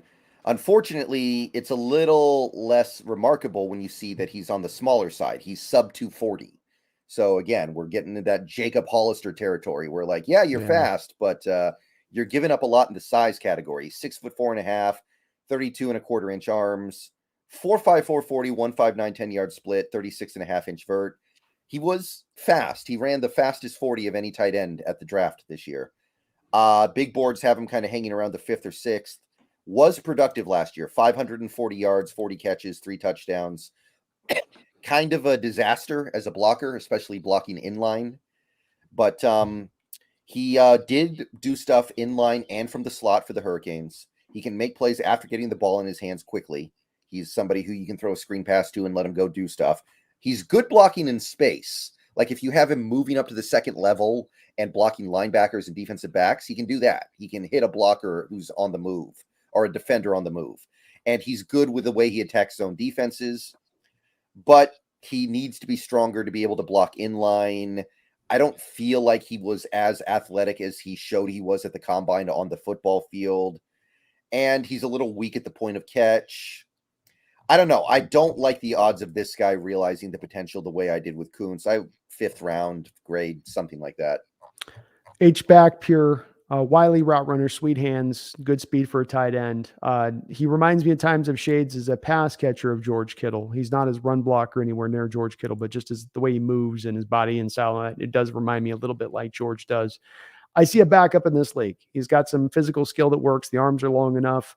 But to me, he is your George Jacob Hollister comp here is apropos. It's not one of those guys that is light and plays light. Like there's times I've watched him and there were fumbles on tape where guys just kind of hit him from the side or came from behind and he just, it's like he was being wrecked. And it was like a complete car crash. And you're like, come on, buddy, you are 6'4". Come on, hold up a little bit. He's 240, but he plays 220 sometimes on the football field. And I did want him to play a little bit tougher on the tape and watching him. So he just didn't feel as finesse as he felt like to me, but really good on the out routes, getting out to the flat really quick, that type of stuff. I really like that about that stuff you want as a pure H-back to get to those spots in a really quick fashion. He can do that, but too many holes in him as a run blocker to get past a 5th round grade. We got Cameron Latu of Alabama. To me, this is another guy who just doesn't have the athletic prowess. He's a reliable tight end, good hands, keeps the things moving as a blocker. He moves the chains, but he's not making game-changing plays. He's more of a Will Dissly than a Noah Fant, and he's a little bit small to boot. So I didn't see much exciting here. Just to quickly summarize there, I didn't see anything that interested me until maybe the 6th, and it's not going to solve our problems. No, he gives you big playability as a tight end in that he can get up the field really nicely and stretch a defense a bit, but there wasn't a whole lot else away from him on that. No speed, no burst, certainly not that tight end burst of like a 1.56 or a 1.60 that you'd look for. He's like a 1.65, 10-yard split guy. You know what I mean? And I don't think he gives you a lot as a run blocker, though he was fairly willing with it. And he's got okay route running acumen, but he's a late round guy that when I watched a lot of his tape with watching Bryce Young, right? Because you saw a lot of him when you watch your Bryce Young stuff, he just doesn't jump out to you, did he? You're waiting, he has opportunities, but he doesn't at any point in time really, passively productive, but unremarkable. Passively productive is the perfect way to put it. That's just how I saw it. Yeah. Brenton Strange of Penn State was okay as well. The thing is, it seems like he's really raw because he's new to the position. I think he's going to have to refine his game, just generally speaking. Route running, his blocking, all this stuff is just going to need some work. And we don't have time for that. We don't have time for Brenton Strange to realize his potential. He's an okay athlete, but not anything remarkable. He's got low top end speed. So Brenton Strange, I kind of liked him, but I don't like him for the situation that we find ourselves in. No, I think I liked him a little bit better than you as just being a good overall player. Now that's putting it with the thought process of you put him in the 5th round. Definitely some very tight hips on that guy. He can't, there's no turning side to side there, but explosive straight line kind of dude. And what he can give you from that. I know he's a 4.7 guy, so it's not fast, but the 1.57 10-yard split does show a little evidence of he can get up to speed pretty quick at the very least. So I did like that. I liked a little bit of the unique ability to catch the ball after. And then thing I loved with him, Brendon, was he was a guy, a lot of hurdles on his tape, a lot of jumping over guys in the open field, especially for touchdowns where he's leaping over the top of guys to get in there. So he really plays sort of with the reckless abandon style that we love in these players, especially tight ends. I think I see potentially some down the road starter potential in him. It's a lot. He's got to clean a lot up in his game to get there on it. But I did like just the way he went about his business to maybe getting there down the road. Still a 5th round guy. I agree with that. I agree with the upside. I would take him in the 5th round too. I'm just saying, like, we need somebody who's ready now. Brenton Strange is not going to be ready now. No. Mm-hmm. Payne Durham ran a 4.940, and then I kind of tuned it out. Like, Yeah. really slow. Another type of, Will Dissly sort, somebody who's going to block and move the chains, but he's not going to provide any kind of upper level athletic play or playmaking. He's just basically a blocking tight end. He's Rodney Hanna or something like that. Yeah, I mean, he's in my notes have the same thing. He's just a limited player. He's a ferocious blocker, and that he really tries hard. He's not perfect technique wise. He puts his heart all into it. But he's a plotting tight end with very little burst, and that shows up on tape beyond just the testing numbers. So he gives you a little bit of yak considering how slow he is. But where's the upside going to be on a guy like this that is this very, very, very slow? Limited player, limited upside. Yeah. Davis Allen of Clemson, also very slow, 4.84. I did like him more, though, because he's really versatile. He lined up slot, outside, in line, H-back. I think even like fullback reps. And he's dangerous deep down the field, even though he's slow. He finds a way to overcome that, understands leverage well when he's blocking, good ball skills, good contested catch. He's just slow, and he doesn't move with finesse. He moves very awkwardly. He's not a great blocker. He just has good technique. Not going to do anything after the catch. I liked him a little bit more. I would take him in the 5th round in a vacuum, but he doesn't really solve the problem if we trade Fant. Yeah, another non-explosive guy with not a lot of suddenness. Struggles with physicality at times, the line of scrimmage, getting then off the line of scrimmage. But the thing that the bread and butter with Davis Allen is it's the catch radius. He's one of those, he's got as big a house, a catch radius, right? At 6'6" with the 32.5-inch arms, and he jumps almost 39 inches. And where all that paired together with me on the tape with him, Brendan, was on the contested catch stuff, especially down by the goal line, where he was going to out jump a guy by a good 1.5 feet at times, just right over the top of him. And then real acumen with bringing those balls down. And that's the one place he might give you some immediate returns at the NFL level, but he's going to be an outlier for if he ever gets there as far as being a starter in this league, because there's just so many other elements with it that he's not going to get faster. He's not going to get quicker. I don't know if he's going to get all that much better against the physicality of the game either on the other side of it, maybe just a little bit. So limited upside here, but there is something as far as a one-trick pony item thing he could give you maybe in that contested catchability, attacking mismatches. You got a linebacker or safety who's not good in coverage, and he's so tall and long, and you mismatch him up. He could go kind of hunt in that realm. Yeah. Okay, one more guy, one more tight end, and then we can all go watch the Mariners. Sounds good. All right. It's Braden Willis of Oklahoma. This guy's fun. They used him on trick plays and stuff. He was like throwing the ball. I think he played like RPO quarterback no. It was the Wildcat. I think he was the Wildcat quarterback. So fun, entertaining, kind of small, not a very good athlete though. Will be lucky to get drafted. Had 500 receiving yards last year and had a good run block grade. Mostly the thing with him is just how flexible he was in alignment and use. Lined up all over the place for them. He's an okay athlete, I guess. Long arms, good after the catch. Pretty good blocker as well. Just kind of, I mean, he gives effort as a blocker. It's one of those, the spirit is willing, but the flesh is weak type things. Yeah, agreed. So if you're willing to utilize him creatively, I take him in the 6th round, but you better be ready to figure out some very creative ways to utilize him or it's a waste of your time. Yeah, I mean, slow, not quick, not sudden, not twitchy.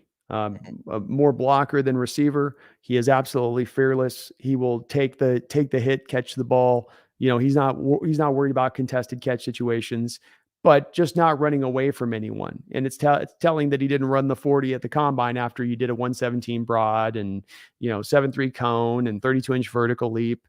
That's those numbers matching up. It's him hiding that 40 there at that combine because he knew that he was not going to run it very fast. So I just think there's not enough NFL measurables here with him in his physical skill set to think he's going to catch on.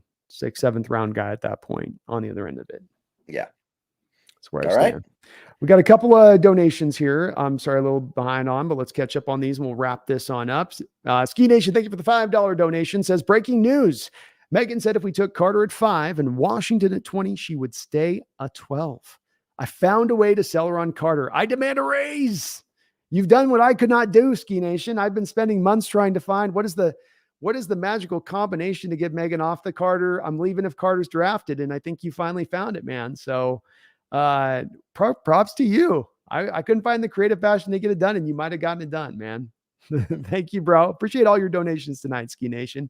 You're awesome, brother. Guard Knight, I appreciate all your donations tonight as well, man. Thank you for another $5 donation. He says, I want to pray for Megan and all other fans of the Seahawks who know little or nothing of their history. In Jesus, God's offering name, I pray. Fair enough, Garth. I like it. Thank you for the $5 donation, brother. Snail with a $5 donation says, hey guys, after Sims edge rankings, I looked a little deeper at Anderson. Is it my imagination or does he miss a lot of tackles? Didn't notice much. Snail, I mean, I was responding to literally a comment on one of my videos that was kind of going down on this Anderson thing too as well. So Sims is definitely seemingly kind of lit. For a lot of folks that were seemingly sitting in the background a little bit, coming out more to the forefront now saying, Anderson's not all as good as you guys think he is. He's this, he's that. I had somebody in my comment section say, hey, in your last mock, you moved Darrell Taylor to bring on Will Anderson, and Will Anderson's exactly the same and you said you did that because Darrell Taylor's a bad run defender, but Will Anderson's exactly the same as a run defender as Darrell Taylor. Mm-hmm. And I walked away when I went, huh? So Snail, there's stuff I don't quite get and understand on it. I've watched all the tape on Anderson for the last couple of years. I've watched a ton of his games. He is an upper level run defender. He is an upper level pass rusher. In the SEC, the toughest conference in the land, he drew as much double team action this past year out of Alabama as anybody in the sport. He's got tackles and tackles for losses through all 3 years of his college play. PFF has him strongly graded as a run defender last year to the tune of about 80. I can be sold on this thing that Anderson is not this and not that. I can be sold on it. So I'm not saying this is a place where this is my hardened opinion, but I'm getting a little like touchy with it where it's like, I do hear Snail from folks that say, well, I see this or see this in vague notes, but there's no way to really back it up past this kind of casual eye test standpoint. And I don't really see it on the eye test. Brendon didn't see that on the eye test either. No. And so I struggle with this one, Snail. I just don't see it in the way some people are seeing this on the Anderson's tape. When I watch Anderson, I see a force. I see a guy who might not be a superstar at the next level, but should be a very close to being star level at the next level. So this is one that I'm hearing a lot of, Snail. You're not alone on this one. This is one I'm hearing a lot of, but it's one that I don't quite understand and I don't quite get. That's not what I saw from the tape. And if the guy is as bad as like what I was being told by this other guy that he's not good against the run. Well, how does he get all these tackles? How is he getting all these tackle for losses? How is the PFF score then match up what I'm seeing on the eye test? What are we missing? What is the part of the formula I'm missing out on with this? He plays really hard, Snail. So a lot of those times you might be seeing him miss those tackles. It's him tracking down a play across the field because they're trying to run away from him and him trying to Superman on a play where that team's done everything to work that play away from him. I know that's a lot of his tape this last year was teams weren't going to run at Anderson. They were going to run away from him, which required him to have to sometimes fight through two blockers to get all the way back over to the other side on it. But no, he's a tremendous player, man. And if we got him, he would be absolutely a huge upgrade over Darrell Taylor as a player. He instantly becomes, in my opinion, probably the best edge we've got on our team, even over Uchenna Nwosu. I don't know if I agree with that, but he would be a starter.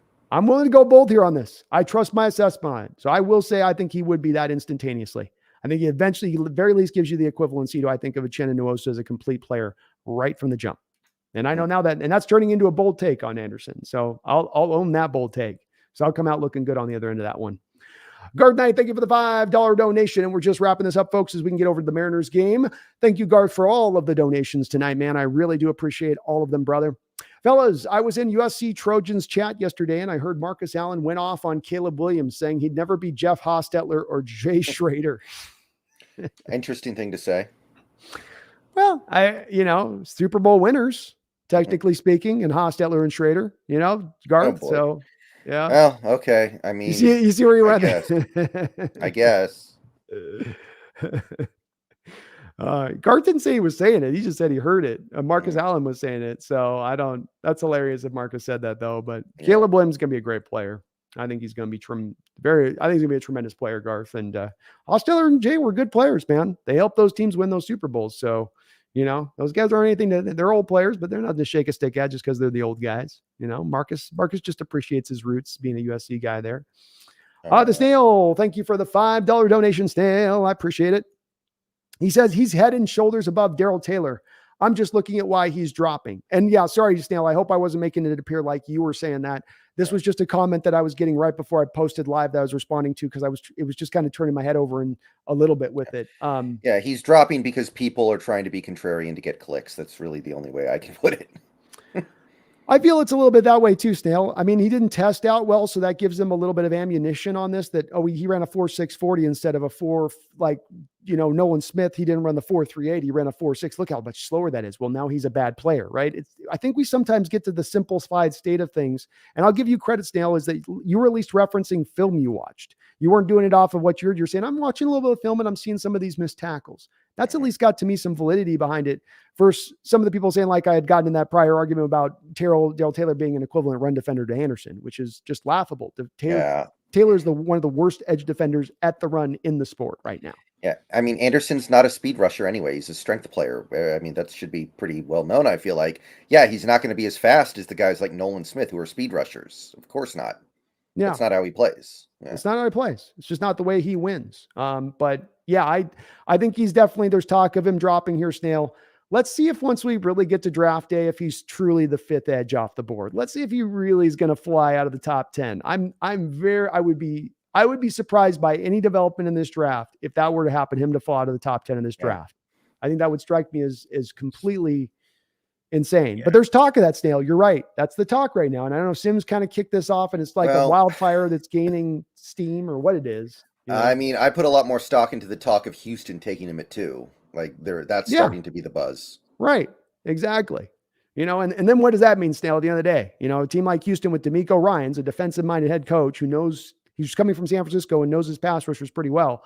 I think he's probably seeing what me and Brendan are kind of seeing on the tape with that, and what a lot of others are probably seeing on the tape with that, where it's, you get to that point at this time, Snail, a little bit, and it becomes that the paralysis by analysis is what they say with this, right? Where you've looked at so much tape and then you start to overlook tape and then it starts to become nitpicky a little bit and you start to leave this, the guy's got 33 sacks in the SEC in the last 3 years. The guy's got like 50 plus tackle for losses over the past 3 years. He had 100 tackles a year ago in the SEC. Like you start kind of getting away from that and forgetting about all that bottom line production in the toughest conference in the land. And you just can't at the end of the day walk away from that. And it's not like Alabama was stocked with all of these grade A defensive linemen. Me and Brendan talked about them, the Byron Youngs, the DJ Dales. Remember that guy? Like, they're okay. They were okay. They're all right. They're fine. Mm-hmm. All right, folks. Well, we're going to wrap this up here. We got a Mariners game to go. I got a Mariners game to go to here on my Crow's Nest channel. So if you're here on the Hawks Nest, if you want to follow me on over, I'm going to be going live on the Crow's Nest within about 5 minutes here, my time, and we're going to bounce over there. I want to thank Brendon Nelson for this tremendous draft coverage we've been able to do on this with these double shows and being able to dive as deep into this. We're going 3-4 hours long on these shows, and I appreciate you hanging in there, Brendan, and getting these done, because it's really fun to go through all these players, I think, from start to finish. It's going to help better educate us, too, as for draft day and what we're looking at draft day and knowing what we're talking about. So thanks for being a part of this on these shows and kind of opening this up so much as we're doing. It's certainly something I think we've got for the future to continue to kind of lock into when we get to draft season and definitely and go with this. Yeah. Next show will be offensive line, by the way, I believe. So we got offensive line this Tuesday on Seahawks Brendon Nelson. So if you're not, we're going to do a couple things right out the gate. You're going to hit that like button here on the channel if you could. Appreciate that. Subscribe up here if you could as well. But then you're going to go to Seahawks Brendon Nelson. That's the channel here on YouTube. You're going to subscribe to that. Why? Because you want to be there on Tuesday. Brendan said we're going to be talking about what, Brendan? Offensive linemen. Obviously a focus on the interior, because that's where we need some assistance. That is indeed where we need some assistance. And certainly as we're talking, we'll be talking a little bit about tackles to guards and centers to guards to centers and all the other stuff in between. But we will be back at 7:00 Pacific Standard Time on Seahawks Brendon Nelson's channel. I appreciate all of you guys for watching, all of the tremendous donations from Garth to Randall McDaniel. Oh my gosh, John Stillwell coming in with $100 donation. Ski Nation coming in here. Appreciate all of you guys in that respect. Very kind of you. And again, it's just some great conversation as well. I appreciate even when we kind of disagree on certain stuff that we're all able to still understand. Hey, it's all good if we disagree a little bit. And I appreciate where you guys are coming from if we disagree. And so thank you for that. Be back on Tuesday, folks. Going to be over on the Mariners channel here in a couple minutes. So I hope in a couple minutes you don't forget. But just in case you happen to forget, just in case you happen to get lost here in this draft process and you've started to wonder if the Seahawks team will really, truly land it, if they will truly knock this draft out of the park like they did last year, just in case you're wondering that, just in case that's still something that's uncertain to you, I hope that me and Brendan can maybe give you just a little bit more certainty in that respect. Let's get Garth kicking us off with one final donation with a $5 donation. He says, I'm starting to believe what Marcus Allen said in my USC chat. He said, OJ is innocent. Marcus firing shots in the chat, huh? There, Garth. I think Marcus might have had a little end of night pops that he was doing, before he went online, a little bit on that one. Fire a little loose with it. Garth, thank you for all the donations, brother. I'll probably see you over there on the Crow's Nest side. So feel free to bend over there with me on that one. I appreciate you guys. I hope you guys don't forget. We're going to be keeping reminding you through this draft process if you do. So just if you do forget, we're right here to remind you. We got your back. Me and Brendon got your back. And we appreciate you watching. We appreciate the support. It's been an amazing offseason. I see Brendon's just cooking along on his subscriber account. So thank you to all of you guys who've signed up here to both the Nest and Seahawks Brendon Nelson. It has been really appreciated. But please don't you ever forget. Go Hawks. Go Hawks.